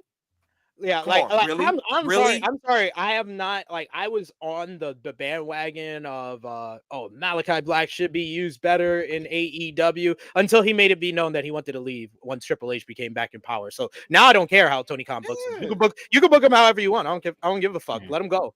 I don't care. But I fuck with House of Black. I like the way House of Black was booked this year. I like it. Yeah. He's treated them a lot better this year, but I wouldn't say that he's treated Malachi on his own that well. And honestly, even with the music, and I love the music, and him going back to WWE, he's not going to be a top guy there. Sorry. No, but he's good as a mid card, especially given his style. And then you can always put him and Ricochet back as a tag team because that also worked in WWE. Yeah, I agree with you. He's better as a mid card, but he don't want to accept the mid card here, so he gotta go back over there where you will accept it. Go back. Okay, never mind. I'm not gonna say them checks are gonna clear. You get to travel with your wife, and you know your place within Triple H. We gotta stop acting like these people are the same people they were in 2018, guys. I'm sorry, they're not. It's been 5 years. Malachi Black got a back injury. I'm lowering the expectations, which is why I said mid card or put him back with Ricochet as a tag team. Like that would work perfect. Because you still need a mid card to fill out an entire card. You still have 3 hours on Raw. You still have 2 hours on SmackDown. These PLEs go 3.5 hours. You still got to fill that out. Yeah. But there is a spot for him in WWE that works better right now. I'm still holding out hope for a main event level run for him in WWE because I just feel like not everybody deserves that one, but Malachi. But Mac, like all right. Have you really broken down that WWE has a fucking football team of top stars right now? Yes. Roman Reigns, Cody Rhodes, all of the Bloodline. There's 3 members. All of the Judgment Day, the main 3 guys. Those are pretty much top guys because they work all the main event matches. Seth Rollins. Now we got CM Punk back. Yeah. Now we got LA Knight. We got Randy Orton. Someone has to leave in order for Malachi to bump up the card. If I'm gonna say it like main this. event player, someone has to leave. Like a Drew McIntyre has to leave. Of that ilk. Yeah. I'm gonna say it like this, and it sucks to say it like this. It sucks to say it like this. But if you look at it, yeah, Alistair would have definitely worked as a main as that main eventer at that portion when, like I said, when WWE was struggling, and especially when they didn't have all those main word stars. Yeah. At that time, now that the stars are coming back, guess what? It's over. You're in the mid card, brother. You accepting that mid card spot? Like that's it. Like that's like AI coming off the bench, man. I ain't trying to do that, man. You are literally signing back with WWE for the paycheck and to spend time with wifey. That's to be in the galaxy, to be in the universe galaxy as a star, which is a great win. It's still a great win. It's a great win. I mean, it's a great win. Yeah. The year for Alistair to get that type of main event run was 2019 because you had Roman gone on leukemia, Brock was part-time, Cena was basically gone, and you saw them try shit with Kofi Kingston. You saw them pushing AJ Styles. It was there. That was the time to do it. I 100% agree with you. Will Chisholm with a super chat donations and SP3. You're right. He kept the title on Jade because he wanted Chris to beat her, but he should have had Willow take the belt from Jade. Yeah, because the man does not know how to pivot. He should have pivoted when Chris Statlander was gone that long. Mac, how many times have I said on our show? if you was to have the perfect, like as they used to say, white meat baby face for the women's division of AEW, Willow was it. Willow was the one to win that championship, and they blew that. She still is. She still is, and y'all talk about the great booking that's going over there. Oh no! Tony Khan is not winning Booker of the Year. He's just not, because Willow Nightingale is like my exhibit A of why I say that. Because if he wins, it's rigged. Was the first ever New Japan Strong Women's Champion after beating Mercedes Moné. She then goes on to beat Athena and Ruby Soho to win the Owen Hart Cup, and literally he just said, "Okay, I'm done." All right, cool. She was white hot, and Tony came out with the fucking fire extinguisher and said, and then another one of Ring of Honor where I'm just like, this is the time to do the title change. Willow versus Athena at Death Before Dishonor. That was the time to do it. I love the run Athena's been on, and Athena holding on to the title there and holding it for the rest of the year is probably why it's her or Rhea for Women's Wrestler of the Year. But that was Willow's time. That was Willow's time. And after that, he hasn't been able to get her back to where she was. What happens next? She got misted and she didn't change. Does that mean her positivity overpowers the blacks? Never mind. I'll just if I'm Triple H, I'm making the call and be like, I will trade you. Give me Willow. I'll give you Nia Jackson, Chelsea Green. Oh, great. Nah. Tony Khan spends a lot of money on stupid things, but not that stupid. We got NJPW World Tag League update real quick. We got the finals coming up tomorrow morning. It's going to be Bishamon, the IWGP World Tag Team Champions, versus NJPW Strong Openweight Tag Team Champions, the GOD. Bishamon defeated the Bullet Club War Dogs in the semifinals, while GOD defeated TMDK in the semifinals. So we'll talk about the finals on next week's show, but this is the final standings for the A block and the B block. Man, y'all niggas need to learn how to read graphs. Fuck y'all non-reading graph niggas. Connect 4, got 3 in a while. Go for one more. Go for it. No, motherfuckers, I've had to read New Japan fucking charts for 10 years now. About this simple ass second grade.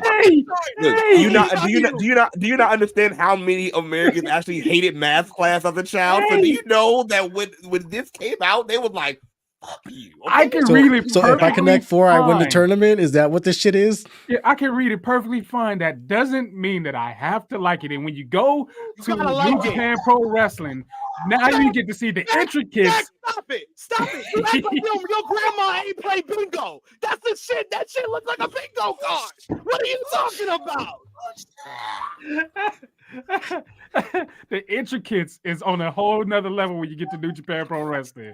So it's like, oh damn it, now I gotta do more. Look, at least with AEW, which is just math, you just got numbers. I see dots, I see squares, I see circles. Numbers that shit really is bingo. I see yellow and red and black. Like, what's going on? I don't know what none of this shit means, but I mean, shit! Look at the bottom. They sunk the battleship. Is that a triangle? Is this PlayStation? What is going on? All right, finally, what we missed. Man, this shit look like a Sega Genesis cheat sheet. Y'all been making me rant this whole day. Finally, we got Impact on Access TV. Ila and Julio Del Vikingo and the Motor City Machine Guns pick up the win over Los Vipers and Trey Miguel, while the Glow Guns of Trinity and Chris Sabin picked up a win over Chick Tormenta and Dinamico. And then finally you had Nueve Generation Diamenta getting the win over Erez and Frankie Kazarian for the AAA World Tag Team titles. But now it's time for what's usually Krssi Luv's favorite time of the week, match of the week, where we give you the 3 or 5 must-watch matches from this past week. So I know you guys have done this before. The last time we were on the show for Justin, it's any matches you think you want to tell the people watching that they need to watch with what we just went over from the past week in wrestling. I will start things off, and as always, I probably got 5 matches that I want to name. Number 5 for me, I'm going to say Christian Cage versus Adam Copeland from Dynamite. Had so much fun. Christian's a master at pacing his matches. Always so good. Number 4 for me, Sami Zayn versus Drew McIntyre from Monday Night Raw. That was a great opener to the show. Number 3, I'm going to go with Swerve Strickland versus Mark Briscoe from Dynamite. I wanted to put that at number 2, but I kind of like the Seth Rollins versus Jey Uso match from Raw a little bit more, so that'd be number 2. But number 1 this week, Bryan Danielson versus Eddie Kingston from Collision, by far. Justin, you want to go next? I mean, you hit my number 1. That's all that needs to be said. Although I'll give a consolation prize to Seth Rollins and Jey Uso because I like the story and I like where you're seeing if Jay can really be that guy away from Roman in the bloodline. You're seeing little by little like he can. So salute to them. Classic. I'll say number 1 definitely staying with Bryan Danielson and Eddie Kingston. I say myself I would put Swerve and what's it called? Mark Briscoe at number 2. I definitely I love when a wrestling match makes me like completely forget I'm watching a wrestling match, and that match I was cheering for Mark Briscoe. Like I was like literally after a while I was like, nah, this needs to be his win. Like I love that match. I agree. Yeah. It was definitely like it kept you involved. It kept, like you said, it kept you guessing. Like I like when you can go in a match and not thinking, oh yeah, this person gonna lose for sure. It's like you like, oh, okay, this is actually good. Like again, sports-based wrestling, you don't know what's gonna happen. I love that shit. And everything else, I think I would. You know what? I think I would enter actually because I like the storytelling in it and what could happen with it. I like that Orton and LA Knight tag team match with Jimmy and Solo. I'll put that at number 5 for me, only because I do like I like how Randy is slowly telling everybody, hey, don't forget I'm a fucking Viper. He paid off all this in fucking 100,000 when he could have just done 50. He said, hey, that's for next time. It's coming. It's coming. There will be a next time. LA Knight's finish, and they were like, hey, we good, right?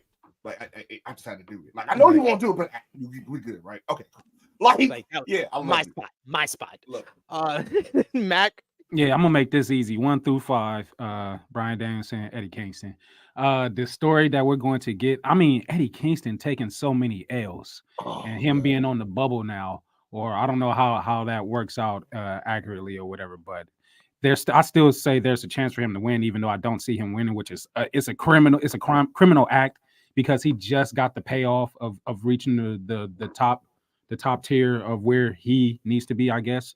But that match, just the physicality over and over and over and over again. I watched that match 5 times in a row. Like that, like when you were showing the pictures earlier, I heard the chops. I felt them chops. I was just like, ugh. Like you. There's some Gunther chops, you feel me? But them chops in that match that Eddie was railing off on Bryan. I ain't heard none louder. And if I have, I can't remember it right now. Them chops was vicious. So I watched that match 5 times in a row. That shit was lit. Best match of the week for me. Watch it 10 times in a row. Fuck that. I watched it twice.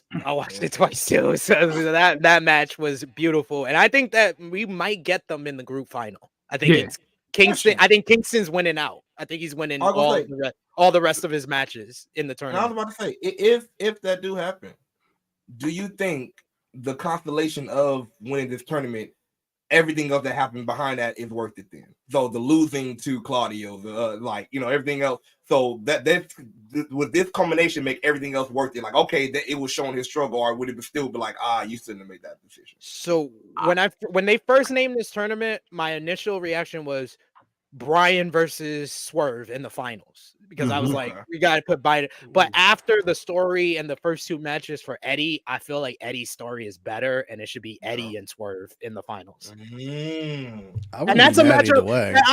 I instantly, when I said it, I was like, why did I never think of that? That's a great fucking match.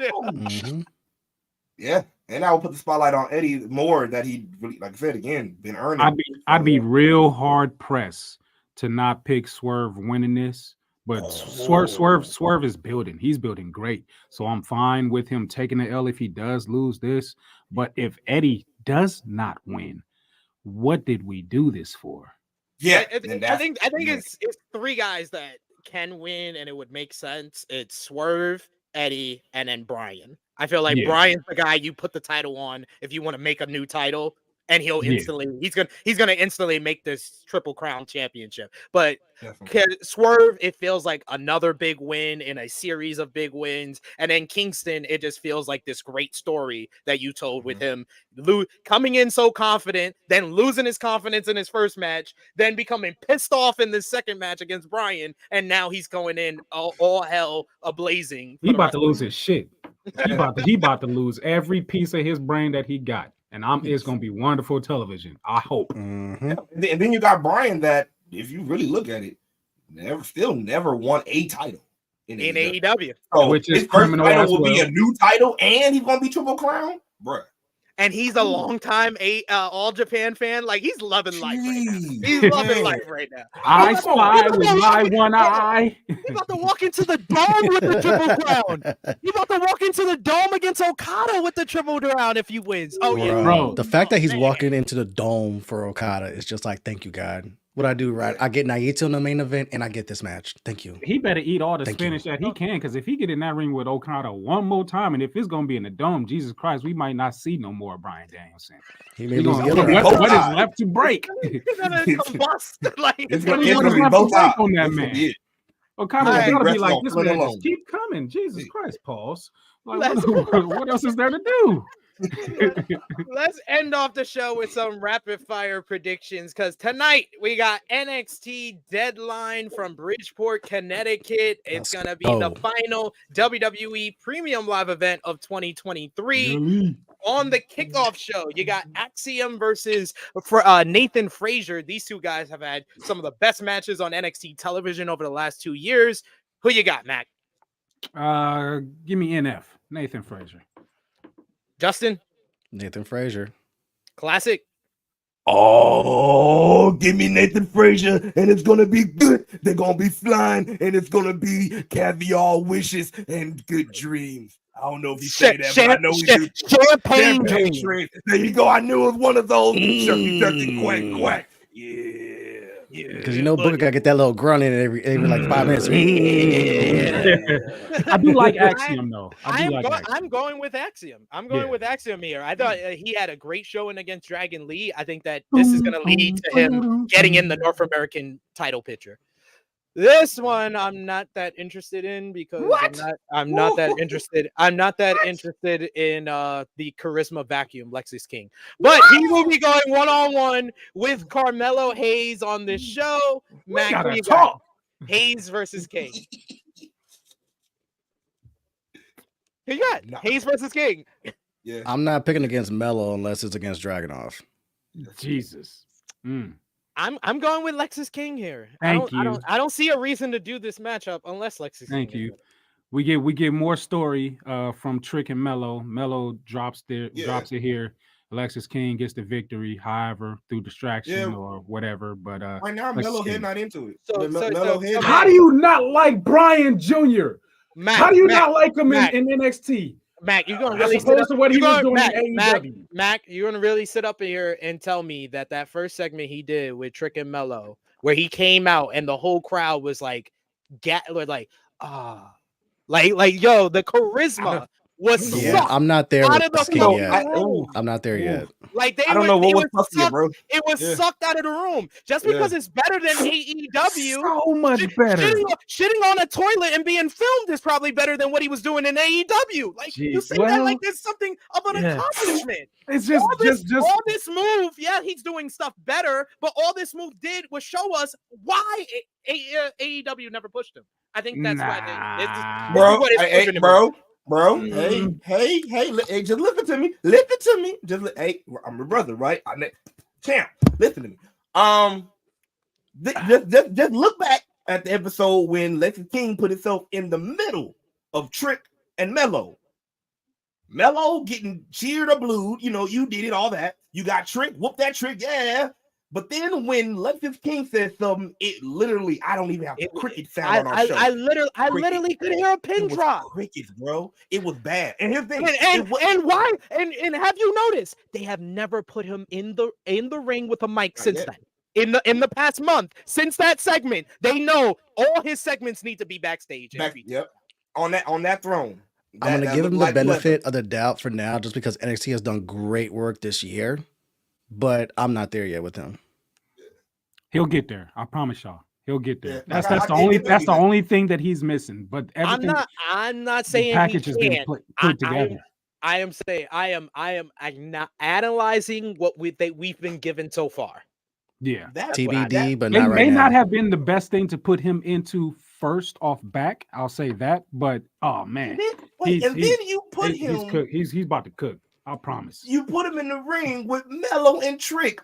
Yeah, that's where he fucked up. Two very hot people right now in NXT, and you put them in the ring, bro. Arguably the two most over people in NXT. You put them in the biggest story in NXT. Like it was just nah, this don't match. This don't match. Bad place to put him, but the kids Shawn Lexus King is gonna be your project, but to be seen. It's a work in progress. And they want him to be that guy. They want him to be that guy. 100%. 100%. We'll see. Steel cage matchup. We got Roxanne Perez going one-on-one with Kiana James. This should be really good. These women have been building up animosity for the last couple of weeks. But I'll predict first, man, Roxanne Perez has never lost any of her feuds since she's been in NXT. So she's going to win. I think she's going to win. Oh no, man! Don't you start right now. You know she was trained with me all the time. I like to be the difference. We were doing caviar wishes and champagne dreams all the time at ROW. You don't do that right there. Nothing's on the line. Like, you know what I'm saying? Over on our show, we got a ring of opportunity. We got the championship over there, the Smark predictions, but nothing's on the line with these predictions. So I can really bullshit and give crazy predictions and things of that nature. But I would not mind to see Kiana James pick up a victory here. Just as long as she's representing for the sisters. Yeah, just as long as she's done having them bricks in her purse.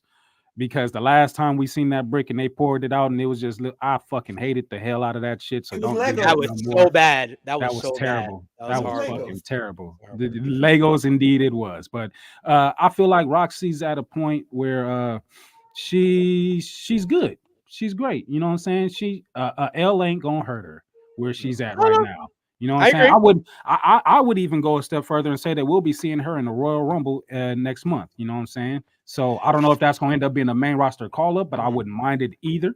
But it's see, I'm not under that impersonation. And shout outs to Dirt Sheet Radio, the good fellas over there. He says, has Roxanne done everything in NXT, and is it time to move up? I don't think she has. What else is there for her to do? An actual NXT women's title run, and not one that ends because I have anxiety. What the fuck? There you go. Look, the drop off was not a good drop off, bro. Let's admit it. That was one of the worst things WWE has done this year. We were looking for the anxiety storyline, and that's how someone lost their title. Yeah. I mean, mental health is very important. When you do it correctly with respect, that wasn't it.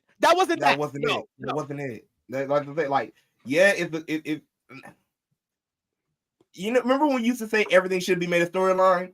Yeah. But it's like, if you do it, if you do go there, there's a certain way you got to do it. And that was not the way, bro. You don't just say, oh, well, it's because I had anxiety. Like, how many? So now you got to go back in your mind. How many people with anxiety do I know that just automatically just fell out? Like, you know, it's just so much that you got to put into it. And then you be like, why did you just say it so, you know, like, it's just a lot that went into it. And then you make it feel like, it made it feel like, okay, it didn't feel real enough. It felt like it was just a storyline the way she said it. It was just like, because of my anxiety. I don't remember any past you saying this. I don't remember any, you know, so it's like, it just felt like you just threw it at the dark and let's see if it sticks.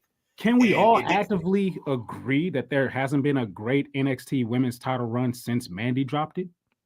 No, Becky. Becky was great. Even though that 2-month run was great?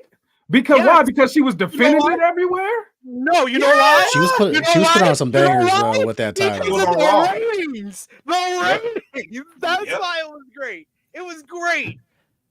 Becky was put on great matches, but yeah, Mandy really enhanced that title. Plus, it helped enhance Mandy. Like I didn't give a fuck about Mandy Rose before she became champion, and then towards the ladder, I was like, okay, I'm actually. Like, I've seen the work you put in, and you've gotten a lot better. Like I got to give you your props on that.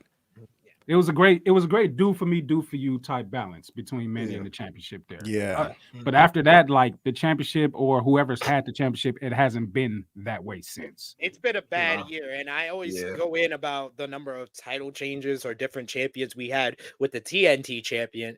This year, I believe with the TNT champion, it was Joe at the beginning of the year, then Darby, then back to Joe, then Wardlow, then Powerhouse Oz, back to Wardlow, Luchasaurus, then Christian Cage. That's 8. We've had 5 different NXT Women's Champions, so not that far off. So going to the NXT North American Championship, Dominic Mysterio will defend against Dragon Lee. Justin, who you got? Damn, the Battle of Latinos. I don't like this, but then again, Dom can go to hell. That's why I went to you first, sir. Dom and Chancleta. What the fuck, man? But I mean, Dom ain't losing, especially if Rhea pulls up. Then Dom definitely ain't losing. Yeah. Mac, you got Dom? Yeah, I got Dom. Yeah. Classic. It's Dirty Ex-Con Dom. You already know. Dude, this is one thing where I gotta say, why the fuck are you putting Dragon Lee in this match if he's not winning? I'm going with Dragon Lee because I don't think Triple But H at last minute though, are this dumb. Or this? Why are you putting him in this match? What you already had one and lost. You had Nathan exactly. You had Nathan Franklin right there. But again, like the only reason we feel like they did also was because it probably was that decision with Wesley's surgery. That's like, oh well, since you can. Don't forget, Ray's gonna be there. But yeah, Ray's gonna be there. That's twice now. They're gonna just bring Ray in his corner. Hobbled Ray coming off a fucking meniscus injury. Yeah. Christ. We're gonna kick that man back to the hospital. Women's Iron Survivor Challenge is going to be Tiffany Stratton, Lash Legend, Blair Davenport, Kalani Jordan, and Fallon Henley. Classic, who you got? You know what? Oh, wow. Jesus. You know what? I'm gonna go a long shot. I'm gonna go with let me go with jeez, because I don't want Tiff.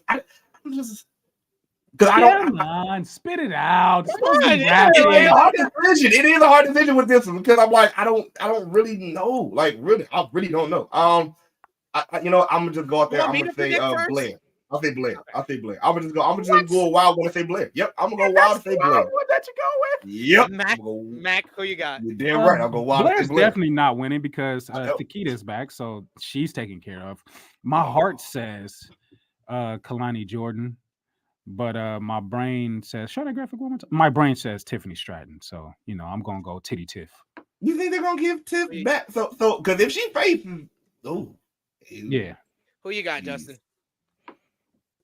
I really want Kalani to win this, but I don't think she's getting this. I think this is really going to be. Mello got him. I really think it's going to be Tiffany, but I really want Kalani to win this. Yeah. Once again, I'm gonna spoil stuff for you guys. All right, you gotta do object of elimination with these type of matches. Tiffany Stratton, former women's champion, she just lost the title. She's not winning. Yeah. Lash Legend cannot do anything more impressive than slamming Otis in this matchup. She's not winning. Kalani Jordan, very talented. I think she's on the rise. The company is high on them. She's definitely an option for this matchup. I just think that she's too green, and this is just an opportunity for her to show where she's at. Yep. So it comes down to Blair and Fallon, and I agree with you. Blair is busy with Nikita. Yeah. Fallon Henley, this is the biggest win she could possibly get. And also, they gave us the red herring because she literally did a segment with Lyra Valkyria before her qualifying matchup. Yeah. And she said, I'm coming for the championship. So they give her the big win in the last chance match on NXT. And then in the promo segment, who got the last line? Who started the brawl? That promo segment was Oh, it was not It was not good. It was not It good. It was not kerfuffle. good. It's kerfuffle. But it's good. Not It's- good. it's- Not it's good. good. So yeah, I think Not it's Fallon Henley. That's why they're due to that. developmental, still Yeah. developing. Yeah, I'll take that. It's And then you got college. the men's Iron Survivor Challenge. You got Braun Breaker, Trick Williams, Dijak, Josh Briggs, and Tyler Bate. Justin, who you got in this one? It's hard to pick against Trick, but I don't want to spoil the next one, but I'm thinking ahead to like a potential next match, and it's like, oh man, Tyler Bate. Give me Tyler Bate. That works. That works with me. I'd be all down for that. Mac, who you got? Show me the graphic one more time. Trick is out. You Trick. gotta tell me this ahead of time. I just delete right after. Oh no, I feel it. I'll be doing the same shit. I'm doing the same shit. It's You all got good. It's all good. It's Dijak, all you good. got Trick, you got Josh Briggs, you got Braun Breaker, and you got Tyler Bate. Oh shit, I'm gonna go with Trey as he says masturbate all the way. That's his Pause. Let's go. Yes. I mean it works out better to go against Dragunov anyway as Tyler Bate. So I'll take that for sure. We've seen almost everything else. Even though I do like Braun, it's time for Braun to go up to the main roster too. So Yeah. Classic, who you got? I'm agreeing. Yeah, I think I'm gonna go Tyler Bate. I think I can see Tyler Bate going. Yeah, y'all keep making me the oddball here, but once again, gotta do the object of elimination. Dijak ain't winning shit. He never wins shit. Nope. Josh Briggs, this is just an opportunity for him. Braun Breaker is fucking 0-3 versus Carmelo Hayes and lost his last premium live event matchup to Baron Corbin. No, he's not winning this. So it does come down to Tyler Bate and Trick Williams. Trick Williams, this worked with this story so much better.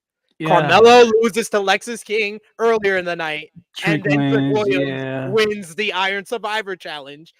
He gets a shot at the NXT Championship, the same championship he ironically kind of screwed his best friend out of.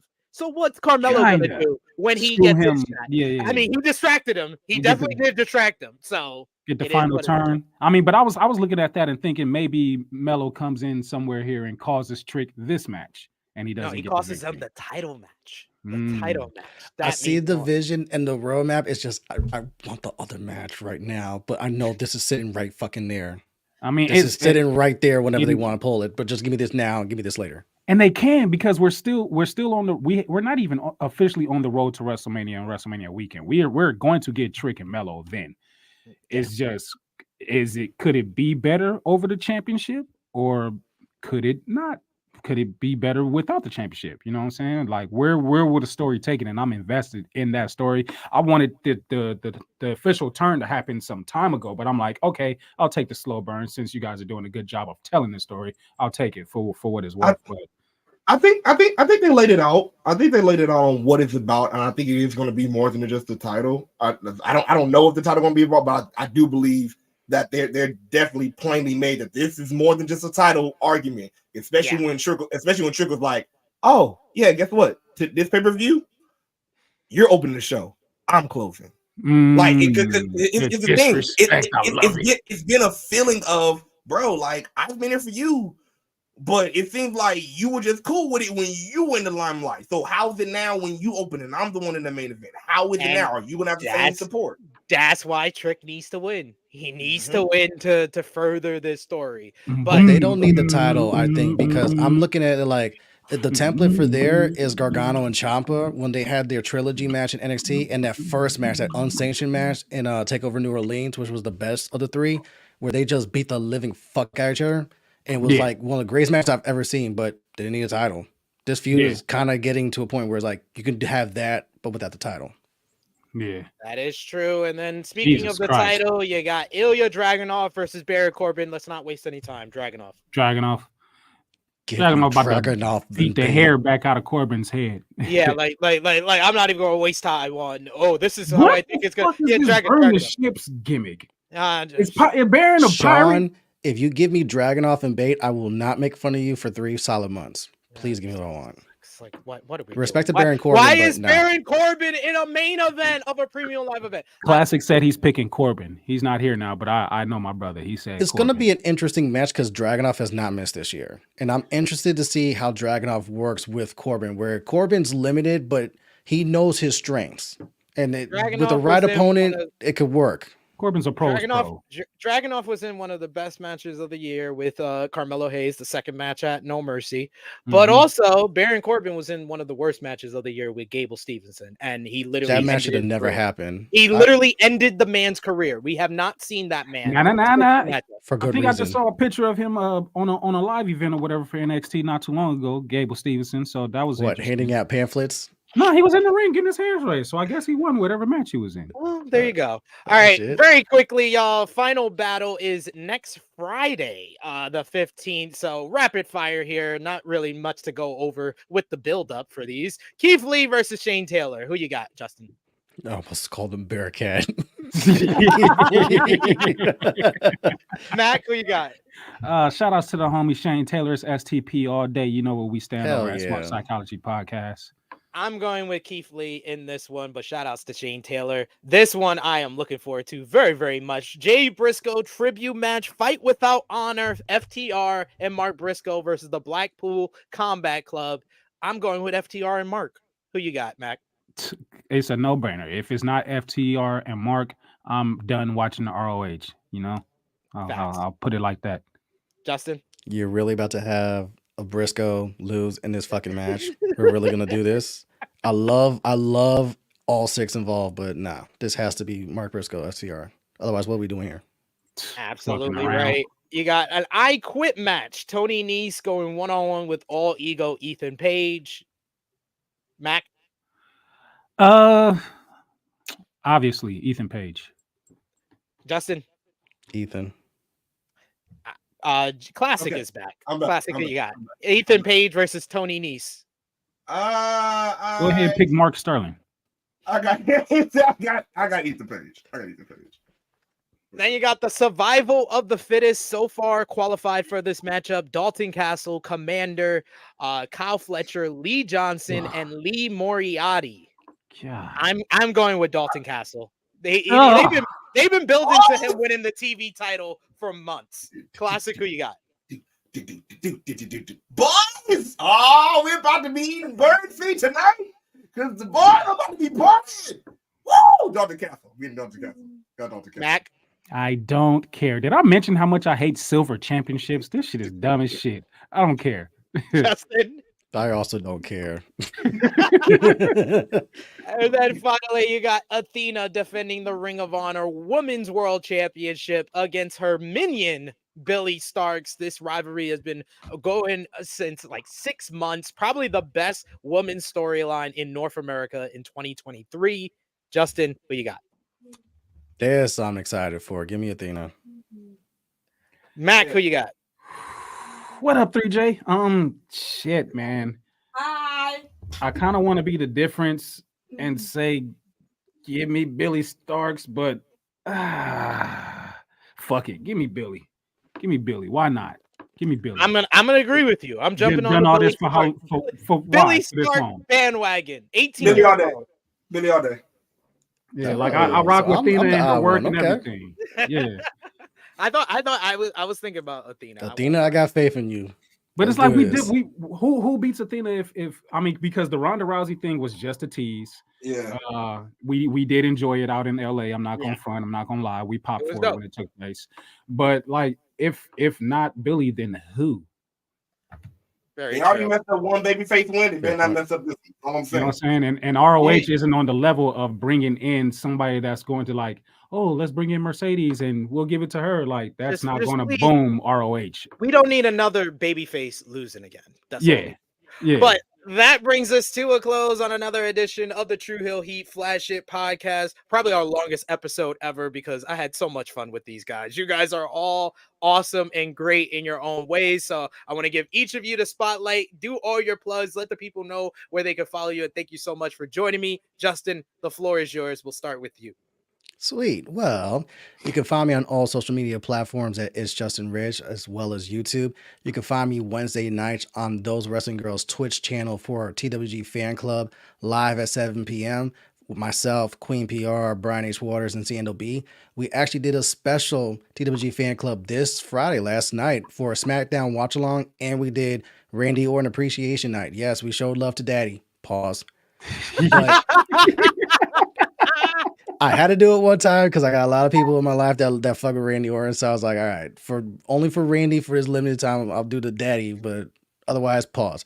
But yes, you can catch me Wednesday nights on Twitch for TWG Fan Club. You can also catch me live Twitter Spaces Tuesday night 6:35 on Black Wrestling's handle for Turnbuckle Talk, aka The Buckle, with myself, Mimi, and Corey, where we talk all things wrestling. You can catch me here on Tru Heel Heat Sports and Tru Heel Heat Wrestling from time to time. Both those channels are located on YouTube, where we talk sports, wrestling, and all that fun stuff. We here, we outside, we active. Salute to some great wrestling. Let's end 2023 on a great note. Yeah. Great outro right there. We got a super chat donation from the good brother Trey Jones, who says justice for our Queen Willow. $199. Agreed. Classic. Let's go to you and the little one. Let the people know where they can follow you. What's up, man? Yeah. You know, it be your boy, man. Jay Classic. You can catch us outside. How about that? No, just kidding. But for real, you can catch me on Instagram at Classic Psych Your Mind. You can catch me also just me on Twitter at Classic Smark. But if you would like to catch the whole podcast, you can go ahead and hit that subscribe button on Smark Psychology Podcast. If you hit us up in the search bar, just type in Smark Psychology Podcast, but put in wrestling, because for some reason, put in psychology and they think we on some science stuff. So just put in wrestling at that search bar. Also, you can catch us on Twitter at Smark Psych Pod. You can catch us on Facebook at Smark Psychology Podcast. Man, just hit the follow button. If you hit any one of our socials, you can go ahead and hit that link and just follow us. This little man right here, if you catch me on the pod, you can also catch me in the father. So yeah, that's what I'm doing over here. Being a great dad, being a great champion, like my great dad Christian. Thank you, Dad. Right here, you feel me? And I'm gonna pass it on to my boy Mac. You feel me? The former champ. Yeah, go ahead, brother. You know what I'm saying? Longest reigning, two-time, whatever. You know, I am the creator. I am everything that is everything. I went ahead and dropped the link in the comment section. You know what I'm saying? So hit us up on Smark Psychology Podcast on YouTube. From there, you'll be able to catch everything else. We are from out here in LA, Los Angeles. Stand up. It has been the value that allows you the opportunity to roll with me. You see the money, you see the crown. Yes, indeed. We had a great time here on Tru Heel Heat. You know what I'm saying? Always lovely. You know, it's very rare that you see me somewhere else. So I really thank y'all for letting me be here, and I rocks with y'all heavy. Can't wait till the next time to have some fun. Season 4 coming up with Smark Psychology Podcast this Monday. Hit that YouTube, hit that subscribe, tap in with your boys. All we do is tell jokes, do wrestling reviews, and have interviews with wrestlers and people involved in the business. Get with it or get lost. Follow these good brothers, all of them. They were so great today. I had such a great time. My face hurts from laughing and ranting, my voice as well. We do have a super chat donation here from who else? Will Chisholm. Will Chisholm. They call him Will Ching. Ching.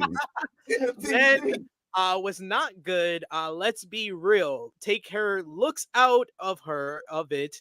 She was bad. Her best match in that whole run was one knee Zoe Stark. I don't even know who he's talking about. I was about Mandy Rose. Mandy Rose. I mean, it was better, and she was great to look at. You know what I'm saying? Her in-ring work got better and everything. You know what I'm saying? It was a very long and history-making, I guess we'll see, title run that they're now ignoring for reasons, you know. But hey, it's great to look at. Say that much. And then we got to close things out with our biggest super chat donation of the day.